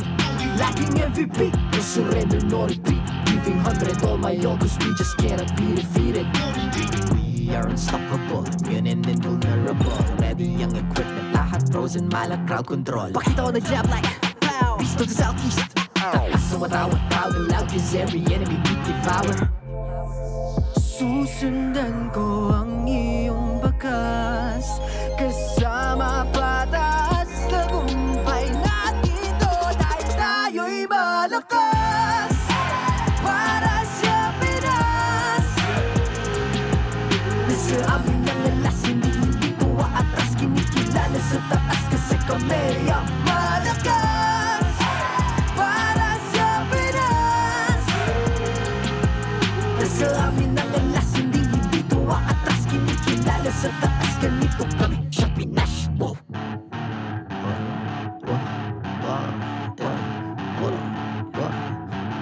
Malakas, Pilipinas, malakas.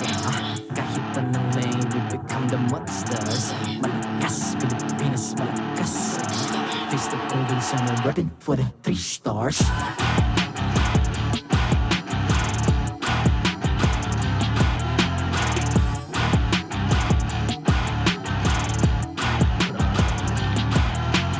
Ang lakas ng Pinas, we unite, be the stars. Ang lakas ng Pinas, we unite, be the stars. Ang lakas ng Pinas, we unite, be the stars. Ang lakas ng Pinas, we the stars. Ang lakas ng Pinas, we unite, we the stars. Ang lakas ng Pinas, we unite, we the stars. Ang lakas ng Pinas, we unite, we the stars. Ang lakas ng Pinas, we the stars.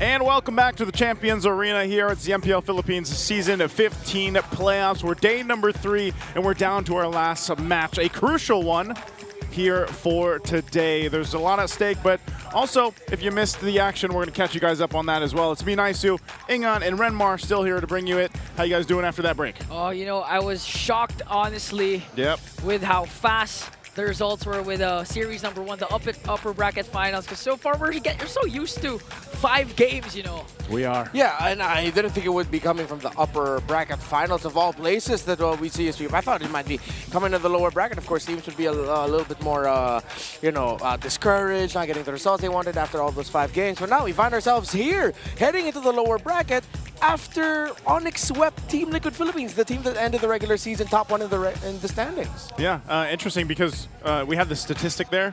What was it? 70% was around the 70% win rate for the top seed usually winning. So they defied the statistics as well. And of course, as you guys can see, they advanced to the grand final for Onic Philippines as well as booking the ticket over to MSC at EWC. So they are going to be flying for a while here, but of course they want to go ahead and lock in and focus on the grand finals, which is happening in a couple of days. And for us, we are now shifting our focus over to an elimination match, right? We're going down to the lower bracket, but of course, before that, and we focus on what's happening here, we have to give a thank you to our sponsors, Time Zone. Time Zone, they've got an exclusive promo just for you guys over there watching. Get 400 pesos power load for only 200 pesos. And all you have to do is register on the Time Zone Fun app, insert the promo code TZXMPL, and redeem the voucher at any of your favorite Time Zone venue. Miss out on this amazing deal? You must not. Man, that reminds me of some stuff I've been seeing, you know, taking simple English and making it fancy, basically. I don't know if you've seen those. See. Okay, that No, works. I haven't seen that. I will share it. Oh, yeah, yes, please. I wanna As you like to, you know, share with me some great. Yeah, we share each other some fantastic content, really. But also, again, you guys can go ahead and check out our deals for TT Racing. You can get 2,000 peso discount on your next purchase by using the TT Racing X MPL Philippines exclusive voucher code MPL2000 over at ttracing.ph. And don't miss out on exciting TT Racing gaming share giveaways during MPL Philippines, so stay tuned for more info. Just remember, for those who dream, work, and play, TT Racing has your back. It's got your back. It's got everything you need. And we hope that you guys have taken advantage of using the voucher code throughout our MPL Philippines. So grab it while you can. Now, moving on to what's at focus here is, of course, Aurora versus Falcons. Little flashback to yesterday, man. We had another 10-game series, of course. And I got to say, RORA, it was surprising the way they played. Falcons as well. We had the Battle of Skies back from day one.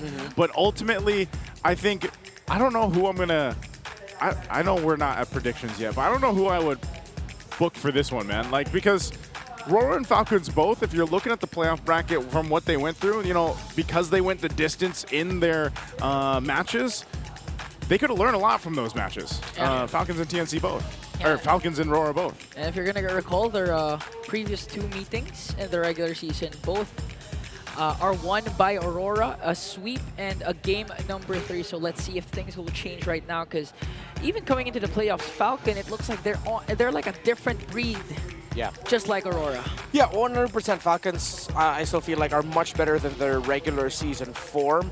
However, I feel like these two are coming from very different stories. Up against Onic Philippines, Aurora showed a lot of resilience. They just weren't able to climb over that hill of being able to secure game number 5. Honestly, it was a surprising ending to that. A little bit more back and forth, but then suddenly it just was all gone in a snap. Meanwhile, Falcons, it was 3 games straight where it felt like they were trying just facing the consequences of some of the draft decisions they made, while at the same time the consequences of Team Liquid Philippines pulling off 3 games in a row of them winning with the last pick or last 2 picks of the drafts.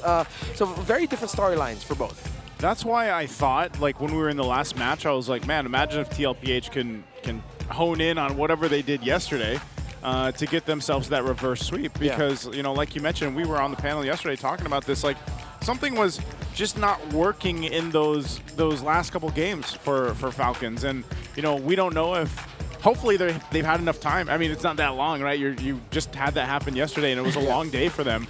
So hopefully you can go ahead and recalibrate. That's always the test about playoffs, though, because you have those consecutive days, you have these long days. Can the players and the coaches reset and lock in before that? So to break down the match further, we're going to throw it over to our panel with Leo and Brigida. Thank you so much to our casters, Naisu, Ingan, and Renmar. They've had their fair share of ideas, and we will be sharing ours too in a bit. My name is Brigida, together with Leo once again, and we will be here for the very last best of 5. We will be witnessing this playoffs again.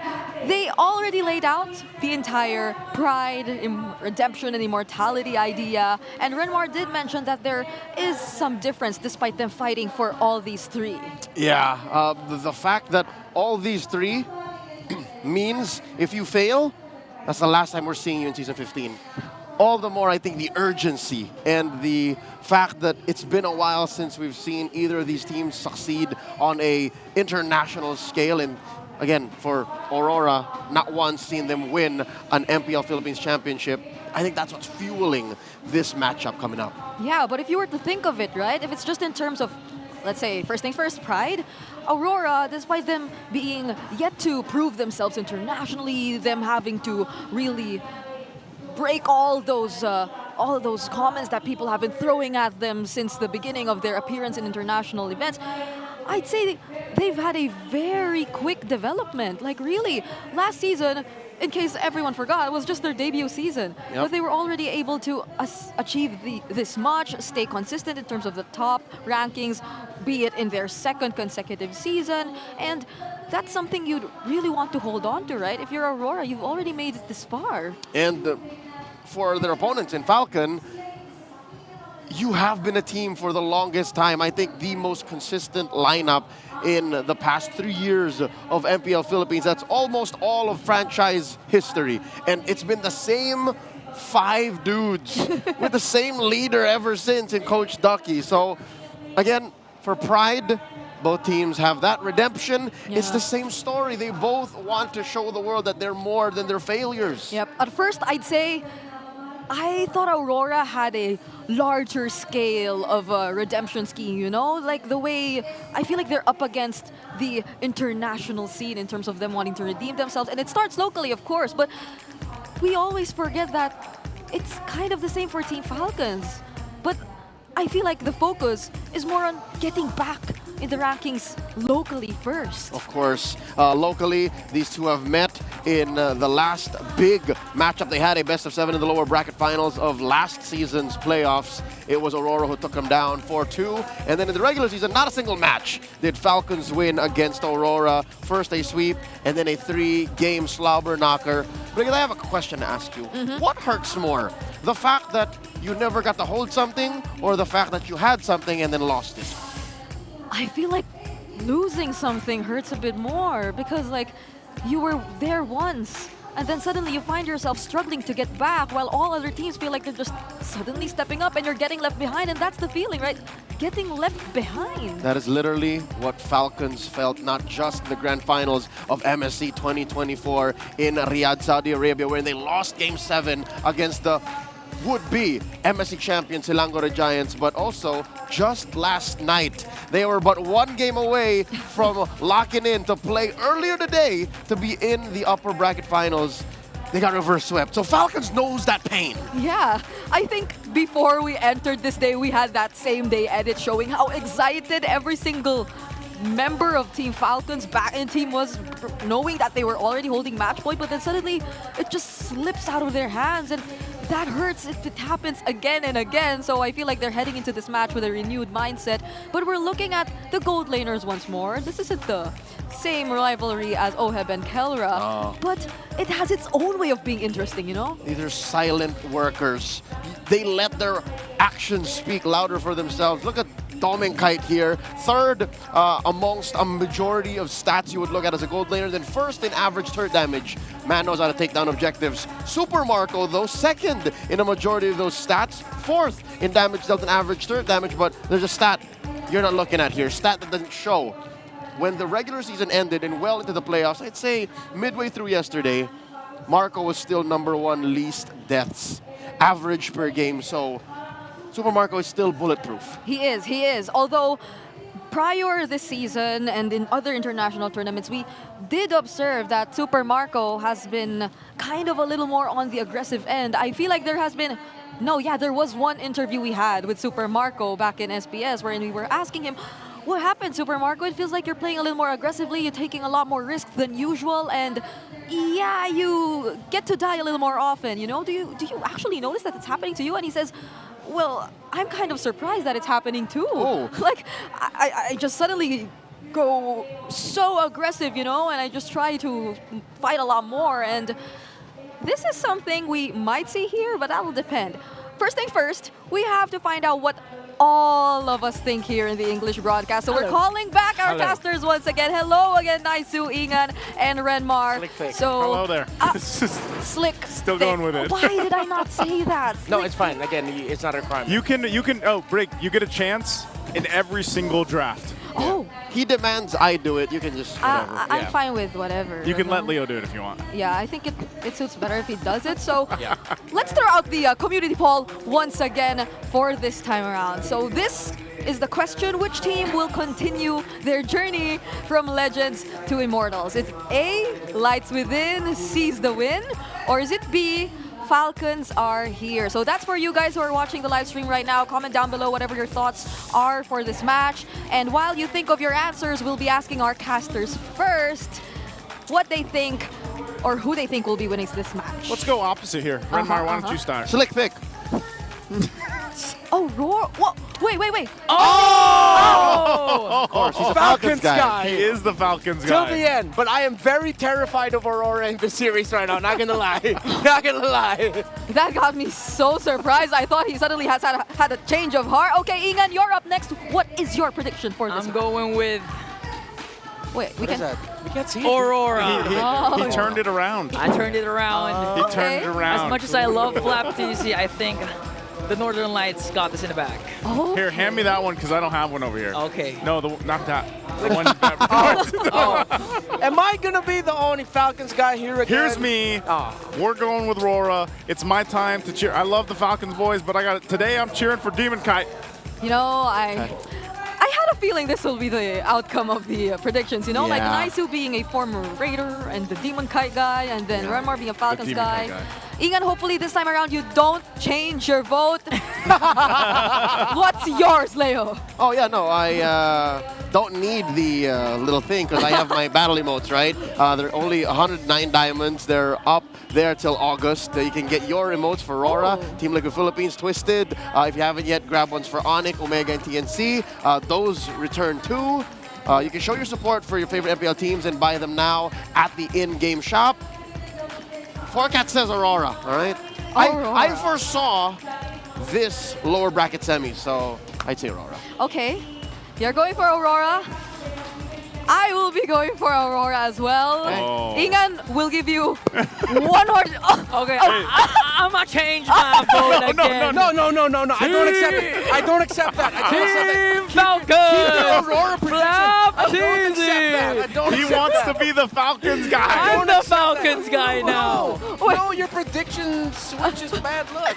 Ingan. Wait, actually, now that you think about it, he did switch it up last minute earlier. He did. Today? Yeah, to Onic Philippines, baby. Oh, you did? Oh, it was the Onic. Okay. Yeah. You know what? So that is...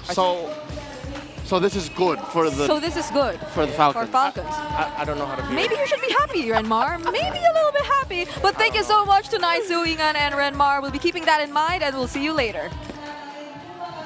Why does Ingan do that? He has to, you know, like...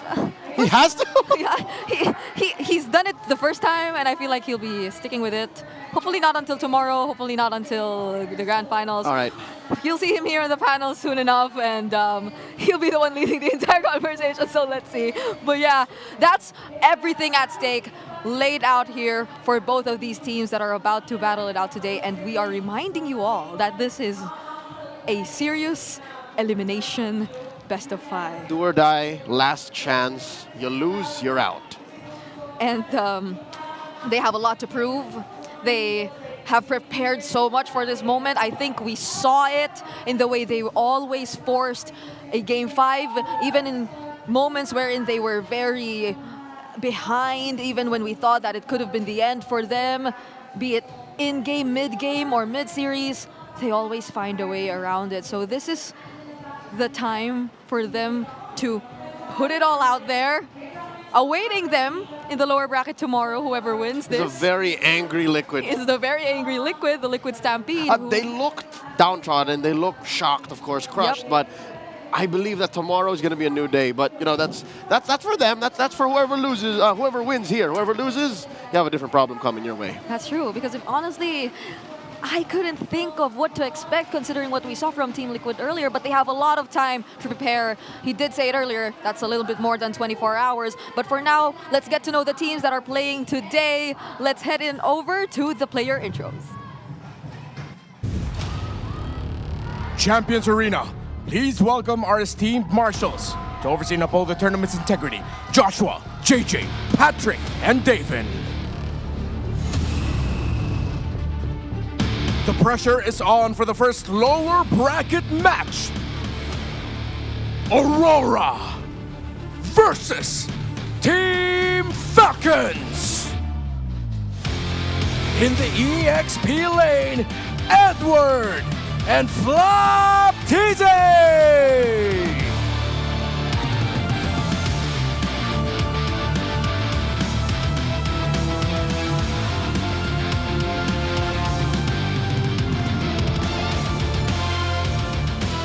the junglers, Demon Kite and Karltzy.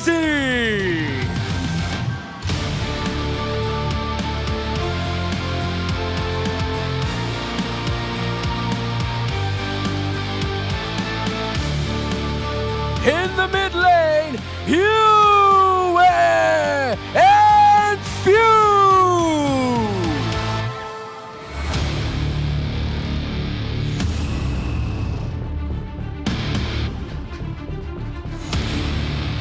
And the roamers, Renegade and Ogwen.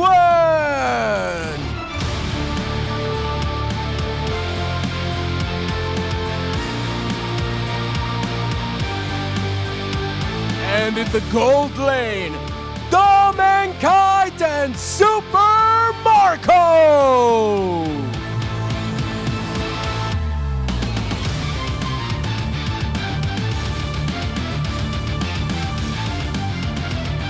And their coaches. For Aurora is Coach Master the Basics. And for Team Falcons, Coach Trevor.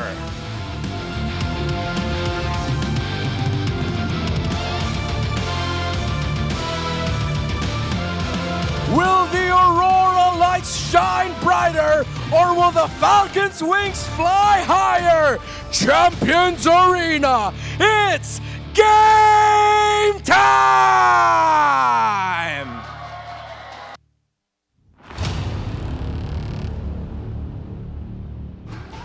It's game time indeed, and let's dive into Aurora MLBB for their lineup. Nothing will be changing so far, and what we could definitely expect from this lineup is for them to show all that they've been preparing for. Yes, we do have the Bulletproof on the other side, that's Super Marco and Team Falcon side, but we also have to take note that Aurora is currently leading in terms of least deaths per game. They barely allow anyone to get eliminated in the first few minutes, and they are also very consistent in terms of converting that into turret damage per minute. It takes some time for Aurora to actually contest even the earliest objectives, major objectives, be it the turtle, but you can expect them to really step up when it comes to the latter portions of the game, and that includes the Lord, and that's what Team Falcons has to watch out for. Yep. RORA actually trumps Falcons by being #1 in Lord control, about 60.40%. But Falcons, guess what? They are super versatile in the playoffs. Last night, they debuted an XP lane Jushin. That's right, I am not stuttering. I wish I was making this up, but no, they played XP lane Jushin, didn't win, but this does help them hold on to their #1 unique heroes pick.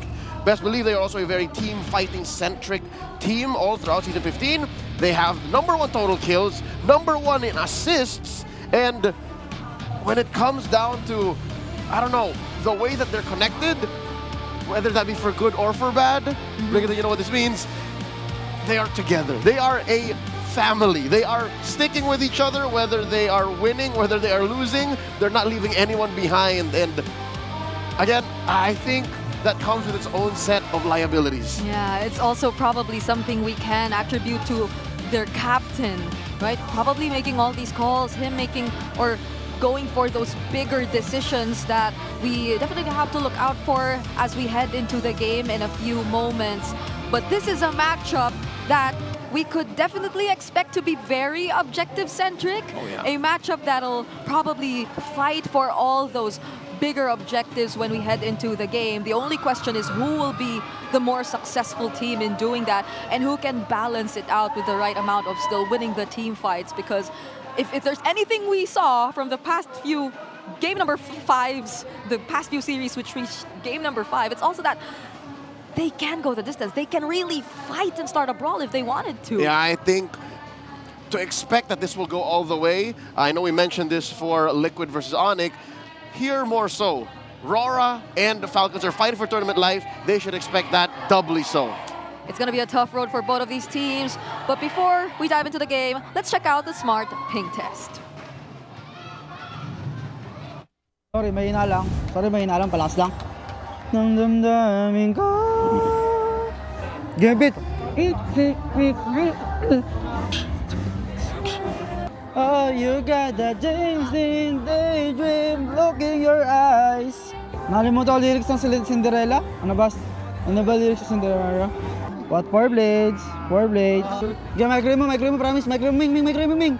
Hanggang sa pinagtatahol ng mga lods. Werewolf form na to. Madaling nalaro na eh. What happened, Bella? Why crying again? Vampire will fade to me. Rawr. Oh! Hello, darkness, my old friend. Overseas Pandora is here, guys. 1v1 with the great one. All in or fold? R7 lang sa kalaban. On a lap tayo dito. Para wala tayong P5 problema.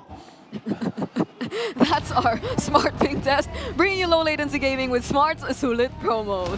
Subscribe to Only 5G with non-stop data for non-stop gaming on your favorite loading platform or at the Smart booth right outside our MPL venue. As if I was not confused enough by the additional lines to Christopher Diwata's well-known monologue. I don't know what plima is. What is pilima? What is that? It's I think it roughly translates to problema. Oh, and I that's know R7, problem. but I knew R7. Oh my goodness, I know they have so many inventions right nowadays, but here are the Infinix keys to victory for both of our teams. All right, this I understand. Aurora has to shut down Falcons' attempts at diversity. Whenever the Falcons try to showcase versatility, just shut it down with good fundamentals. Falcons don't need to prepare heroes that can deal or take damage. Again, be prepared to team fight. Get in Aurora's faces, make them uncomfortable, and run him over. Make like the big 300-pound birds that you are. And, of course, both teams strengthen mental fortitude. Again, it's one thing to go long, but it's another to have a strong mind, to be proactive, play your game. Don't let your opponents dictate what you're going to do, especially when you get deep into the series, Game 4, Game 5. Yep. Strengthen mental fortitude indeed. It is for both of these teams. And I don't know where, but I recall that a bird's feathers usually take up majority of their weight, right?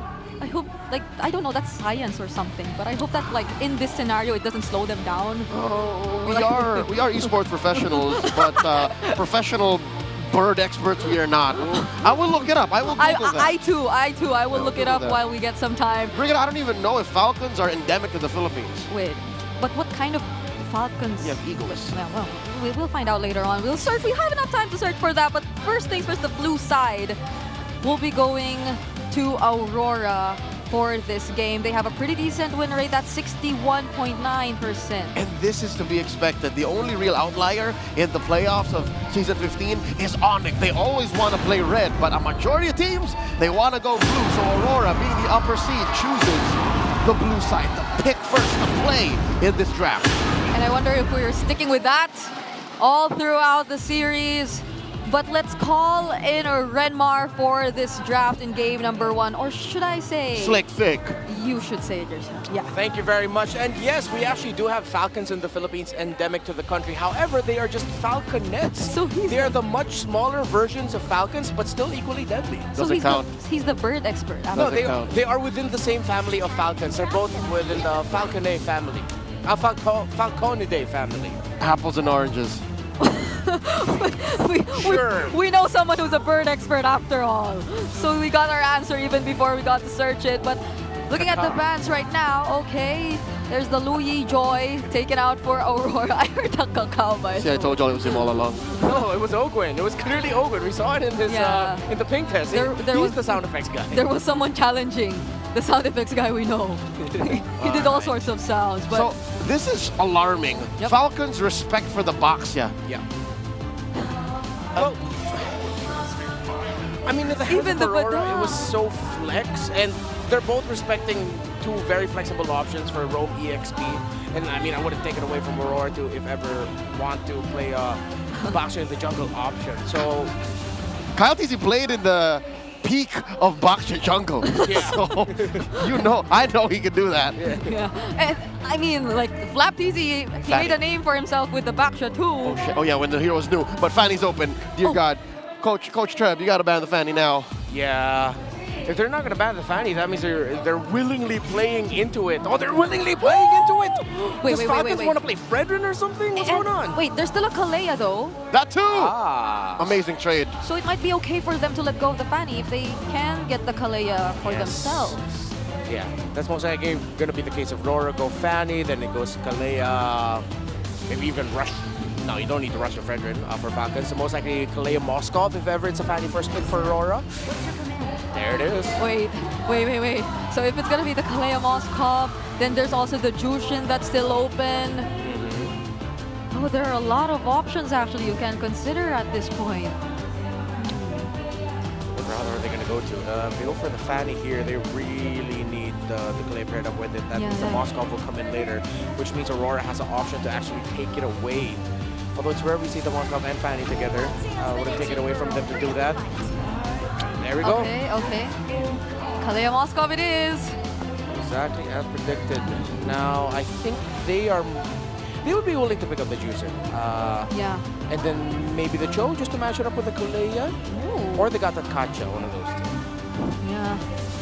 That is still an option here for Aurora. Makes you wonder if Red 5 will be a Hayabusa. Oh, wait. Whoa. All right. Aurora looking to fold the map in half. Oh no, never mind the Jushin. Nope. Oh, Chip, Farsa, Fanny, that is all macro. Yeah. So this is a test. Do you go Haya or do you go Fred? Lucas. Lucas is good against Chip. Yeah. Great response, but Falcons is really looking team fight heavy, while RORA can honestly just, rope a dope, bait and switch. And think, oh, we're going for a team fight. No, we're not. We're just gonna split open the map. However, though, if they do find a target, then it looks like an easy way to pick off someone. Like so far, the early combos from the Chip and the burst damage from Farsa, not to mention the late follow-up that could come in from Demon Kite. There's so many ways. Yeah, it's funny because if ever they can switch it up. Fanny can join the rest of the team in the objective team fights while Chip is handling the split push of the Moskov, because if ever, he can just drop down a portal on top of the Moskov. Or the other way around. While Fanny's trying to stop the split push of Super Marco, he can quickly just go back to the objective through the portal of Chip. Falcons attacking Tom and Kite's hero pool. Was about to say 1-1. Still left out there. What else do you ban out here? Beatrix? Yeah. Do you allow the Granger through? I think Granger would be half decent in this matchup. There's probably the bans that they're going to be thinking of here. But since the Farsa is already on the side of Aurora, it seems like whatever Domenkite ends up with isn't a bad choice. There are better choices amongst all of the marksman pool available. But it seems like with what Falcons have showed so far, there's not really a bad choice. Yeah. You can just expect the necessary space to be immediately created for him regardless of whatever gold laner he opts to pick up. In this scenario, they battled the Selena too.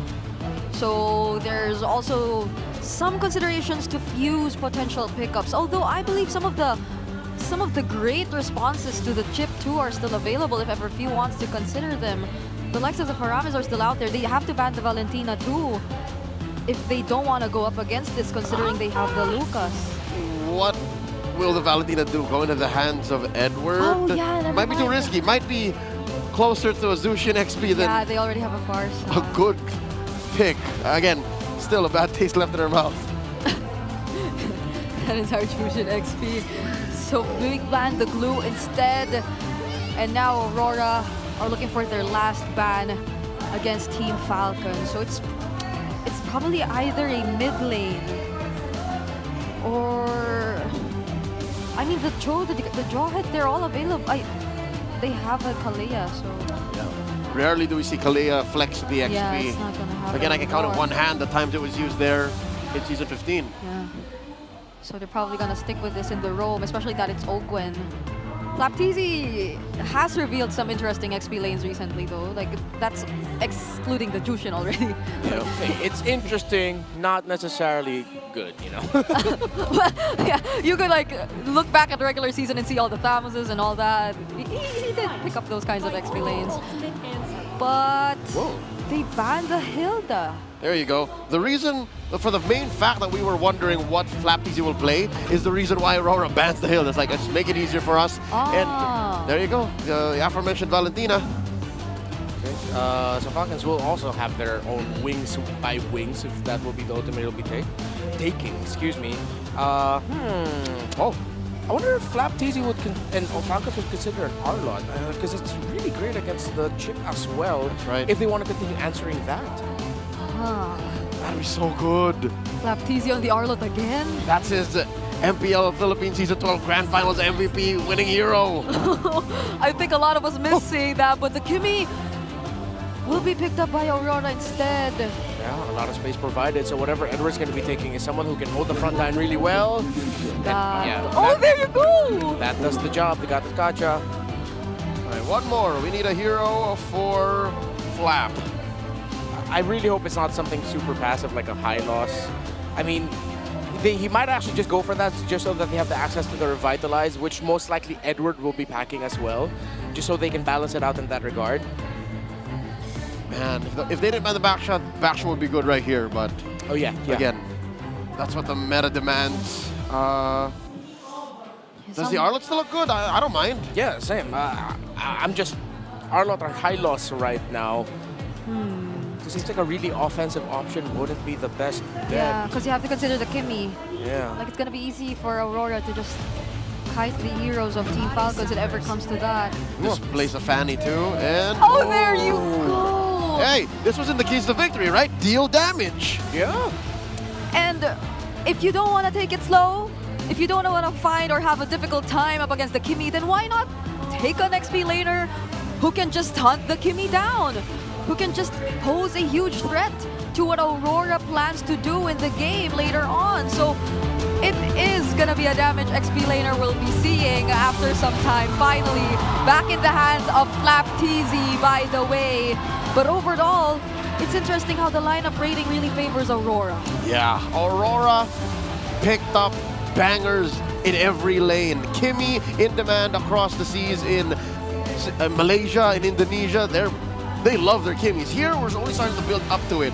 And if they can protect her, if they can protect Yue, then RORA should be looking at a fast game. That's a Petrify Benedetta too, by the way. So we can expect all-out aggression. Casters, take it away. The Champions Arena. We're about to load on into the Land of Dawn. A crucial match here for both the teams. Aurora and Falcons looking to move forward and not get knocked out of the playoffs. That's what we have for us. It's been nice to Ingan and Renmar to bring you the action. You guys saw the index there.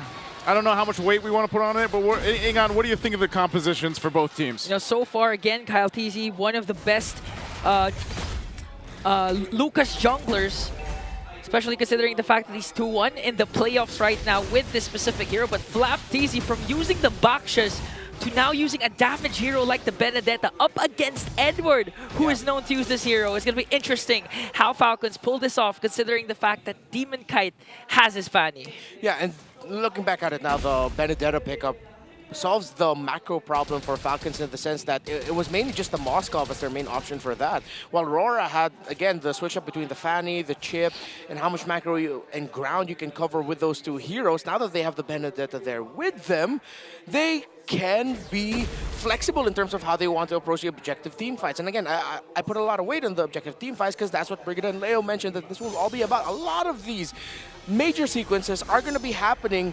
20 seconds on end from the Turtles. Oh, early engage here. As Karltzy already used to unleash the beast. Whoa, one more hit almost. Whoa. And was able to take down Demon Kite, a turnaround for Team Falcons. Wow, they might not be out of this just yet. Oh, Renjay sets his eyes on Karltzy, but he was able to dash away as FLCN can't recall safely. Man, the spell vamp, the regen that Lucas gets, saving Karltzy. Renjay might be up next in the docket. And he'll be able to get away, but Yue and Edward are still here.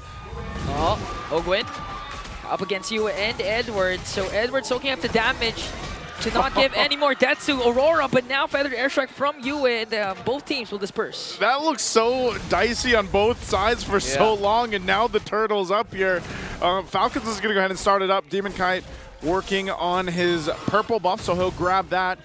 They'll go ahead and rotate in now. Karltzy has his orange. Yeah. We'll see if they actually can commit to this. It looks like they're just going to go grab their buff for now. 20 seconds before and or after the Turtles and the Lords. It's going to be the timers we're going to be looking at here. No clear advantage because the sequence up top got extended. Karltzy just got his purple buff. Demon Kite will be coming from the orange. Let's see if Aurora's going to contest this, as Falcons has already started things off for Karltzy in the bottom lane. Oh, Phew cast his own shortcut down bottom. Almost got Demon Kite there. As Renegade answers back, here comes Demon Kite also. And be able to take down Karltzy. One member down for Team Falcons. Forget the turtle.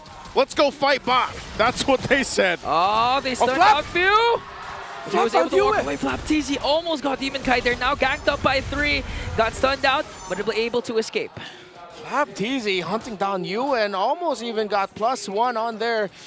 He was able to walk away with a kill. Falcons eventually end up winning the trade, but they have to be very careful because RORA have very good timing right now around that chip. They hella did not expect that Renegade is going to show up with his own shortcut. Oh, title strike onto Renegade. Feather airstrike from Yue. One more hit on the Phew. And he gets him as Ogwin counters out with the Edward kill. Use the Tsunami Slam onto the middle lane to take him down. Man, this is just a brutal match so far. Yeah. You know, like there's so much action. I feel like I'm watching an action movie. Now for the fight for the turtle. Demon Kite tried to steal the Lord, but still Karltzy will secure that turtle rather. And these two teams are known to be very systematic, but now it's all about clashes. Nah, it feels like I'm watching systematic violence right now. Both of them have just subscribed to MMA. And I'm all in for it, but it's the old days of MMA when eye pokes were still allowed. Ear bites. Eye pokes, ear bites, all of that, no gloves. Just everything else, you know. And MMA for the streets. yeah, at that point, for Falcons though, getting that first objective, that's going to be fine. And this is the thing, when you're looking at this for Aurora specifically, you're playing around the chip, like you mentioned earlier on. So Falcons, what do they have to do to kind of go against that? Do they just need to keep an eye on Renegade, and then how do they counter the shortcuts that kind of keep them on their toes here? Yeah, that's mostly going to be it, because if really, once you've started the sequence without knowing where the chip is and the chip has the edge over you, there's very little you can do. At the end of the day, it'll just be see if you can do your best to end up winning the engagement and counter it. But if they are going to be more systematic about it and really just wait for Renegade to show up on the map and then they pull the trigger in a sequence, then that could be one way. Flap. Demon Kite against Flaptezy. The ultimate there for Demon Kite already used up, but Flaptezy survives. Okay. Ooh, Demon Kite. Was willing to take hits from the turret. There, meanwhile, the bottom lane. Now, Ogwin jumps in. Dominic was able to walk away and he catch Ogwin instead. Phew with the cast of the feathered airstrike. And again, both teams will disperse, but Renegade from the back. AOG paired up with Edward and they take down Phew. Wow, Phew, I don't know if he was expecting that or what, but quick response from RORA. Yeah, why walk by Renegade? And as we were talking about, if the chip catches you with your pants down, there's very little you can do. You'll just be a deer in the middle of headlights. Now, the last time we saw Renegade with the chip. Wait a minute, they're gonna go instead and go for the purple buff. Take that away from Demon Kite, but he still got it. That was smooth. That was smooth. Yeah, very smooth moves by Demon Kite, Edward and Yue. Close here, but Falcons will not push the issue. Seems like Aurora are gonna be getting to the turtle first. Super Marco is going to be opening up the map for Falcons. Let's see how heavily Falcons will contest, if they will, this second turtle of the game. Yeah, Aurora having the lead that they have. They'll go ahead and plant themselves in position. Phew holding on to the avatar of the Guardian himself. Both gold laners still up top. Yeah. But that's fine. Super Marco can just join the fight if he wants to. They'll try to go ahead and alleviate some of the pressure if they can, but hold on. Even in the bottom side. Okay.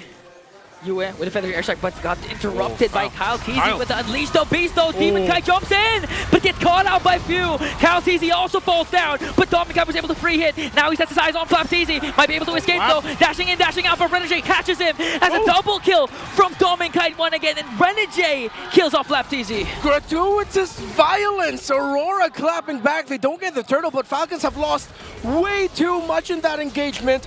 Aurora now focuses on the tower in mid, and of course Super Marco is stuck in farming mode right now because he is desperately behind Dominkite in the farm. Dominkite is at 6,000. Super Marco is just about to hit 5K. And with everything that Falcons did there, they were all just too clumped up that the chip would be more than happy to drop down damage and stuns for everyone. And that is all that Aurora needed. Meanwhile, up top, action-packed again. They're ganking up on Renegade as Karltzy picks up the kill. Flaptezy trying to escape there up against Edward, Dominic Kite, and Yue. Ogwin jumps in as well. One casualty so far for Aurora. Okay, so they ended up fighting up there, but yeah, Renegade goes down. Let's take a quick look. You were just talking about the items here. How's it looking, Renmar? All right, for the two gold laners, only up to a golden staff is the Moskov. Meanwhile, already on the way to the Holy Crystal for Dominkite. I believe he has, if I'm not mistaken, that should already be 3 stacks on the Kimi Sky Piercer. If not, it's only 2. But still, that's a development that Falcons really need to watch out for, because everything that's happened so far has been them finding 2, finding 3, but then not being ready for the clapback. Again, this is one of the benefits of having a Revitalize on the lineup against a lineup that has no Revitalize. Those little seconds buy so much space and opportunities for your team. Yeah, that does a lot of healing, and even if you decides to take the Avatar of the Guardian, you know, he doesn't have the Revitalize, so that's how they have to play around it. Yeah, and with all the healing on the board, there's just a lack of dominance ices and anti-healing, actually. That has to be rectified by these two teams. There are glowing wands on the mages, but you need more anti-heal coming from both. And you also have to worry about Dominkite already picked up a Holy Crystal. Interesting, went with the Concentrated Energy paired up with the Sky Piercer. So now at the 3-0-1, not quite sure when he got those stacks in. It's going to be harder to kill Dominkite, harder to reach him, but expect a lot of damage from Dominkite. It's going to be big here for that Lord once it's up. And if they decide to commit to it once again, this is going to be a little difficult for Falcons on these team fights when they're fighting around the choke points of the objectives. That seems to be where they struggle because it is so important on their positioning. And most likely at that feud, depending on what ultimate he decides to take, tends to change a course of a lot of these team fights that do break out. So again, we'll see if it's going to work out. Super Marco picking up the DHS now. He's got the 3 items that he needs. He's done relatively well catching up, at least to get into a fighting form, I'd say, here on the Moskov. Okay. Radiant Armor already built up there for Edward, so that should help with the damage output that few could bring to the table. Plus, at the same time, that lowers the need for Edward to go back to base if ever he gets brought down too low. Good HP regen base on it. So now Falcons are going to have to contest this, but it seems like it's going to be difficult for them to find an opening because RORA, slow blitz, already no ultimate for this Lucas. And then he casted the traction pulse also. Flapteezy caught in the middle. Unleashed the faces there, but Flapteezy got bursted down. Renegade from the back as Demonkite having the time of his life, trying to slice and dice every single Falcon he sees, and 2 members are down. Not a good fight for Falcons there. They get caught out, and now they're going to lose this Lord here. A big objective for RORA to march towards the base of Falcons. Off timing for Flapteezy, and it looks like a little bit of miscommunication on the side of Falcons. Aurora, again, what we mentioned about them yesterday, one of the best teams in the league this season when it comes to punishing the smallest of errors. They can just find massive openings in the game with that. And Renegade sniffed them out and saw even more. Oh, look at that few, just so low off of a couple feathered airstrikes from Yue. And again, that's why the Farsa is so good right now. Are they ready for this defense? Yeah, I think they're able to clear out the Lord and not lose any inhibitor turrets unless something happens, like a Renegade flicker from the back or the traction pulse paired up with the AOG. Can catch someone from Team Falcons. It could spell disaster for them, but still, the clear wave of Team Falcons can mitigate what Aurora's pushing right now. Okay, base is held on to. The shields are all going to be popped though, so that they are at least, Falcons still get some breathing room before the next objective. About 2 minutes buys them time here. Yeah. Honestly, right now, the hard part for Team Falcons is that apart from the gold lead that Aurora has established, Aurora has endless of possibilities to execute initiations and at the same time punish. There's the Traction Pulse AOG combo, not to mention Renegade consistently going from the back and casting that ultimate. And of course, Demonkite, the late entries that could clean up the initial damage that can come from Dominkite and Yue. Yeah, Dominkite has dealt the most damage in this game so far, shared with Yue. They're both hovering around 30,000 damage dealt and climbing, while Super Marco, because he has been stuck with just trying to open up the map for Falcons, has dealt a measly 6,700. Still just hovering around that in terms of total damage dealt to heroes. So Falcons now, the next few sequences, they're just going to be forced to having Super Marco with them since he's already built up with his trinity of the Scythe, Golden Staff, and the DHS. But again, there's only so much that they could do in this scenario. Karltzy already up to a Queen's Wings, but that's only 3 core items. While Demon Cat is already going hybrid as he has his main 3 items in the Heptasis, the Malefic Roar, War Axe, and now he even has Anti-Kura, so he has good survivability in case he gets caught by the main physical damage dealers in the side of Falcons. Yeah, that's something we're going to have to pay attention to, too, is because Falcons and trying to catch up to this goal deficit that they have to work against, they might choose not to fight, you know, at least around the Lord, and rather in the base, unless they somehow get a big advantage from it because of the fact that they are behind.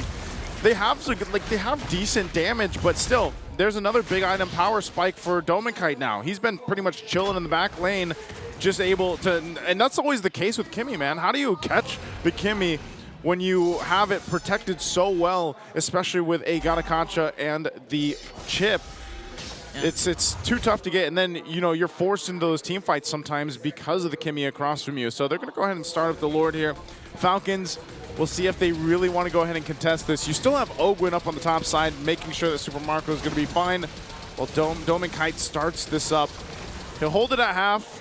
Meanwhile, Demon Kite still at the bottom, but again, do they pull the trigger on this with this kind of lead? See Halbert picked up too.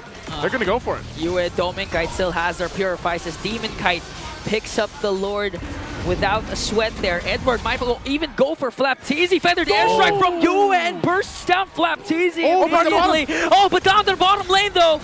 Team Falcons want to make quick work of View, but View is going to fall down. Now the counter-attack though, Ogwin jumps in. Karltzy joins the picture, has the Unleash the Beast, and we're working on Super Marco, but Ogwin is going to fall down. Karltzy up against 3. There's the Unleash the Beast again, and he brings down Dominkite. But Edward, Yue, Renegade still in the picture. Karltzy is alone. He has used the Winter Crown. Can he buy time? Buy space? Still takes down Yue eventually to be shut down by Edward. And now, Super Marco is here. Super Marco jumps in, dishing out the damage onto Edward. He might be able to clear out the Lord, but that was enough. Time bought from Karltzy. Renegade from the back. He has the shortcut. Demon Kite enters the picture. Wind of Nature. Edward has the stun. A beautiful taunt and bursts down Super Marco. Lord still up for Aurora. Team Falcons desperately trying to defend. They still have all their inhibitor turrets. And now Renegade just waiting for the perfect moment again to cast that shortcut. Oh man, they're just going to clear this out, but talk about a response from both teams. First, the play from Karltzy, then you have the shortcut from Renegade to put RORA back into it. But ultimately, what did it lead to? Falcons still holds on to the base turrets. I'm not sure if RORA can continue on, and we're back to where we were before. Renegade, an all-star roamer this season, in case you missed our Alamat Awards. And Edward, they call him Mr. Consistent. Because when you need someone to make a big move with big consequences, you got to count on him to find that moment. He's 2-1-11 on this Gatakacha, and those taunts that he is dishing out all throughout this game have stopped Falcons from making some major sequences that could have changed the story of this game number 1. So good right now between both teams, honestly, for a game 1. As they work for it. But I would say at this point, oh no, shortcut! Another collapse for Aurora, brings down El Capitan View. Ogwin used the ultimate though, but they're not being able to take down any members of Aurora. Super Marco can dish out the damage. AOG coming in from Edward. Renegade Immortality pop. Karltzy's working on Dominkite. Dominkite pops his Wind of Nature and Purify and brings down Renegade. 1 for 1 trade. Spear of Destruction from Super Marco. He catches Dominkite. Dominkite's Immortality pop. Demon has to walk away. Purify casted by Dominkite. Flapteezy soaking up the damage as Edward has to back. And Dominkite got eliminated. The Bulletproof has found the mark, and there goes the Tsunami Slam by the Master. Falcons have found a victory, but in the middle of the map, it's Demon Kite. Demon Kite pushing in onto the middle lane. Even Yue takes down Ogwin. 3 members after a call here, but Few was able to go back and clear out the mid lane. Game 1, and it's already cinematic. What is going on between these two teams? What a start to this series. Just when you thought RORA would continue dominating this game, Falcons have found moments. Falcons have found ways, and now they have their eyes set on getting their Lord, but Renegade, the All-Star, is here! Here comes the ultimate! And still few will get the Lord. Demon Kite quite low, brought down by Super Marco. Renegade as well will go there. SOD! Super Marco again with a crucial play. Is that a bird? Is that a plane? It's Super Marco! And now the push for Team Falcons. They have a cart in the middle lane. It's just Jue, Edward to defend. Feathered airstrike to clear out the minions. But again, the problem remains for Aurora. Team Falcons has the Lord up top. Oh, and man, you've got a couple members of RORA facing down Falcons. Can they stop it? Oakwind jumps in once again. Edward soaking up the damage. He has his revitalized though, but until when can he stand it? AOG used defensively, has his immortality, but Team Falcons locked their eyes on the base, and a comeback win for the Falcons. The team that faced a reverse sweep last night have delivered an emphatic turnaround victory in this game #1 against an incredibly sharp and determined looking Aurora squad. That's 1-0 for the Falcons. Oh man, if we have a series down to this, elimination, this is exactly how you want to start it. The panel, Leo, Brigida, I know you guys have a lot to say about this. Let us know what you think about game 1. It was such a great game to start the series. It took 18 minutes before they were able to end it. And Karltzy, my goodness, he had so many highlights on that, Lucas. He was rabid. He was looking for someone to receive all this pent-up frustration from that reverse sweep last night, and RORA was in the way. That's exactly what this was. It was a contest of, again, as with my Renmar, violence. It was just a match wherein if you weren't ready to fight for what you wanted to get, that first point on the board, then don't even try. That's what Falcons did here. And that's exactly why you see him as your game MVP. Karltzy on this Lucas, waiting for the perfect time, always using the Unleash the Beast, even during one moment where we thought it was a little too early, but that's just how aggressive he wants to play into this lineup of Aurora. That's just how much he wants to answer back to all the shortcuts, to all the team fights they tried starting, and it was the downfall of this entire game for Aurora when he was just always able to gain access to Dom and Kite. Yeah, there was, how do you say, no room for half measures in Falcons lineup. You see the draft that they had, we'll have an in-detail dynamic of that draft, but off of Karltzy alone, let's just take him for example. This hero, Lucas, if you think twice about using Unleash the Beast, if you think twice about catching up on your resolve, throwing out your Shockwave Blast, you will get punished hard. And even in those early moments, you saw how Karltzy was like, yeah, I'm just gonna throw out this Shockwave Blast, why not? I'm retreating anyways. Pow! Still drew first blood. Yeah, and you feel how much he wanted to maximize that killing spree too. Like, he was just in for the fights. And we mentioned before heading into this entire series that both of these teams are very objective-centric. They even avoid fights if needed to, especially in the early stages. But this is the complete opposite of what we expected from them.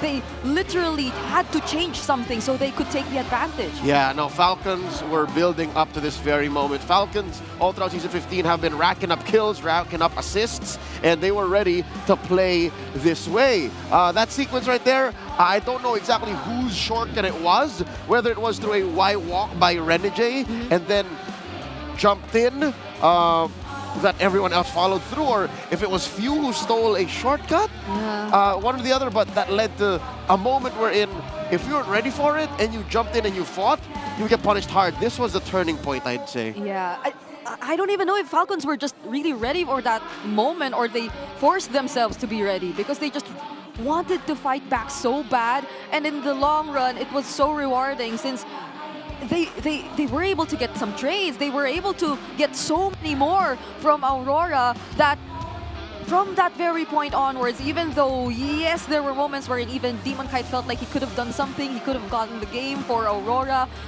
it didn't matter for Team Falcons. Like, they were able to read into so much of Aurora's strategies with this lineup, with the chip, and now they're able to secure the first game of the series. First on the board, Falcons in a best of 5. 15-15. See, eventually it equaled out. There was a good chunk of time where it was Aurora who had more kills. Why was that? Number one is because they had more range. Look at that. You have the Kimmy, you have the Farsa, and then you have the Fanny who can, you know, go in and go out as much, and then stoppers in the Gatot and the Chip who can also help retreat or set up other ganks elsewhere.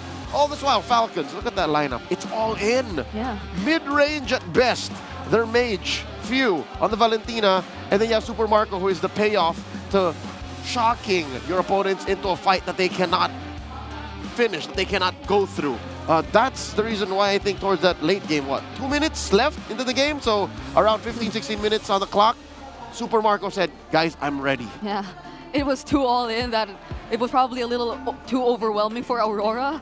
How could they position themselves from a safe distance so they could throw out the right skill, so they could deal out the right damage? But Team Falcons, they made it work so well. Like every single one you mentioned, even Flap TZ, I feel like we should also be highlighting in this game because I thought it was a damage Benedetta. I did too. It was a Petrify, but it felt like, oh, he knew what had to be done. So it's more of a utility kind of way in terms of making use of the Benedetta just to close in a lot more faster on your targets, just to deal that Petrify, I guess. So it just was another way of making things a lot easier for that mid-range lineup of Team Falcons. Yep, force out ults, eat ults with the eye for an eye, and then compromise those ranged fighters from Aurora. Our BPI Rich guy is none other than the bulletproof Super Marco. He's also the carry, done a lot of damage on that Moskov.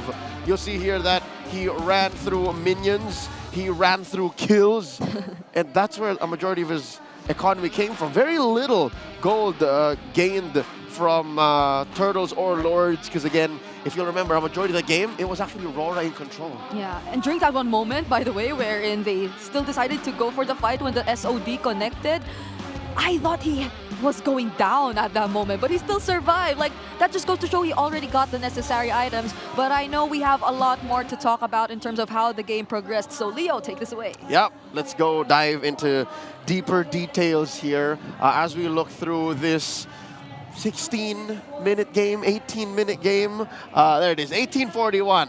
But in my book, it ended at about 16.5 minutes because that's when I saw, oh no, RORA's picking fights they have no business getting into. Looking at the gold graph here, Aurora on blue. They chose this side, by the way. Falcons on red. RORA in the lead, and then, oops, see what I tell you about the 16.5 minute mark? That's where it all went wrong. Falcons started fighting, Aurora started fighting when they had no business doing so. Yes, they had a chip.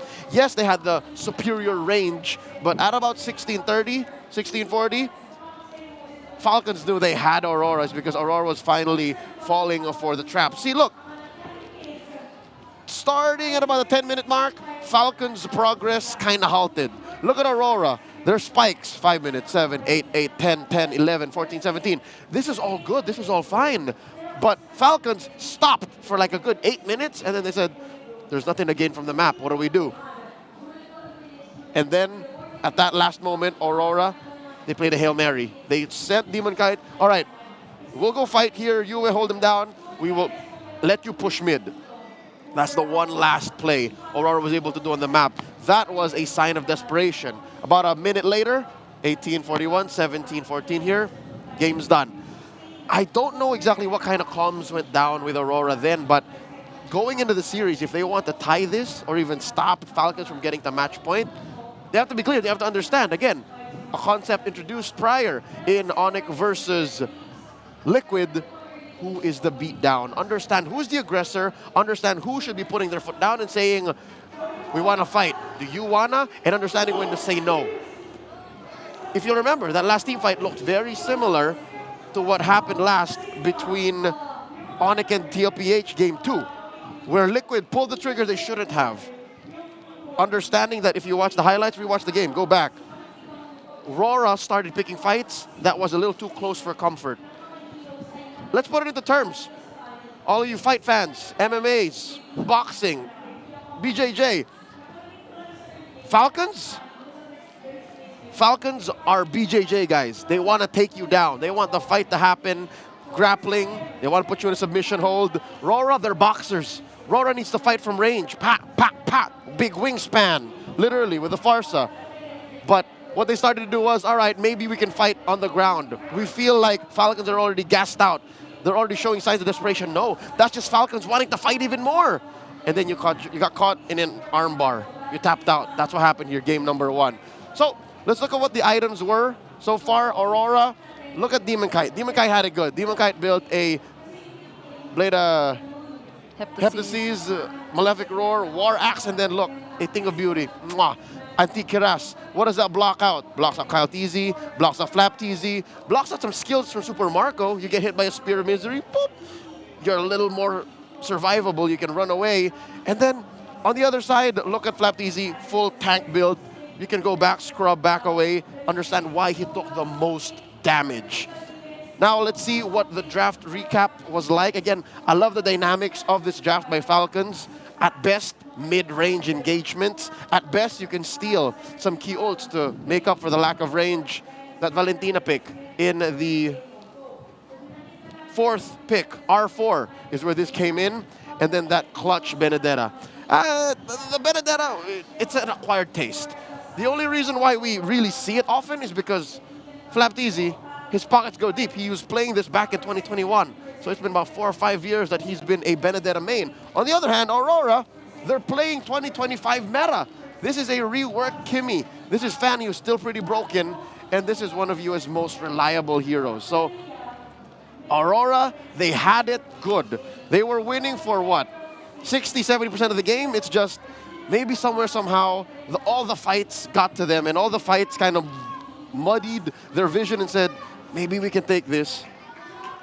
Okay, we couldn't. Yeah, that was already considering that they were sort of baited into the plans of Team Falcons in the draft. Like, they were able to play it relatively well. They were able to get the lead for a huge majority of the game, even when Falcons were already up ahead, knowing that they will be picking up the Fanny, knowing that this will be the trend in the draft, letting go of the Jushin even. So this is everything probably telegraphed by Team Falcons. And they struggled to get it early on, but were able to find a way around it either way. So there just needs a little bit more polishing, I guess, some revisiting for Aurora, because they really had it. Like, I felt like there were just some decisions which led them to this point, but that's really what it is. Like, even the smallest decisions sometimes just drastically change the outcome of the game. Silver lining for this, if you're Coach Dexstar, Coach Master the Basics, look back at that draft, there was nothing fundamentally wrong with it. They were doing well for a good 10, 12 minutes of that game.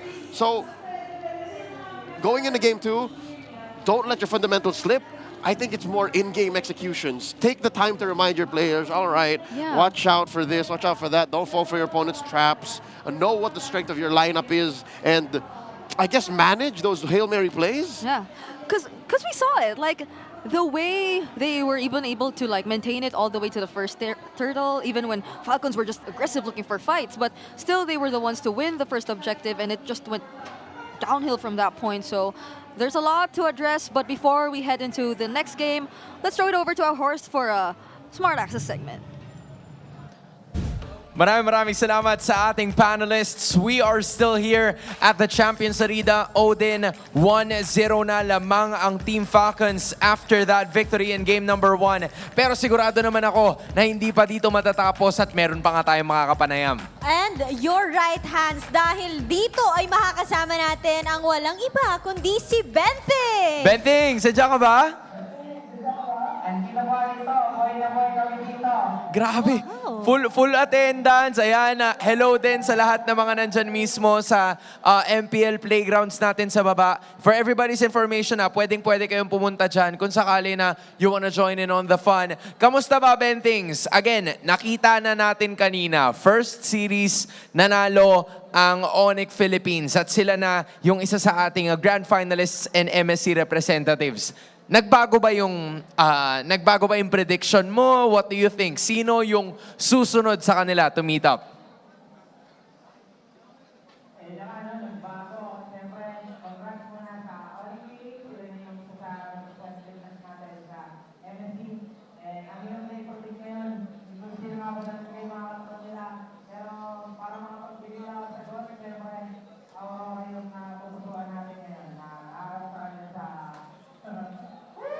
Aurora daw, mukhang meron din mga fans doon sa MPL Playground. Pero Bentings, matanong ko lang, what do you think of the game so far? Kasi yung dalawang araw natin, puro hanggang best of 5 sinasagat nila. Pero ngayon, nag-iba. 3-0 kanina and right now, what do you think?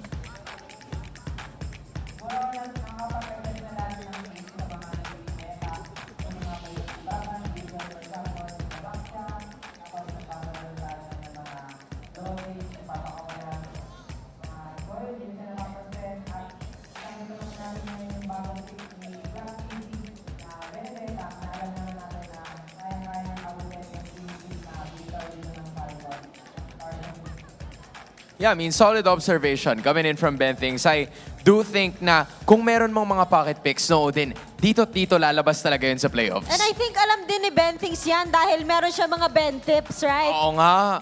Ben tips? Ano bang Ben tips mo? Baka meron pang hero na pwedeng lumabas ngayong playoffs. Meron bang hindi pa namin nadidiscover?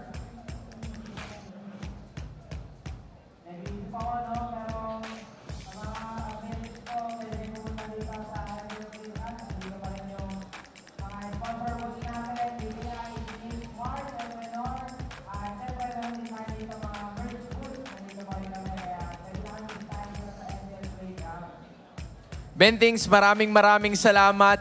I'm sure na perfect attendance ka because you're gonna be here all throughout. Hopefully, we'll see you once again sa mga susunod nating interviews. Pero bye-bye muna dyan sa MPL Playgrounds. Alright? Enjoy kayo dyan, guys. Enjoy! Maraming salamat kay Bentings and all of the other MPL fans na nandoon sa ating MPL Playgrounds. But now, it's time to throw it back to our panel.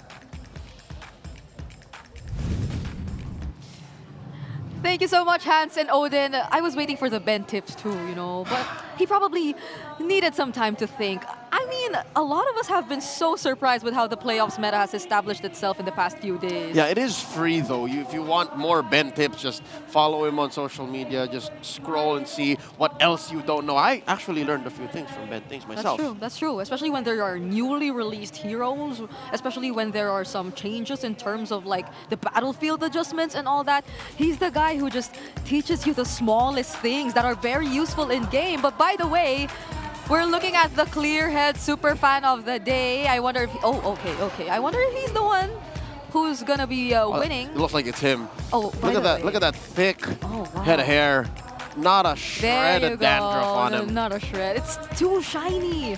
It looks so soft. And he's been wearing the Team Falcons cap, that baseball cap I've been seeing on a lot of fans too, but it still looks like this. I have one of those. You have? Oh, you're talking about the cap? I thought you were talking about bottles of Clear Men. I have both. Oh man, but did you guys know that men tend to get 5 times more dandruff versus women's scalp? Use Clear Men with ×3 tripled anti-dandruff power for 100% protection. Hey, supercharge your scalp with Clear. I started growing my hair again, this year. And I made sure that I had the perfect companion to make sure that this doesn't get all messy. Yeah, it's perfect timing. What, ×5 more likely? No, how about ×0? Look at this. Nothing. Thanks, Clear. You guys should check it out. And if you do want to have your hands on one of those, you might want to join us here because all you have to do is show your shiny and your your healthy hair, and then you might be the Clear Super Fan Clear Head of the day, because it's like quite lengthy. But those are just some of the giveaways that we actually give out to all of our viewers here. Earlier we had the Smart Power Pose, now it's the Clear Head Super Fan of the Day. So there are many more in store for you. We still have 2 days in the playoffs. Update on the draft. Team Falcons choose blue. Again, that is still the more reliable side to be on when you're drafting. And looking at their draft from game 1, there had to be some shenanigans. There had to be tricks. Yep. But this time, from blue, I think they should stick to what works and then just bait out certain responses from RORA. There'll be time for them to be a little more creative in the latter parts of the draft. But now that they're in blue side, yes, we might be expecting that. And we are calling in Renmar once again to join us for the draft in game number 2. I didn't say the slick No, it's fine. Again, it's totally fine. Hello, Leo and Brigida. All right, so let's check where we are at the draft. Fanny Lowy getting taken away. Respect. And they go ahead and take away the Moskov and Chip. Now, if they are going to be taking away the Moskov, that means they're going to give RORA the option of picking either the Granger or the Harith early on in the draft, so that Falcons would get one of the other. I feel like that's what the ban is committed for. All right. The fact that the last draft was very blue-sided. Again, we all gasped when Fanny came through, and then the Chip in the blue 2 and 3 came out as well. Game 2 now shows us that Falcons is testing RORA. Do you get that vibe too, Slick Dick? That maybe it's Coach Trev's turn to say, hey, what else you got in the tank? Master the basics. Yeah, it feels like it. Considering that, look, Moskov, Harith ban commitment onto Domikite's best heroes, but then at the same time, Domikite's best hero can still come in the first 2 picks on the red side. The Granger's still wide open.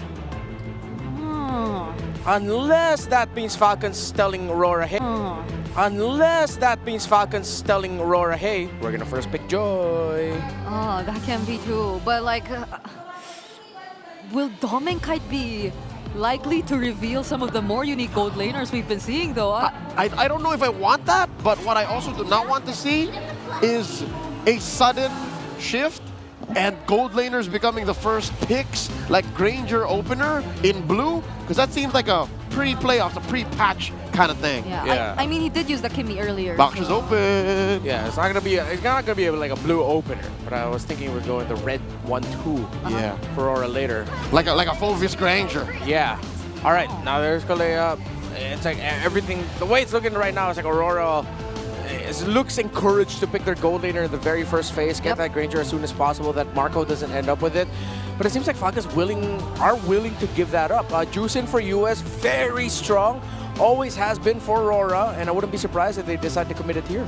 Would you Bakshin? Would you Baksha Jushin? Yeah, or they have to consider the Granger as mentioned too. So. Baksha Granger? Yeah, Shoebox. They'll have to let go of whatever they decide to go with. They're letting go of one of those 3. It's gotta be, right? Because if not, like, what else would you be prioritizing? It is Shoebox. the shoebox. The shoebox. There it is. The box. Hey, just so we're clear, you get the funny name, I got the prediction right. Yeah. You got the prediction, 100%. But you got the funny name. Shoebox. I'm just here for the branding. So they let go of the Granger. That might go into Super Marco again this time if they decide to pick it up here.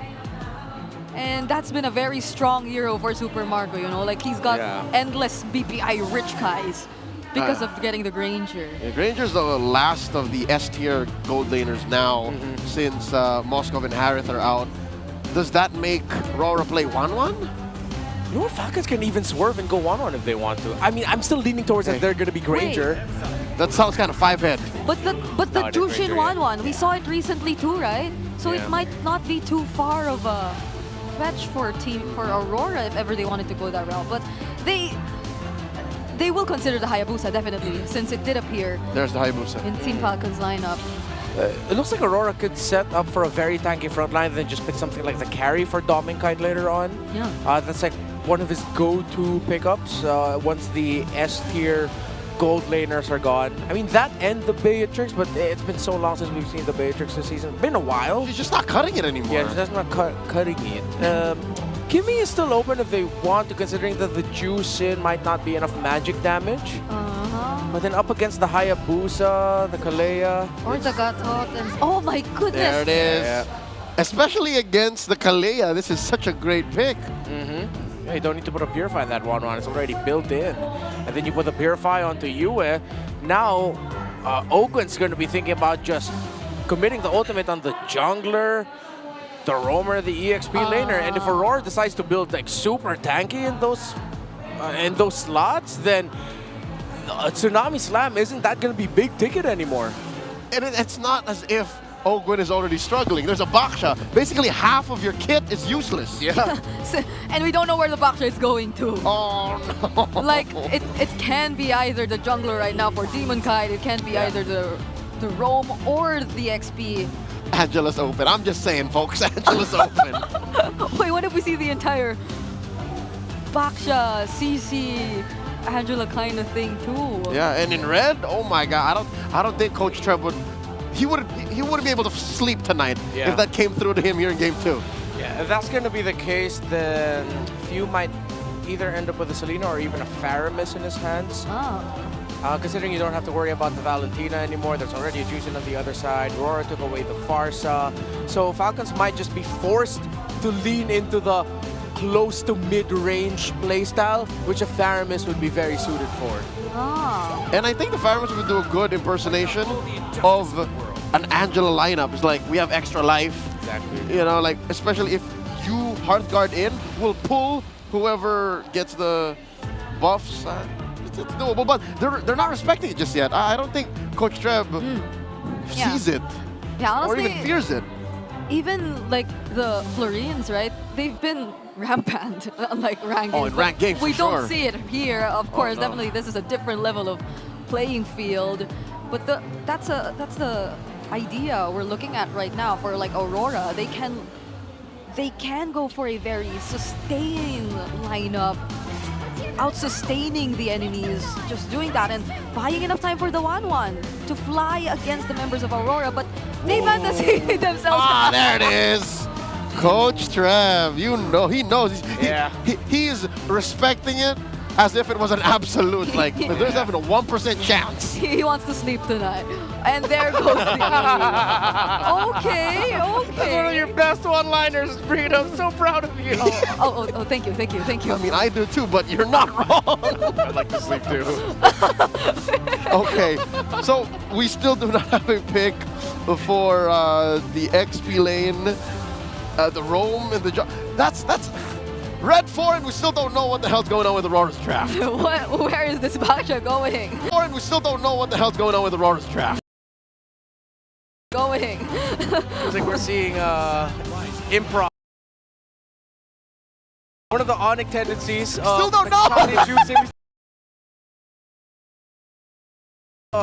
We don't know where the box is going, and I think that's what they're playing into. More of like, all right, this could either fun draft look super simple. So Team Falcons, like, where is it gonna come from this time? What else is left? An Eve. Louis banned out. There's a Sicilian. Selena. Yeah, they might just lean on the close to mid-range. Although I would prefer long range because, again, the 1-1, you need the safer answer for that. Oh, you need just burst. Wonton burst. Yeah. Yep, there it is. When he did back in Saudi. Yeah. I think we've grown, we've changed from times like that. We're past that. How time flies.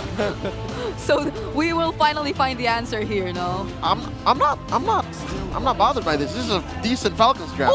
Ooh, that's a hell of a last pick by Aurora. Okay.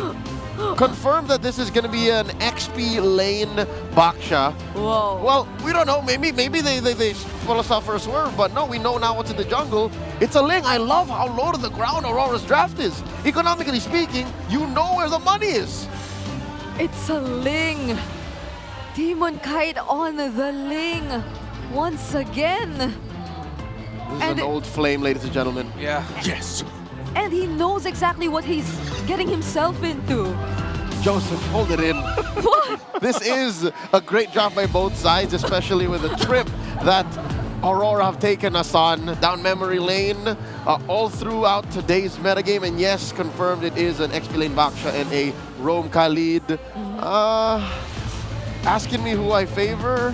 I think I like Falcons.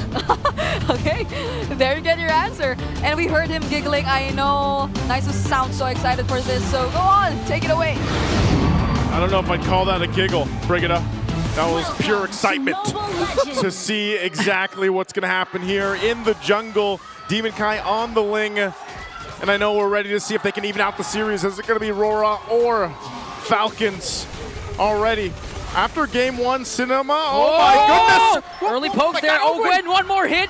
He was able to cast the Lantern Flare. Ogwen had to flicker out, so that's too close for the two roamers. You know, after a really great first movie, then they announced the second movie, then the second movie just starts with action right away. That's what that felt like. You like jump right in the movie and just you're in the middle of the plot. You're like, what's going on? It's like and has the lock-in basic attack from the Kaleo, of course, followed Reggie all the way there, and of course with Yua dragging Ogwen at the same time. That was wild.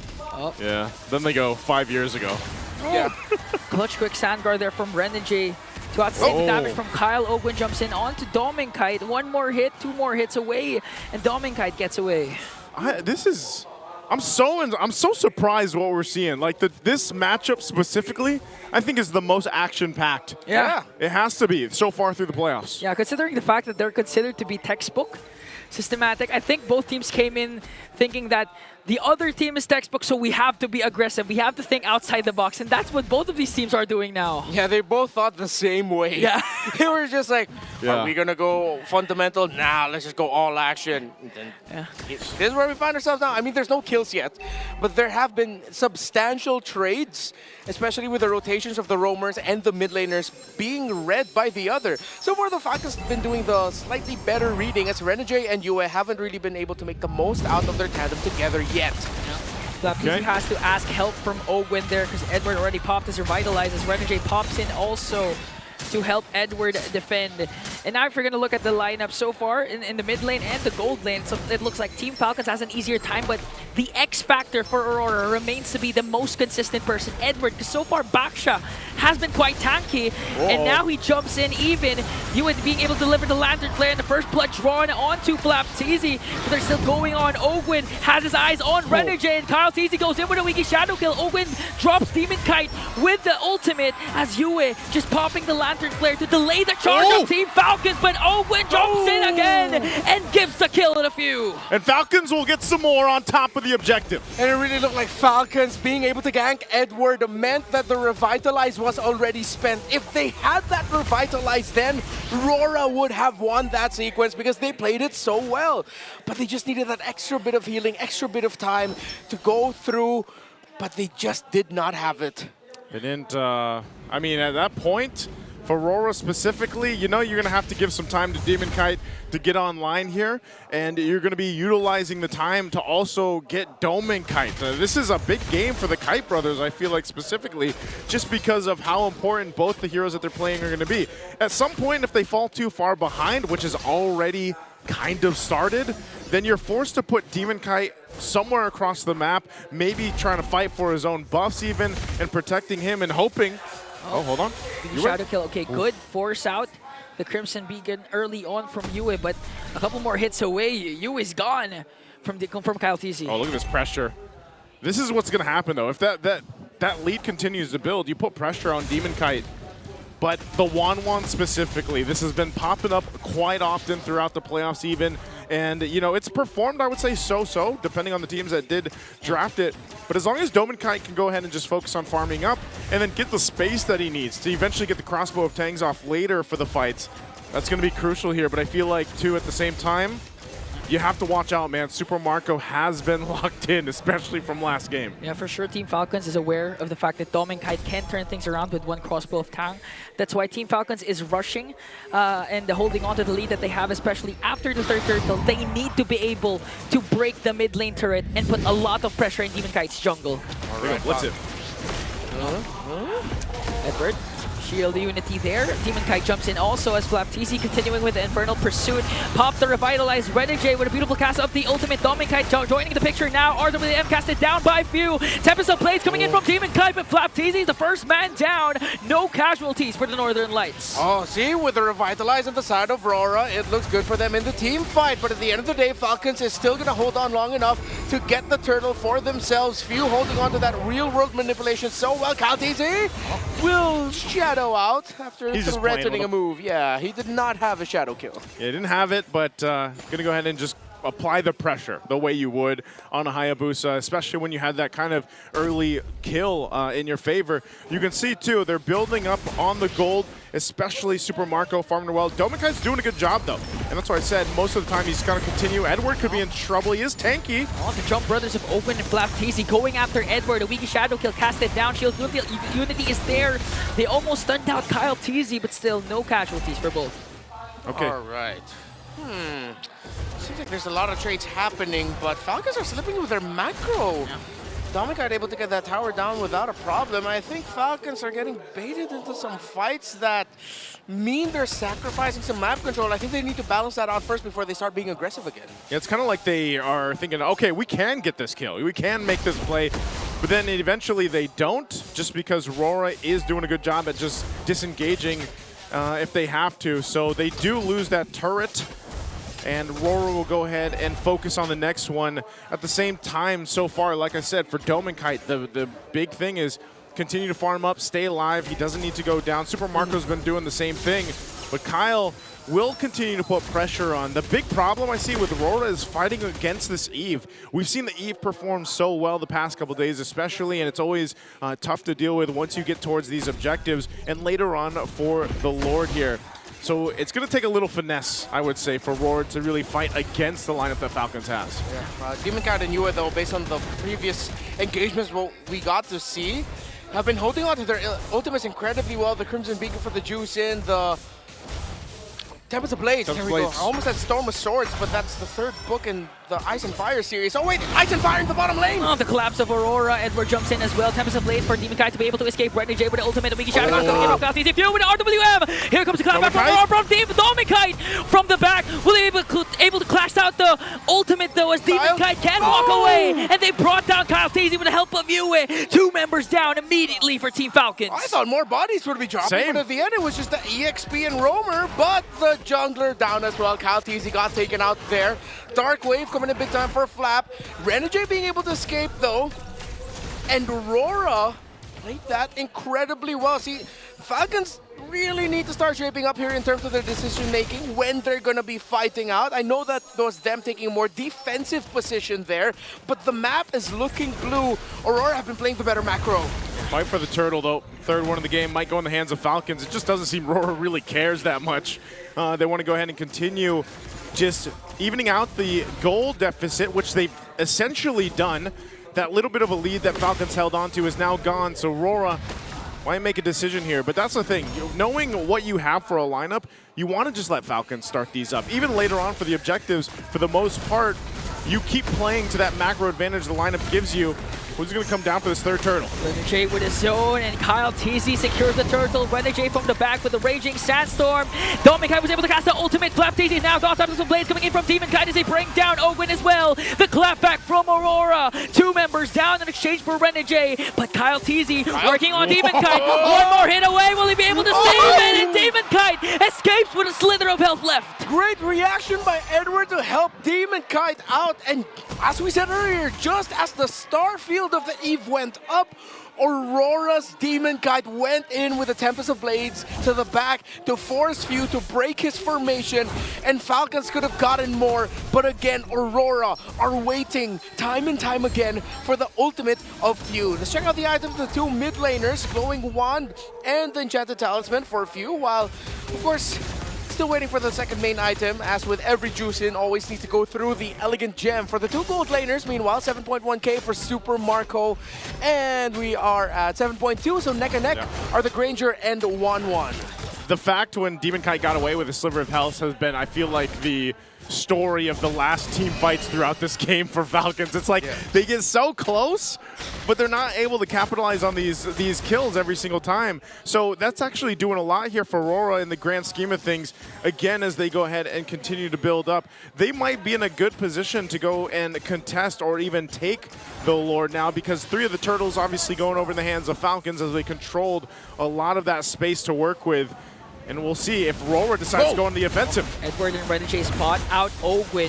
Had to cast the ultimate there and flicker away, so that's major resource. 2 major resources down for Team Falcons. Yeah, that was a really good pick. It wasn't a pick off, but now Ogwin's gonna be stumped for the next major sequence in 10 seconds. It's gonna be the first Lord of the game.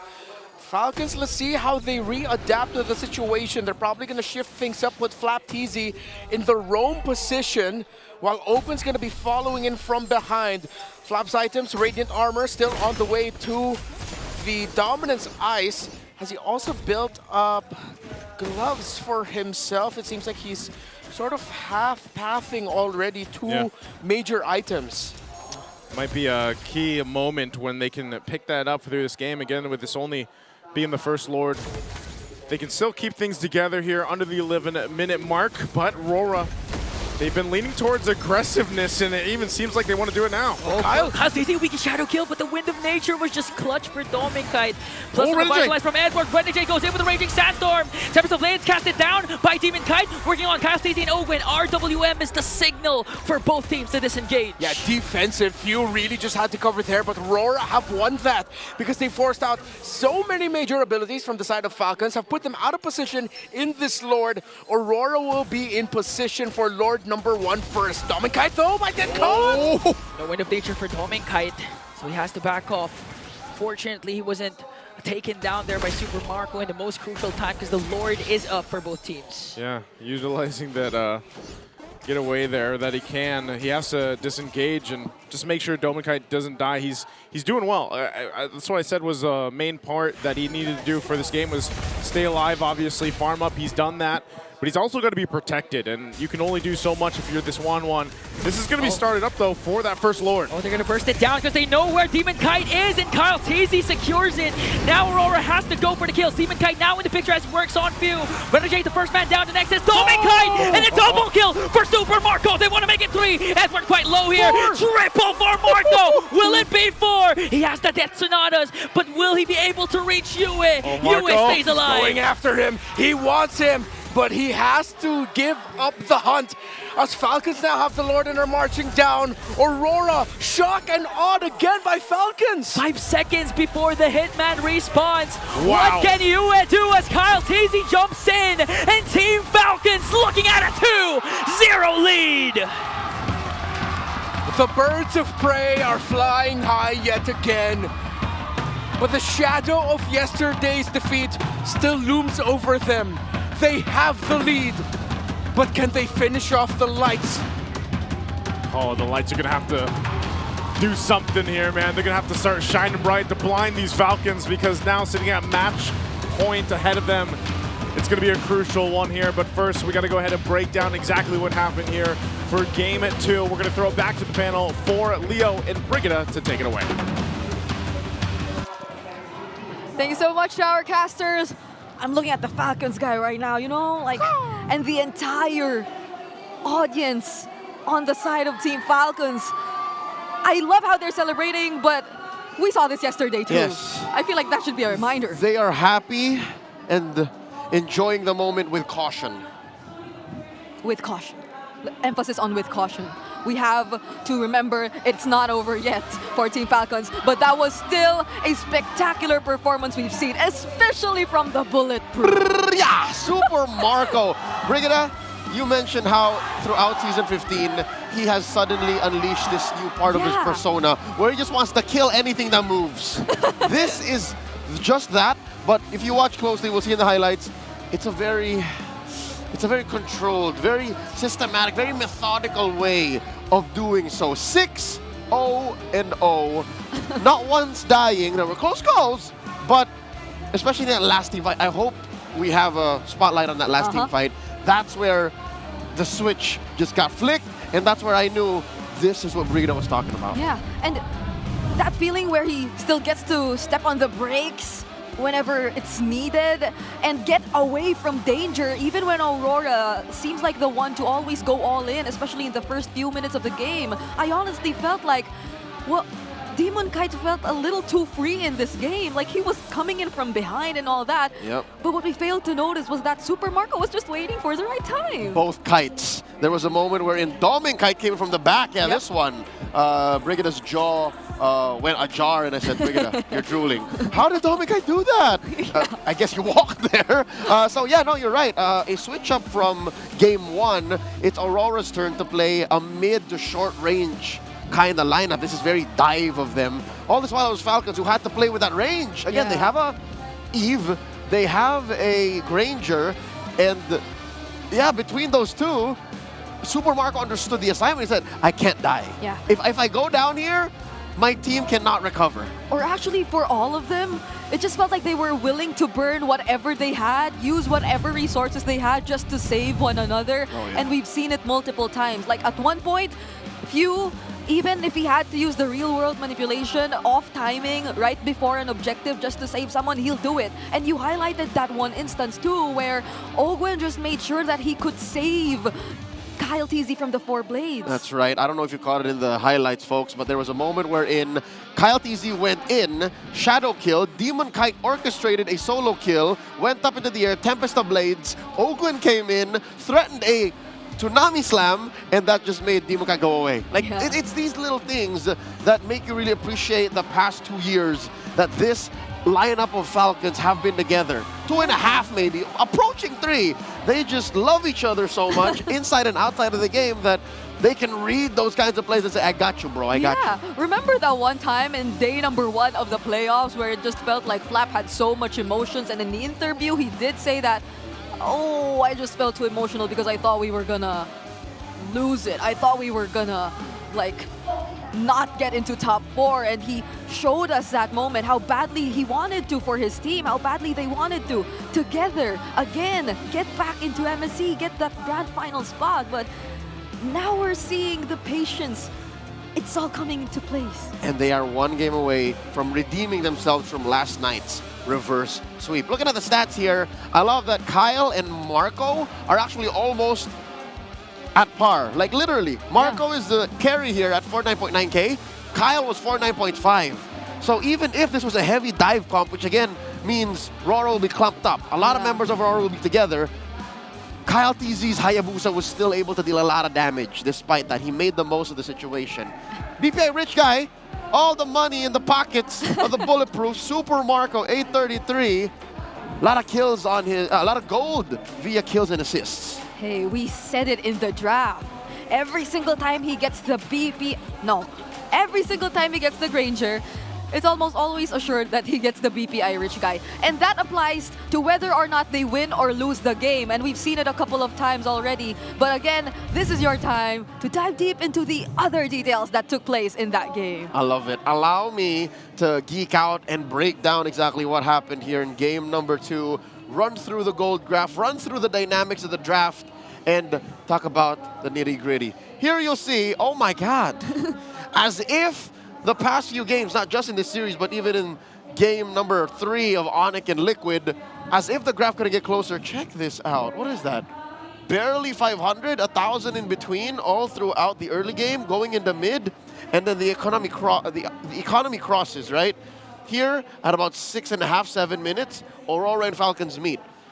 This is a stalemate. This is a stalemate, and this is impressive despite the fact that Aurora scored not a single turtle. They scored a couple of early turrets, but not a single turtle, and they were fighting. Mind you, there was a time in this game wherein it was Falcons who were actually keeping themselves scarce. So I assume it was around here. And then they traded bodies once more, trading bodies once more, blood is shed, and then boop! At about the 10.5 minute mark, Marco says it's go time. Brothers, listen to me. Falcons, to me. We must rally and go to match point. That is what happened at about the 10.5 minute mark. What does that mean in terms of items? Where did this get Marco in this very short game? Where did this get the rest of the Falcons? And how did Aurora try to stop the bleeding, stem the issue? 12.5 minutes. Let's start with the early game here. Of course, what you can expect. Again, Hunter Strike is so in demand right now. Hunter Strike, and check this out. An interesting approach to the Hayabusa on Karltzy. No War Axe, fam. Where is it? It's late. First, Hunter Strike, Malefic Roar, and then War Axe. Why is that? Number 1, a lot of penetration you're going to need when you're dealing with Renegade here, who I assumed would be building an early Antikiras. Uh-oh. There goes the... There goes that void in the strat. Maybe they needed to build an Antikiras early on Renegade, no, as a roamer, but instead it went on Edward first. So, yeah, Renegade did go through a lot of the early to mid without even a Dreadnought armor, and I think that's why he was dying more often, there being less peel for Aurora, compared to how Falcons would do it, wherein, yes, they are slowed down by Edward's Baksha marks from healing, but again, all they need is to control range. All they need to do is deal the right amount of damage from Super Marco, hold you guys down via few, and then get the job done from Kyle. And again, more often than not, Fuse real-world manipulations were not starters. They were enders to fights. So how do we end up with this situation? How do we end up with a dive comp for Aurora and then Falcons playing with range this time and still wanting to fight? Okay? Check it out. Score is 9-6. Again, Aurora held a lot of the 6 kills over Falcons, like 6-3, 6-4, and then eventually it flipped. We started with Falcons being blue, all right? Always prioritize Kalia. Kalia is still one of the biggest heroes post-patch, one of the biggest heroes that really still defines how games are played now. She has solid heal, solid fights, solid CCs in fights, and of course, Granger, and then closing strong with the Hayabusa. All this while Aurora, this is not Alpha, this is 1-1. Sorry. All right? They swerved us with a Ling because they opened up with a Baksha, a Zushin, and a 1-1.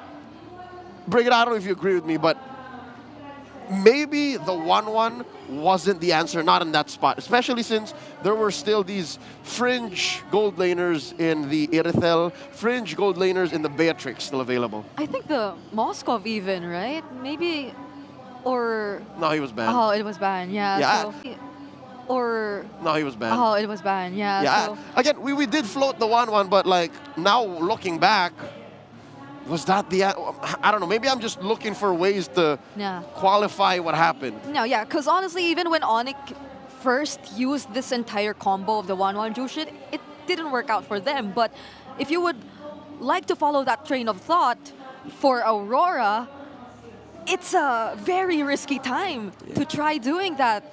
So there could have been other answers, other more comfortable options, because we did mention it too. Like we probably aren't expecting those kinds of pickups from Dom and Kite. Not this early? Not this early, but it did happen in the first phase of the draft. So maybe those are the adjustments they're currently trying to address and talk about, because you see them, they're very serious right now, trying to huddle it out, because this is just literally one last game. Brigida, that half of the room is very serious. Yes, it's very serious. So now let's get some fresh air out there. Let's throw it over to our hosts for this All Access segment. Welcome back here at MPL Playgrounds. This is your very own Odin, together with the beautiful Miss Cha-Cha Pega, the brand ambassador of Infinix. Welcome to MPL Philippines. Thank you so much, Odin, and salamat sa pag-welcome sa akin. Ayan, we're so happy to have you here. Kumusta so far? Experience mo dito sa MPL Season 15? Ay, na-enjoy ko siya, as you guys can see. And nagulat ako dito sa MPL Playgrounds kasi I've been here sa MPL Arena. I've been watching every year, and then this is actually surprising for me kasi sobrang nag-level up lahat. And syempre, the Infinix booth, grabe ang ating upgrade sa booth, and then marami po surprises dyan. That's right. As we can see, may phones tayo dyan. And alam natin na ang official tournament phone ng MPL Philippines ay Infinix. Sa tingin mo, why does Infinix remain to be the preferred phones of gamers like you? Of course, GT20 Pro, na-experience ko na siya on hand while streaming and while I'm playing kahit casual gaming lang. And sobrang reliable niya, and I experience no lag at all. So as a gamer na gusto laging mag-stream nang hindi naglalag, this is the perfect phone for me. Kaya naman, I think mostly all of the gamers trust Infinix talaga. Yan, I definitely agree dahil na-try ko na rin yan doon sa stage. At balita ko, Ms. Chacha, merong bagong lalabas ang Infinix, the GT30 Pro. Yes. So, pwede mo ba kami bigyan ng insights kung ano meron dyan? Ayun na nga yung GT30 Pro. As you guys can see here at my back, GT30 Pro is here. And alam ko marami na kayong excited dyan. Kung na-enjoy nyo ang GT20 Pro, I'm pretty sure mas magugustuhan nyo to dahil sobrang upgraded yung specs nito. And alam ko na as a gamer like me, magugustuhan nyo. I love it. I love it. Pang champion's phone talaga yan. Phone. And speaking of, sino para sa'yo mag-champion ngayong season 15? To be honest, lahat sila sobrang ganda ng performance. But I'm really rooting for Aurora MLBB. Wow, let's see it. Yes, because aside from they are doing well on their games, I'm supporting the Infinix ambassadors as well. And they're doing all their best, diba? And invite mo naman lahat ng ating mga super fans to visit MPL Playgrounds. Ayan, sa lahat ng mga magbe-visit dito sa ating MPL Arena, visit the MPL Playgrounds and check out our Infinix booth right here dahil marami kaming binibigay na freebies and you can try to this Infinix GT30 Pro by yourself. So experience nyo here lang yan sa That's so exciting! Maraming salamat, Miss Chacha Pega. Mag-visit na kayo, super fans, dito lamang sa MPL Playgrounds at meron tayong mga free passes para sa mga mauunang pumunta dito. Thank you and bye! Thank you! See you guys! Thank you so much, Odin, and to the beautiful Miss Chacha, the Infinix ambassador, together with us here in the venue if you do decide to come visit us. And we are now calling all MPL Philippines super fans from all over the Philippines because this has been something going on for quite some time now. Yes. But we have a new one. It's time to witness history unfold for the University Watch Fest venue. That's right. We have one at Coffee Spot in Hermin Garcia Avenue, Cubao in Luzon. Fin Mahal Building in Southwestern University, Finma, Cebu City, sa Visayas. And SM City, Butuan, sa Butuan City, Mindanao. Why are you laughing? No, that sounded very accurate. Thanks. But I'm laughing at the fact that they're just so dedicated to making it so accessible to everyone. Oh, yeah. We have one in Luzon, we have one in Visayas, and we have one in Mindanao. So if you're nearby, go check it out so you can experience what it feels like because technically it's similar to what happens now in the playground downstairs, which is free for all, first come, first serve, but except that it's more closer. Yeah. It's closer to you guys. MPL connects the country. It will bring us all together. And I believe it has been for the past 2 days that we've been seeing 20 games. But by the way, do you also want to win diamonds? Yes. Okay, just watch MPL and get a chance to win diamonds. Just post your reactions while watching the MPL live stream and make sure to include the hashtags that you use. Make sure you use these that you see on screen. So it's down there. So there are 3. That's MSL, XMPL Watchfest, MPL PH S15, and MPL Pangmalakasang Reaction. So you get to see the spelling there. It's down below. And you just have to include all that in your post so you get a chance to win diamonds. And I believe everyone wants diamonds right now because we have so many skins available for us in store and the Naruto is still ongoing. So you definitely would want to get your hands on that. What is that? A couple weeks left on that Naruto collab? Yeah, I think less than 20 days even. Yeah. Because the last time I checked it was like 20 plus, but that was like days ago. So you gotta check it out as soon as you can. By the way, now we also have some MPL Philippines fun facts. Fun facts. Wow! This time we have stats for 2nd seed and 4th seed as well, and it's not looking that high. Yeah, no, it's 50-50, close to it, wherein the 2nd seed team actually wins more often. And this is the first time that a 2nd seed and a 4th seed team will meet in the lower bracket semis. All right, only 2 4th seed teams have reached the grand finals. It was Aurora last season, and then way back, Signal Ultra, wherein they eventually won. That's Few. Few was part of that squad. Oh my goodness! Wait, he's been through this, but it's happening all over again. Yeah. Again, sometimes you do things so long that things repeat themselves, but in slightly different ways. Yeah, and I bet he like barely remembers that even, or like the exact same scenario that he's been through, the exact statistics of them being in the lower bracket semis and all that. This is our job and I don't remember. Yeah. So this was 7 years ago, bring it up. The Signal Ultra. Like I probably wasn't even the seed just yet, but here we go. You're barely blue walking. side. Oh, was I? No. Aurora and Blue, they choose this side, by the way, and they have a close to 60% win rate. So they want to play it safe again. They were in red game 2. Yep. This time it's similar to what we saw in game number 1. Only that they failed to win, but now or never. It's literally now or never for Aurora. Let's see how this goes as we call in Slick Thick. Yeah! I waited for that moment. You actually did it! Oh, thank you! I appreciate that very much. And you said it with such conviction, too. I know, I prepared myself for this moment. It's always been Leo saying. Redmar, Slick Thick, Santa Cruz. That's what they call me somewhere. I don't know where, but... Today. Yeah, today. All right, first pick. it's juicinable considering that the Hayabusa Fanny are both gone. It's like Falcons are telling Aurora, go ahead, take the juice in. It's out there for the open. Don't think about the... Oh, actually, no, Aurora even banned out the Kalea. Oh. Yeah, it's so open for Aurora right now. But I don't know, like part of me is missing... Part of me is missing the Sicilians of UED, like all those... Harrod's open. It's just too dangerous now. There's way too much reach in the metagame that playing a stationary mid laner that needs farm is just not gonna fly. There you go. Open up with a Baksha. Harith. Do you Harith here? There's Badang too. Let's see if Marco's okay with that. I mean, it's not usual in the Philippines that you see Eve picked up early on, because if Falcons goes Harith here, which, okay, they do. And then the you mentioned the Badang Leo. I agree with you. That looks very good for Falcons as well. RORA can easily just go, bam, Eve. Even though, again, that's not a trend here. So Falcons will serve away from the Badang. They pick up the juice in instead. So if ever the Eve does come into play here, they already have a formation breaker. They're not going to be going down that route. It's the Kimmy and the Cho. All right, good change-ups here by RORA. And I'm already liking the flow of drafts here by RORA. The gloves are off. We're going back down memory lane. Renegade, a Cho main. Dominic Kite, one of the, players in the Philippines who actually likes the Kimmy and Gold. And then, remember Season 8?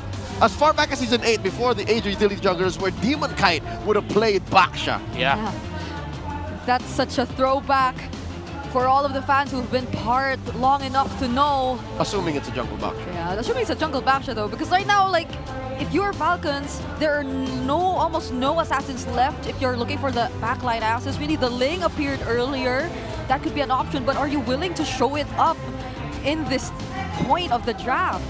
Because you already see the Cho, you already see the Baksha as well, so they won't be revealing their jungler just yet, and instead will be securing the Badang for themselves either way.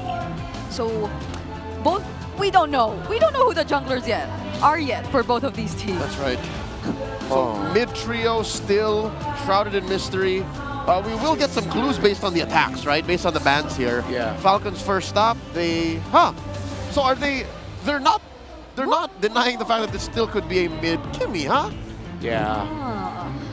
I mean, we did see this too in one of the more recent games. The combos, I think it was just yesterday, right? The Kimmy and the Cho. The chain CC it could provide. Yeah. But this is a read. Yeah. I'm assuming Rora's saying, yeah, no, this is 80% Baksha jungle. All right, if that's going to be the case, Falcons needs to be careful here. So they need to consider banning out the glue or picking it up for themselves. If they ban it out and they end up with an EXP laner and roamer who both play from the shields, Aurora can put an Esmeralda in the EXP lane and just wreck the draft of Falcons. So if it's a glue ban, they have to be very careful about their EXP roam picks. You're right, Renmar, they better ban the Esme now. Or pick it because there's still room in their lineup for it. I just don't know if that's a good idea. There's a Baksha on the other side. You're right. No, Esme ruins the first 3 heroes of Falcons. Yeah, and wasn't it Edward too who first debuted the Esmeralda in the regular season? And it was in this exact same kind of scenario wherein he just destroyed the plans of their opposing team. Falcons bans the Zask. Is this a read? Falcons might go for Ling. Yeah, that might be the possibility here. If ever the jungle pick, I think needs to come last. Oh, they banned the CC. Oh, Falcons have to be so careful about their pick now. The Esmeralda. The chances of us seeing it are just increasingly high. I think to be safe, they have to pick up something like a Lucas, because if they go Phoveus here, that'll still be another really easy Esme pick for RORA.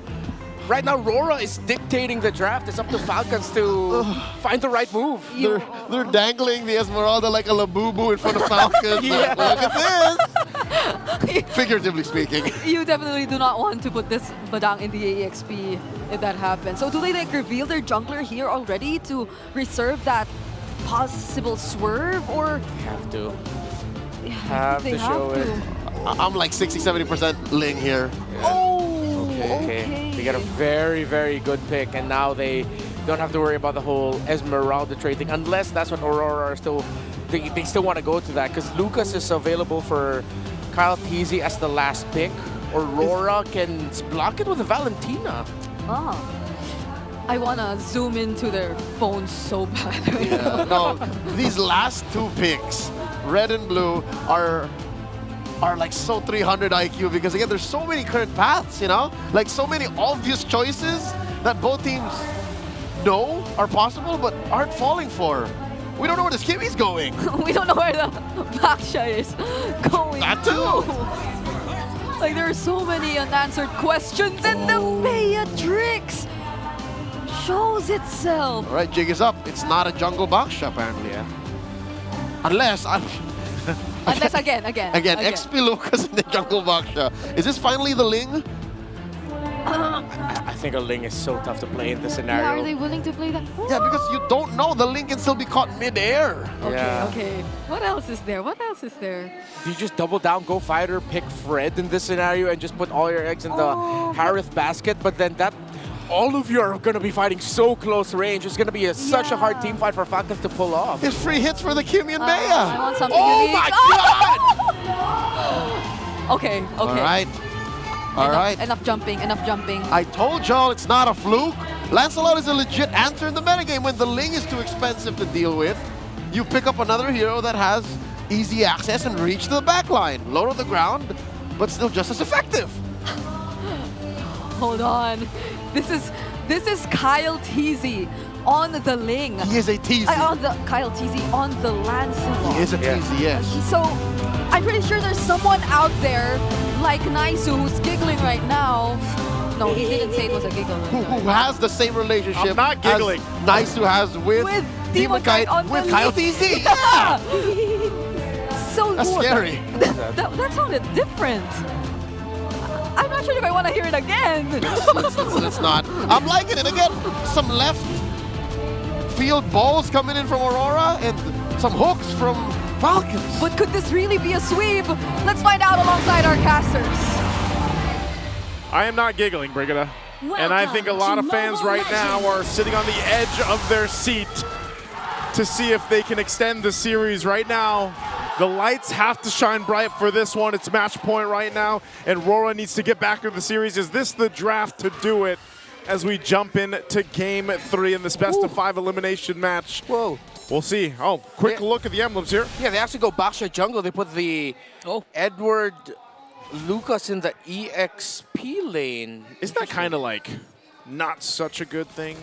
Well, I think it's because once they saw the Lancelot on the other side, that's when they decided to pull the trigger on the switch. Wait. Whoa. Flickers out for Team Falcons. His Few is the first blood drawn there by the U, and the Kimmy mid so far looking good for Aurora.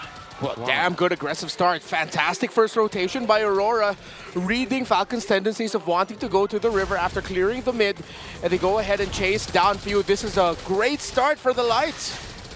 Interesting, too, that they're applying this much pressure this early on with the stakes. That could be a really good thing here.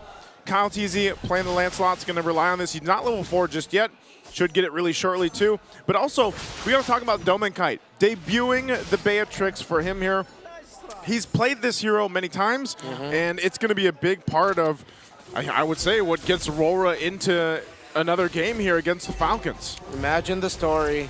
If Renegade sets up a kick for Demon Kite and he lands the snipe to keep the series going. The redemption. The redemption for Demon Kite. How many times have we talked about redemption for players, playing heroes who in the past did not work out well for them, but then in the playoffs have made some magic happen. It takes guts. Again, these players, they always, Hang on, sorry, Flicker burned by Demon Kite in the bottom lane because he saw Karltzy, or at least he felt Karltzy's presence there. But with that information, RORA gets this turtle. Okay, now Aurora, clean turtle take there as Team Falcons struggle to find the trade, and now they continue their aggression down to the orange buff. Not gonna steal it away, but enough pressure is applied for Team Falcons to be out of their normal rotation. Yeah, and this is a lineup from Falcons that really needed those level 4s anyway to go ahead and actually make something happen. Especially with Ogun playing the roam Badang here. He needs that level 4, needs to be able to go ahead and utilize the Flicker for those setups too, and even with the Jushin. So, you know, they slow things down a little bit, now that they have the ultimates available and up, oh, hold on, Few's in trouble. Few again forced to use the Crimson Beacon because the continuous damage from Yue, the pokes for the side of Aurora, it's giving Few such a hard time in positioning, even to his own lane. Yeah, I think Few has to accept that he's really going to be the target in Aurora's eyes now, considering that the Juicen plays such an integral utility role to the lineup that Falcons brings to the table. Similar to how a Matilda can empower a very mobile, very tanky lineup, the Juicen empowers a lineup that's kind of scrappy in terms of how they fight with the Harith and Lancelot that needs some extra bit more of control. And that's what Few brings to the table here. Good rotations by RORA so far. Falcons are just trying to catch up to them. Yeah, they haven't let up at all. So they're just going in full force right now, trying to get what they can, and they're allowed to, because anytime I feel like the Baksha is on the map, whether he's in the jungle, whether we've seen him in the XP lane, that's what allows the team composition to do, is just, you know, be mobile, look for picks if they can find them. But then we have to also consider the fact that it's a Kimmy in the mid lane, and we know that the setup potential is going to hurt a lot more later. And that gives space to Dominkite. Renegade being the one to go on for the pickoffs too is great, but overall, your front-to-back coverage with Rora's lineup is so good. So, as you know, much I want to see Falcons possibly end up in a sweep here, I think it's going to be difficult to get this one under their belt. Yeah, incredibly difficult. Again, Aurora have drafted terrifically here. They're playing to the strengths of their lineup so well. Now, Karltzy is just stuck to, similar to his Suyo game yesterday, just opening up the map. And the Aurora are getting the objectives left and right, while Karltzy will try to balance it out with split push, while the rest of Falcons will just look into supplementing Super Marco's farm. Yeah. Oh, and now they want to extend the lead by trying to go for the bottom lane turret. Renegade got stopped in his tracks by a beautiful initiation there from Owen. First man down is the Hitman, as FlapTZ working on Demon Kite, but he's quite tanky as Yue is serving up the damage. Owen again with a beautiful wall, and they might be able to bring out Demon Kite for the clap back from Aurora. Yue again brings down 3 alongside Dominkite, and Few is the next to fall. It has gone also terribly wrong for the Falcons. Yue and Dominkite just providing enough space. Demon Kite miraculously holding on long enough so that the Kimmy and the Beatrix can finish off the ever so greedy Falcons. Renegade with a kick. A bit of an off-angle kick there, but they might be able to do the job. Thorn Rose is there, plus the puncture to be able to walk away. And the Shockwave Blast from Edward won't do the job to bring down Karltzy. A good attempt there from Renegade. You know, he was trying to get the angle differently there, but they went in anyway, expended a lot. But that is a Lancelot for you. Especially with multiple enemies around you, you can actually withstand quite a bit of punishment. So Karltzy won't go down, but still, it's Falcons falling behind. It was a great combination what we saw earlier in the bottom lane, and RORA will continue to do that. We'll see how they play this apart in the jungle here. Good pass, the traction pulse there as Demon Kite being worked on by FlapTZ again with the grab, but he's quite tanky. They're trying to delay the farming pattern again of Karltzy. Renegade with a Jit Kundo, but 5 members of Team Falcons are there to assist Karltzy. Everything that's happening in the map, Falcons are forced to react, similar to what happened in the tail end of game number 1 in the mid to the late game, when Falcons were just catching Aurora off guard and dictating the tempo, not allowing them to set up. In the early minutes of this game number 3, crucial game number 3, Aurora are the ones setting the tempo, not allowing Falcons to set up. It's been all reactive and all defensive for Falcons so far. See what they want to do this time around. They're going to get in a position for this. They want to fight it out. Oh, and Dominkite is the one to get the turtle. Now Aurora wants to extend their lead by going for more. There's the Shockwave Blast, but they're disciplined enough to disengage. And if you're going to notice, actually, Karltzy is ahead when it comes to the level up against Demon Kite, because Demon Kite's not playing this Baksha as a jungler. He's sort of acting like a roam, and Edward's the one going away from the usual rotations of Aurora to split push and farm up. Yeah, and you can see that in the gold. Edward actually has a bit more gold compared to Demon Kite.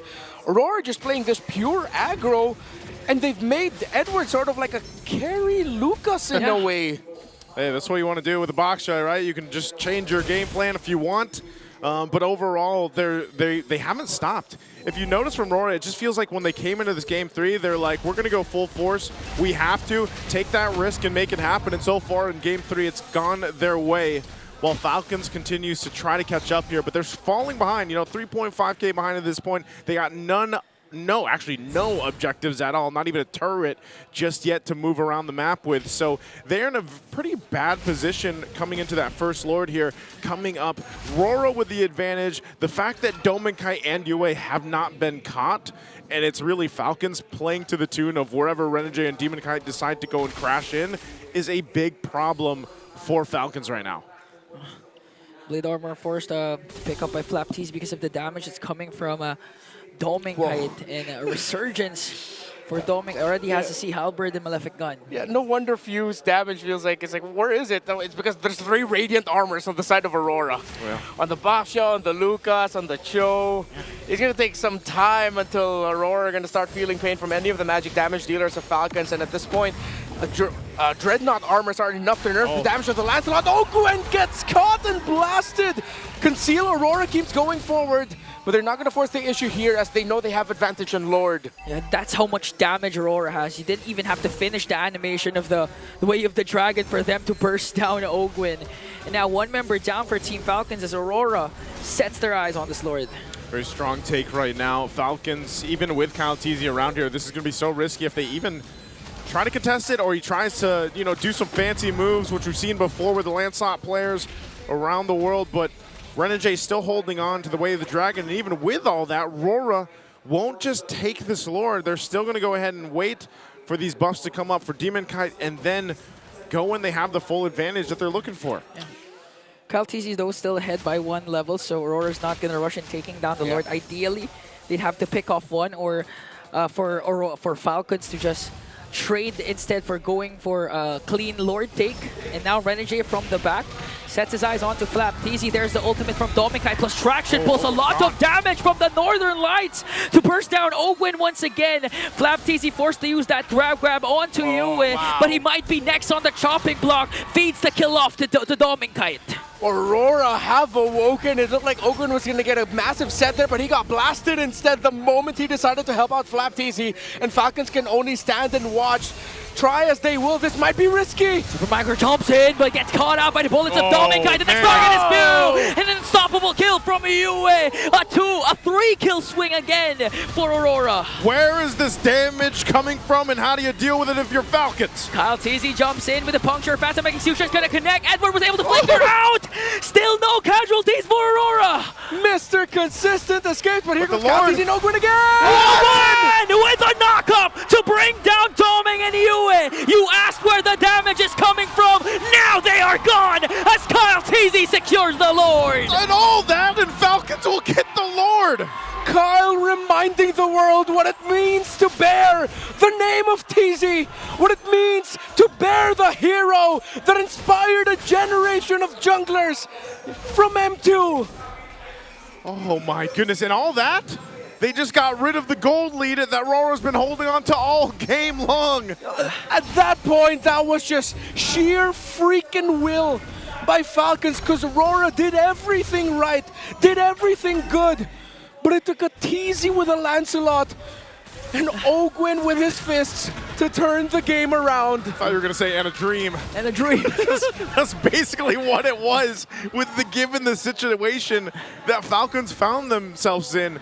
So they'll play around this. They've got an advantage now, mid lane. Traction Pulse already casted down, but this time Few was able to escape. Renegade with a good kick onto FlapTease. Ogwin counters out with his combo though. Renegade quite low. One more hit and Super Marco delivers the final blow to bring down the Hitman. 1 member down. There was an almost. Few almost got knocked down by Yue. Super Marco blocked it for Few. If that landed into Few, he'd be dead. He still took damage, but not the full brunt of it. That's a definite moment there. Super Marco protecting Few. They're going to get this tier 1 turret, possibly another one. Renegade still a couple seconds away coming up. They're going to force it with the Zaman force down under the turret. We'll see if they still get it. Half health on that tier 2 turret. So RORA, given how they were in the lead majority of the game, they're still able to go in and hold on. But let's look how the items have evened out a little bit here for Falcons. Yeah, Falcons have the lead now. Already the core items for the Harith locked in. And now Aurora are feeling the damage. It's so neck and neck. Aurora are still very close, yes. They can still turn this around with better execution. But this was not the situation they wanted to find themselves when Ogwin saving it and setting it up for Karltzy to finish. Ooh. 2.6k gold lead now from Team Falcons after conquering a huge deficit. And now they want to extend the lead by trying to get hold of the purple buff here. But still, Aurora, they have all their inhibitor turrets. In fact, they still have a second-tier turret in the middle lane. So in terms of contesting for this Lord, they can apply again their signature Lord dance that they can do against Team Falcons. That's what I was saying yesterday, man. You know, Falcons, they're known for their prowess around objective takes, the decision-making that comes before they even decide to start up a Lord. And that's something that RORA really has to be careful of. The majority of this game, they have been the aggressor. They have been on the offensive. And if they continue to do that, it could work in their favor. But we also know, as great as Cho is as a hero, it could also be one of those moments where you don't get the kick and the angle that you're looking for, even by burning the flicker, and then you're just left there. So this is where it gets really crucial for especially Renegade on how they decide to approach this. It might not even be the answer of, just send Renegade. Maybe they have to go with something a little more creative. Yeah, actually, the good thing about the Aurora lineup is, and let's give a little bit more hope also as well to the Northern Lights watching, is that even if Renegade doesn't get the kick to set things up, Aurora's lineup has so many fail-safes, mainly two, the Baxia and the Lucas, that if a kick misses or it doesn't land exactly the right way, you have Edward and Demon Kite to help cover so that Dominic and Yue can deal the damage. It's still quite a hairy situation for the Falcons here if they're not careful. Yeah. Okay. Not to mention the traction pulls that can come from the Kimmy, just like right now. We're not going to connect on to few. Still, Falcons 3k gold lead. They're holding on to their mid lane turret. At any given moment, Ogwin again can find the proper angle to be the ending set for Team Falcons. Okay, Lord is the take here. Karltzy not even around, just going to go ahead and deal with this wave up top while the team just stares down each other, fighting for this. Wicked Seal's going to be used. Does Renegade go? Renegade with a flicker kick in, but Ogwin again with a beautiful counter. On the other hand, Edward on the back with the Unleash the Beast trying to work on Super Marco. Super Marco just dancing around with his Diamond Force. Ogwin still alive alongside Super Marco, and he takes down Edward, but here comes Yue. Karltzy as well in the picture. Ogwin now gone, but Flapsy trying to work on Yue. Dominic Guy breaks down Few. Next target is Flapsy, but Karltzy answers back. Kyle and Marco versus Doming and Demon Kite! Rose and opportunity for Marco to deliver the final Senko Vision to the heart of Doming Kite! That was timed so well between the two of them. If you follow the DNA of the squad and the team that came before them, it was the heroics of a Lancelot and a Harith in another country not so far away that took a squad named Brand Esports to the promised land, and it keeps Falcons' hopes alive. Again, we saw it. Aurora, they have so many fail-safes. Demon Kite and Edward did their absolute job of forcing Super Marco in the backline of Falcons to nearly crumble, but they held on.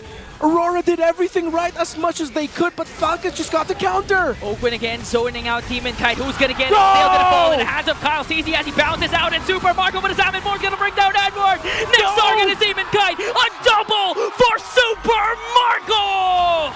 And more do they get for the Falcons. The whole time Karltzy knew, guys, you can handle it. I'll get my buff. We got the Lord. Let's go ahead and get ready to march towards the base of RORA. The lights are slowly flickering out, shadowed by the wings of the Falcons in the air. But as long as there is light, there is hope. But where will hope come from? From Aurora. Can they hold on?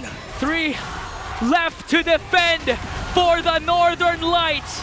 Traction pulse is there. Marco jumps in. Ogwin as well. Revenge, redemption, and resurgence for Team Falcons!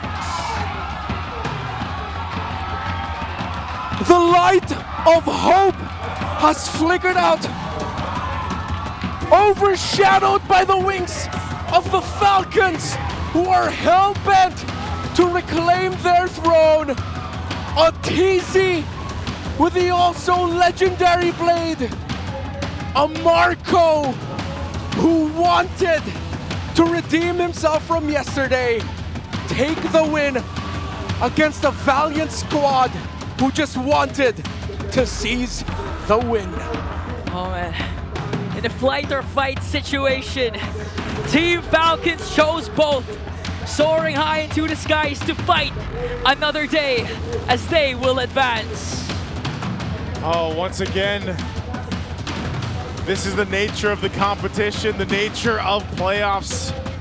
Eventually, someone has to go home, and we got to give a hats off to Aurora here. A phenomenal season for them, but unfortunately not the ending that they were looking for. We got to go ahead and head over to stage with our hosts and Aurora to hear what they have to say here. Gentlemen, this may have been your last match for the season, but always take note of the RORAs that have continued to support you all the way. Managed to keep your head high. Renegade, being the captain of this team, I'm sure there's a lot of learnings from this season. Anong masasabi mo sa lahat ng mga sumuporta sa Aurora right from the start? Siguro sa lahat ng Aurora, sorry natalo kami. Pero yun, binigay namin lahat ng best namin dito. Sadyang, siguro hindi talaga para sa amin tong season na to. Pero babawi kami next season, mas malakas kami next season. A valiant effort once again. Please give it up for Aurora Gaming!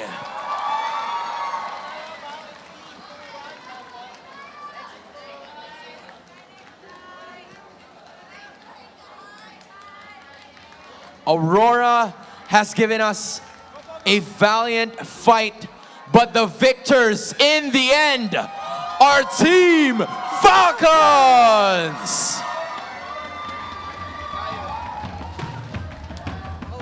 Gentlemen, Yes, congratulations. Kyle. Ikaw ang una, Kyle. You know what, Odin? Go ahead.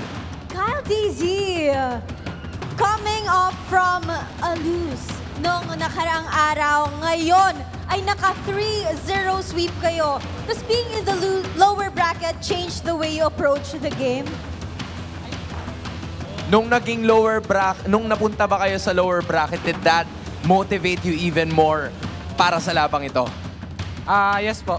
Pinaka-na-motivate talaga po namin yung yung 2% na sa amin na prediction.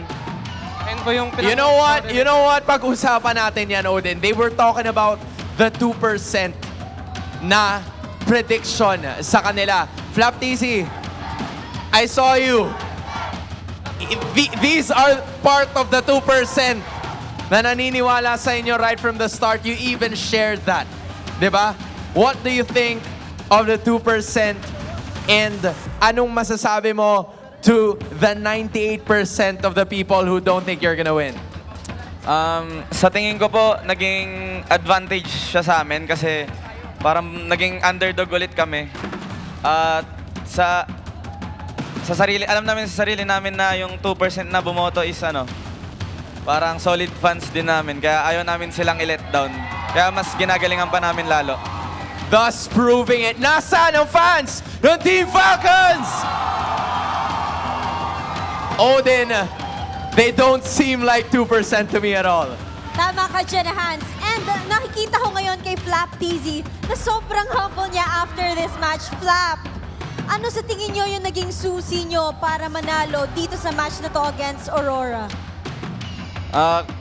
Sa tingin ko kaya kami nanalo kasi hindi kami tumitingin sa past. Parang natalo kami, may chance pa, laban lang.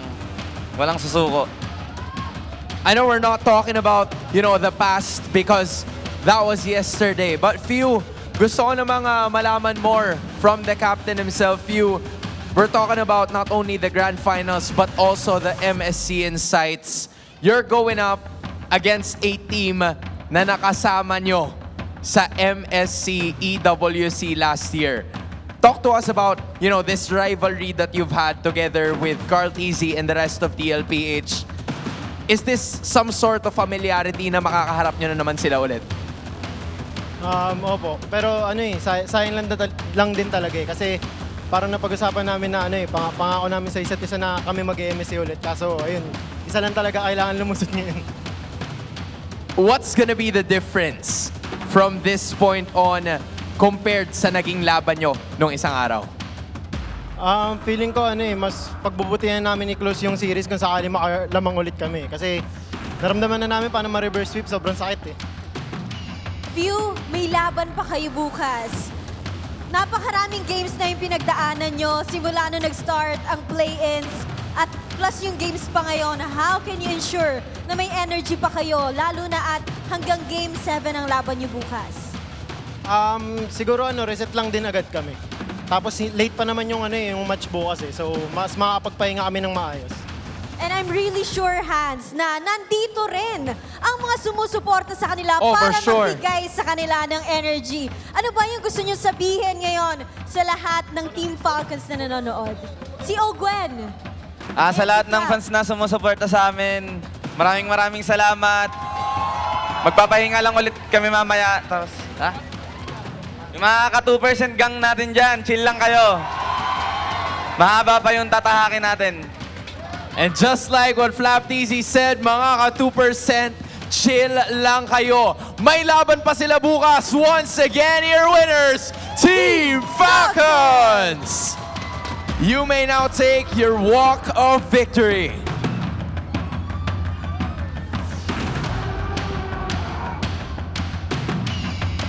And with that sweep of a match, you may now take your bow. Odin, it doesn't matter to them whether it's 2%. They have acknowledged that they're the underdogs of the season. That was a very decisive match para sa Team Falcons at hindi pa tapos ang kanilang laban dahil bukas ay may kakaharapin pa sila para sa lower bracket finals. You know, there's a lot of things to talk about this game number 3. So why don't we throw it back to our panel to discuss everything that has happened.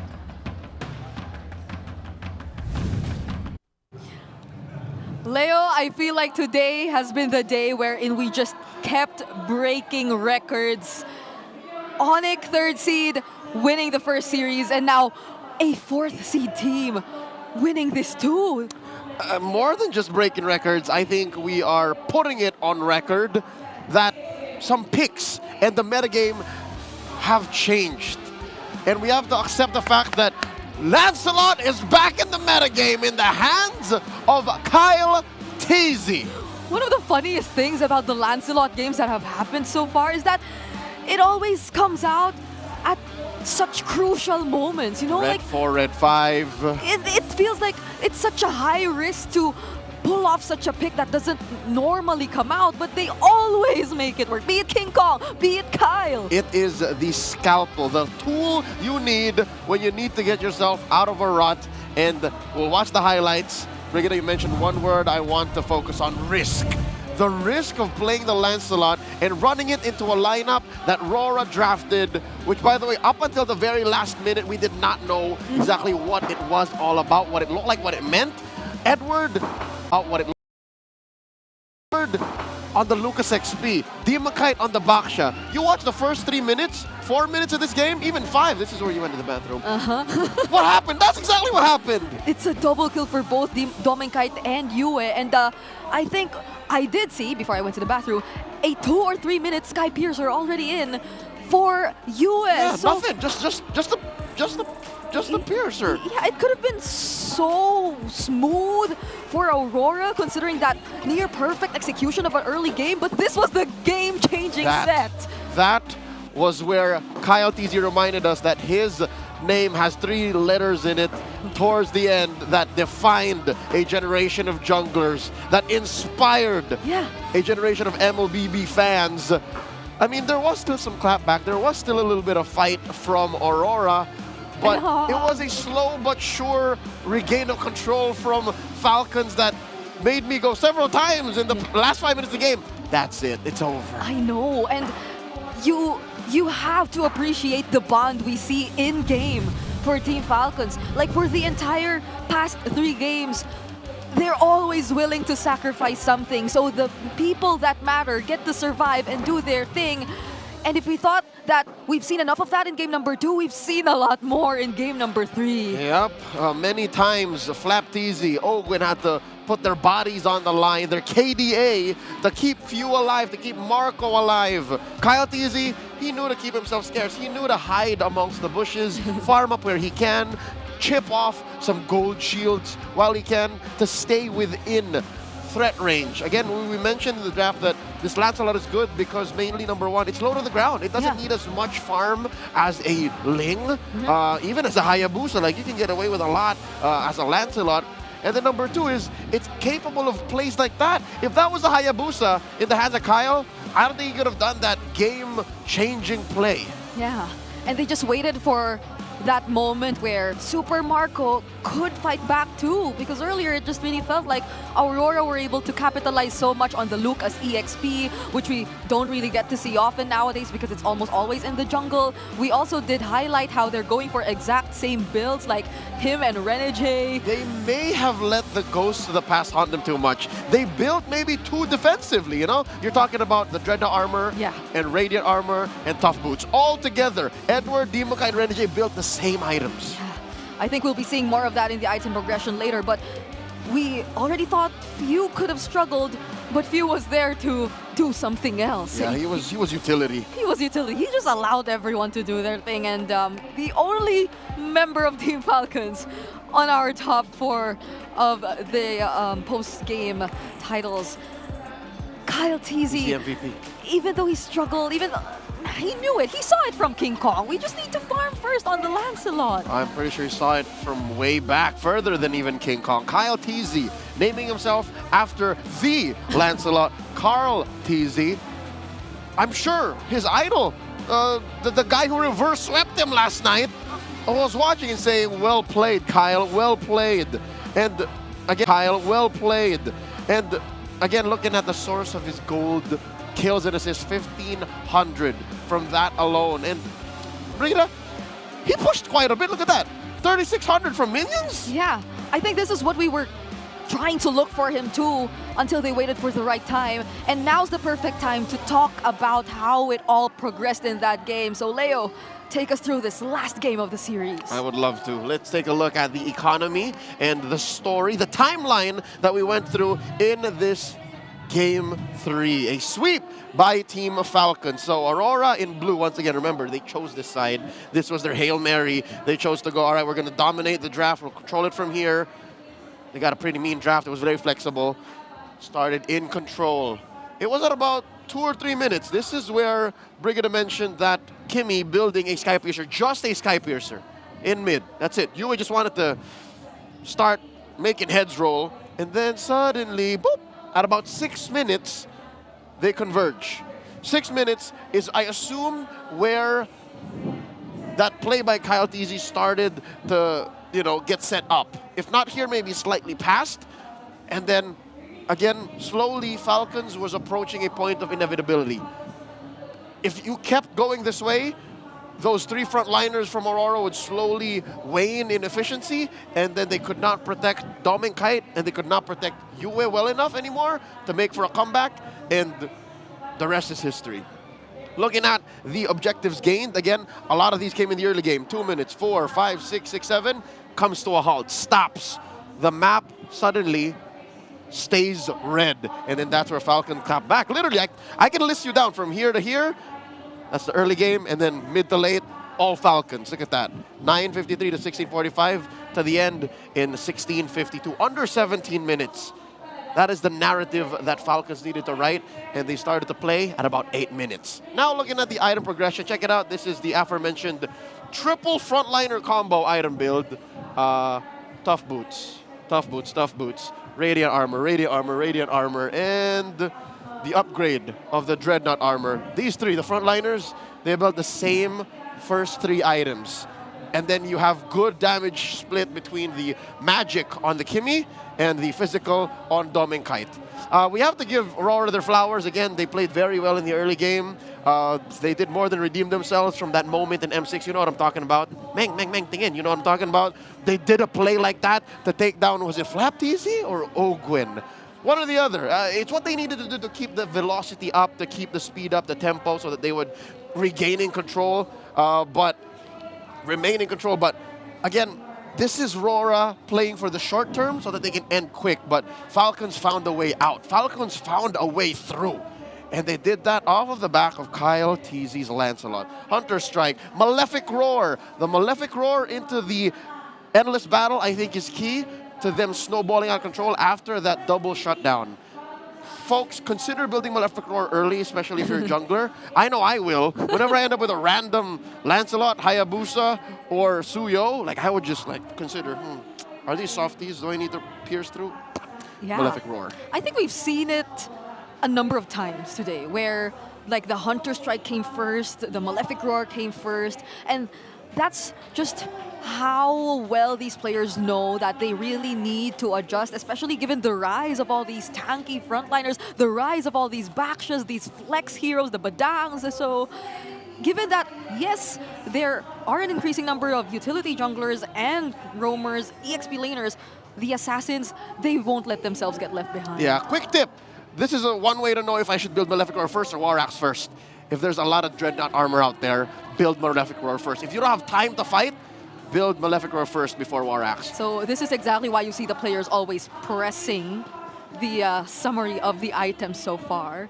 You gotta check what's going on the item builds of your opposing team so you could also adjust accordingly.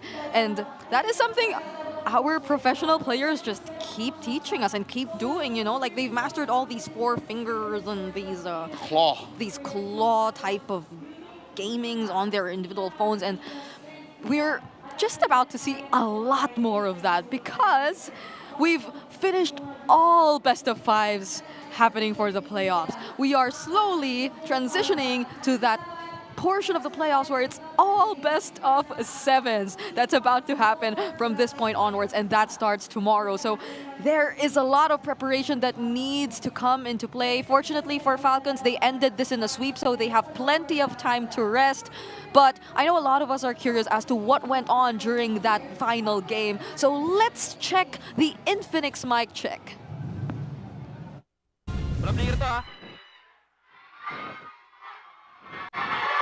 Low up. Gila, may flicker pa ako.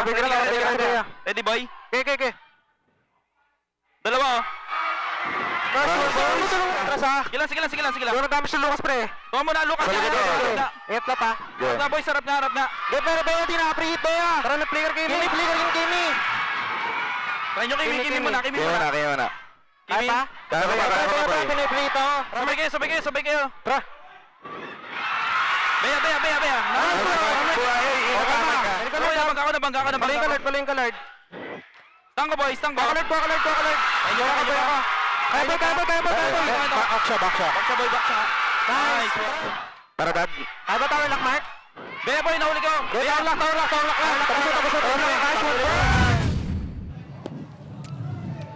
I had goosebumps, you know, like it felt like even the silence connected them. Like even the moments when they were saying nothing, they still knew what was going on in the other person's mind. I think that clearly was the sign of their connectedness, their synergies, because I don't have to say anything. There has to be no sound. Like, you know what I'm thinking, and how magical we heard the moment of that game-changing play. Ogwin was speaking. He's like, here, I got to, go. That was all he said. He didn't even repeat it, I think. He just said it was, and that was enough to call Karltzy's attention to go for the Thorned Rose. This is an unbelievable mic check we got from Team Falcons. The most insightful, the most... It was too quiet. I feel blessed to have seen behind the scenes of that play. I am too. I love how they stayed composed despite everything. They've been through a lot. They've been through a reverse sweep. They don't want it to happen again. But by the way, we're going to quickly introduce Cambodia's representative for MSC at EWC 25. So it's CFU Gaming. Yep. I know you guys have heard of them already. They are one of the first 2 to lock in to punch their ticket to MSC this year, and they are the recently crowned MPL Cambodia champions. They won Season 8, and some of these names might be familiar to you, but we last saw them in, guess where? M6! That was them! This is the team that almost dropped SRG in Swiss. Wasn't this the team too that surprisingly beat Team Liquid Philippines in a different tournament? I think that was SPS. Right at the peak of their performance. Like, weren't they one of the teams to first surprise the Filipino audience because they were like, oh, we can actually go toe-to-toe. Kamai do that. They're very aggressive, and this is defined by their hero pool. Look at that. They still play a lot of Zushin, a lot of Suyo. That one is a specific pick. And then Wadu, of course. Wadu, how can we forget Wadu? Plays a lot of Moskov, goes lane to lane, coast to coast. Picked up a lot from Innocent, if you know what I'm saying. These are some of the teams you definitely have to watch out for. But by the way, we have something prepared for you guys before we wrap up the show. So let's head on and watch this one. Kamusta MPL PH, my name is Lee Ching. I am the caster for MPL KH. Today I wanted to tell you guys what's happened in MPL KH Season 8 Playoff. In MPL KH Season 8 Playoff, we saw some Mobile Legends bang bang action which culminating in CFU Gaming being the crown champion. Not only they are the crown champion, but they are the back-to-back champion as well. CFU Gaming ultimately defeat Team Mac in the grand final with a 4-1 victory to claim the championship and also a spot in MSC 2025 at Esports World Cup as well. Some of you guys might have seen the potential of CFU Gaming back at M6 World Championship. They almost beat Selangor Red Giant, but they were unlucky because innocent happened. But I think this time they will prove they're right, and also last time they were lacking of experience, but this time they will prove themselves. For me personally, I think that CFU Gaming is the dominant back-to-back champion, entering this MSC as Cambodia's strongest and most confident representative. I think that they are a really well-deserved champion for the MPL KH Season 8. Despite having some hiccup in the regular season, losing to Galaxy Legend 2-1, but in the playoff, it is a different story because they almost completely sweep everyone in the playoff bracket. For me, the standout player would be the team itself because I cannot determine the standout player because CFU Gaming, they always play as a team, and also if one member fails to deliver, another will always deliver. But I wanted to shout out for Oppi and also Boxy as well because some of you might have known them. They are really strong. If I were to choose which team for MPL PH side is likened to CFU Gaming, I would say it could be Onic PH or Team Liquid PH because they both are one of my favorite teams, and also they are really strong, they are really capable, always consistent, and also always humble as well. So yeah, that's it. And to MPL PH fan and also Mobile Legends fan across the world, don't ever forget to catch up. MPL PH playoff happening right now. You can go to MPL PH Facebook page, YouTube, or any other social media to catch up MPL PH right now. For more MSC 2025 at Esports World Cup's content, and also right now I really want to know that which two teams will be representing the Philippines for MSC 2025 at Esports World Cup. So I think that's it for me for today, and also thank MPL PH for having me. Thanks to MPL PH fan as well. I hope we meet again real soon, and also bye bye right now. See you. Bye bye. Bye-bye, and thank you so much, Lee Ching. That was a very informative segment. Now we know a lot about what went on in MPL KH and what to expect from their back-to-back champion CFU Gaming. And by the way, bringing you a better tomorrow, BPI empowers Pinoy gamers with next-level banking solutions to help you level up in life. So that includes digital deposit accounts, insurance, investment, loans, and many more. So do check it out for yourself. Right now, you could start saving up for a more epic tomorrow. Open up a hashtag Save Up account today via the BPI app. All you need is 1 minute, one ID, 5 minutes, and then you suddenly have an account. It's that easy, all right? A more epic tomorrow. Open an account with BPI. It's the exact same thing Renmar and Naisu had to go through yesterday. But to our MLBB players out there, mga ka-ML, we have epic news for you. In the Vibe app, you can already pay via QR. You could already pay your bills, send funds, and claim rewards. All of that, you can do it with the Vibe app. Pero Teka, there's an epic bonus coming your way. If you sign up, there's a chance that you could win 1,250 MLBB diamonds. Oh, diamonds. That's for your skins, that's for your upgrades, that's for your flexing needs. So what are you waiting for? Join the vibe and download the app today. A more epic tomorrow together with BPI. All right, we were able to. We did it. We accomplished it. That was as smooth as all the best of. Fur. No, as all the sweeps. Fur, no cap. We saw today. 2 sweeps, Brigida. We saw all sweeps. That feels so unusual. We've been through all game 5s. I can't believe this actually happened in the playoffs. But all right, this is the updated playoffs bracket for season 15. You all know what to expect tomorrow. It's the lower bracket finals. It's the Clash of Titans Part 2. Down in the lower bracket. We just had this matchup yesterday. And how soon? I'm not complaining. I'm just saying, like, this is, like, we are spoiled.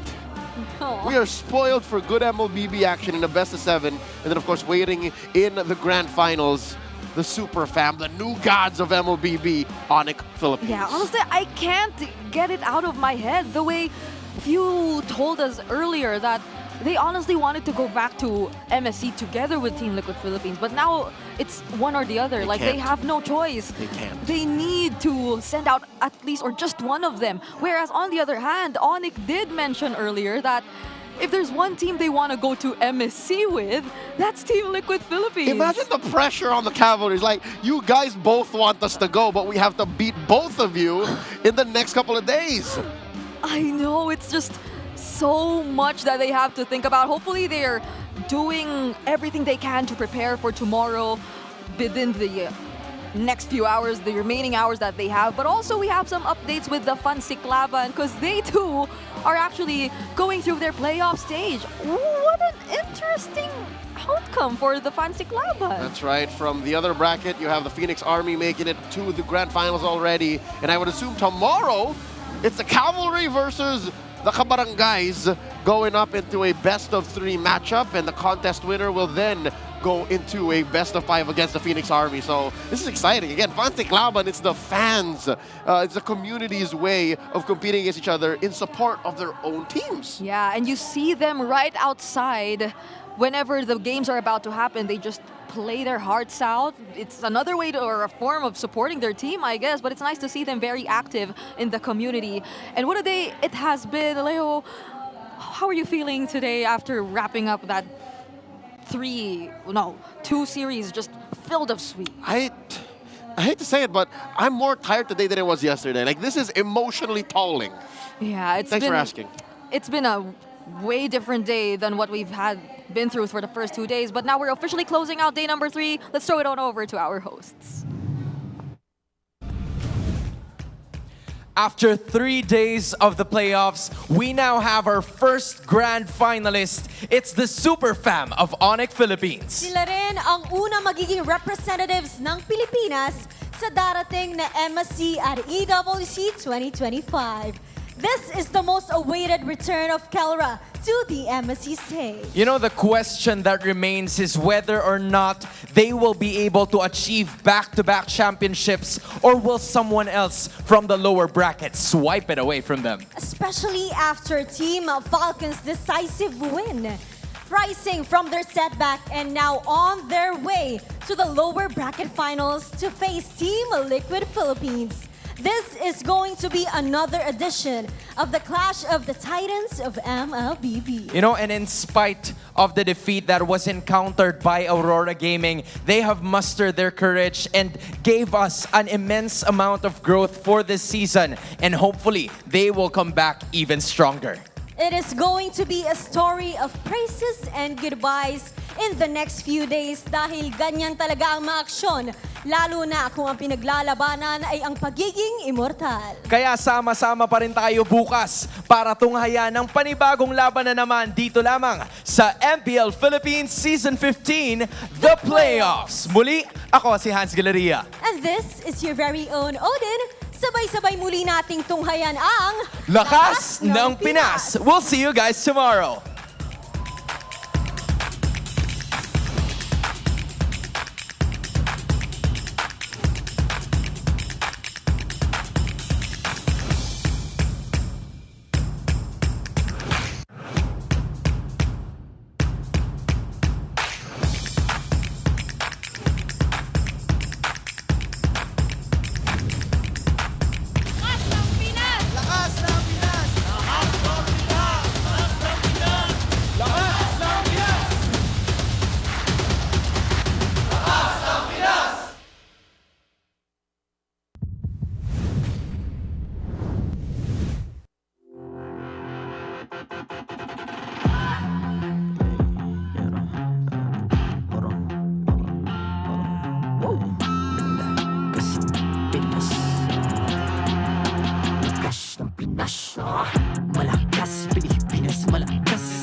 Look at us to the top, no ifs, no buts. Winning any game, para to sa PIN na yes.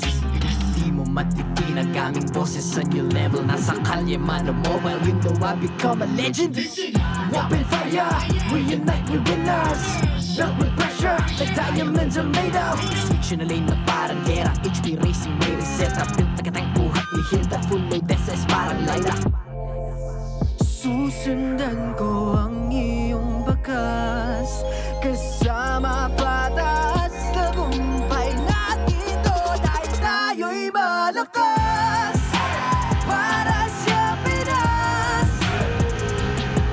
nasa amin ang alas, hindi tuwa atras, kinikilala sa taas kasi kami ang malakas. Para sa Pinas, nasa amin ang alas, hindi tuwa atras, kinikilala sa taas, ganito kami sa Pinas. Wow!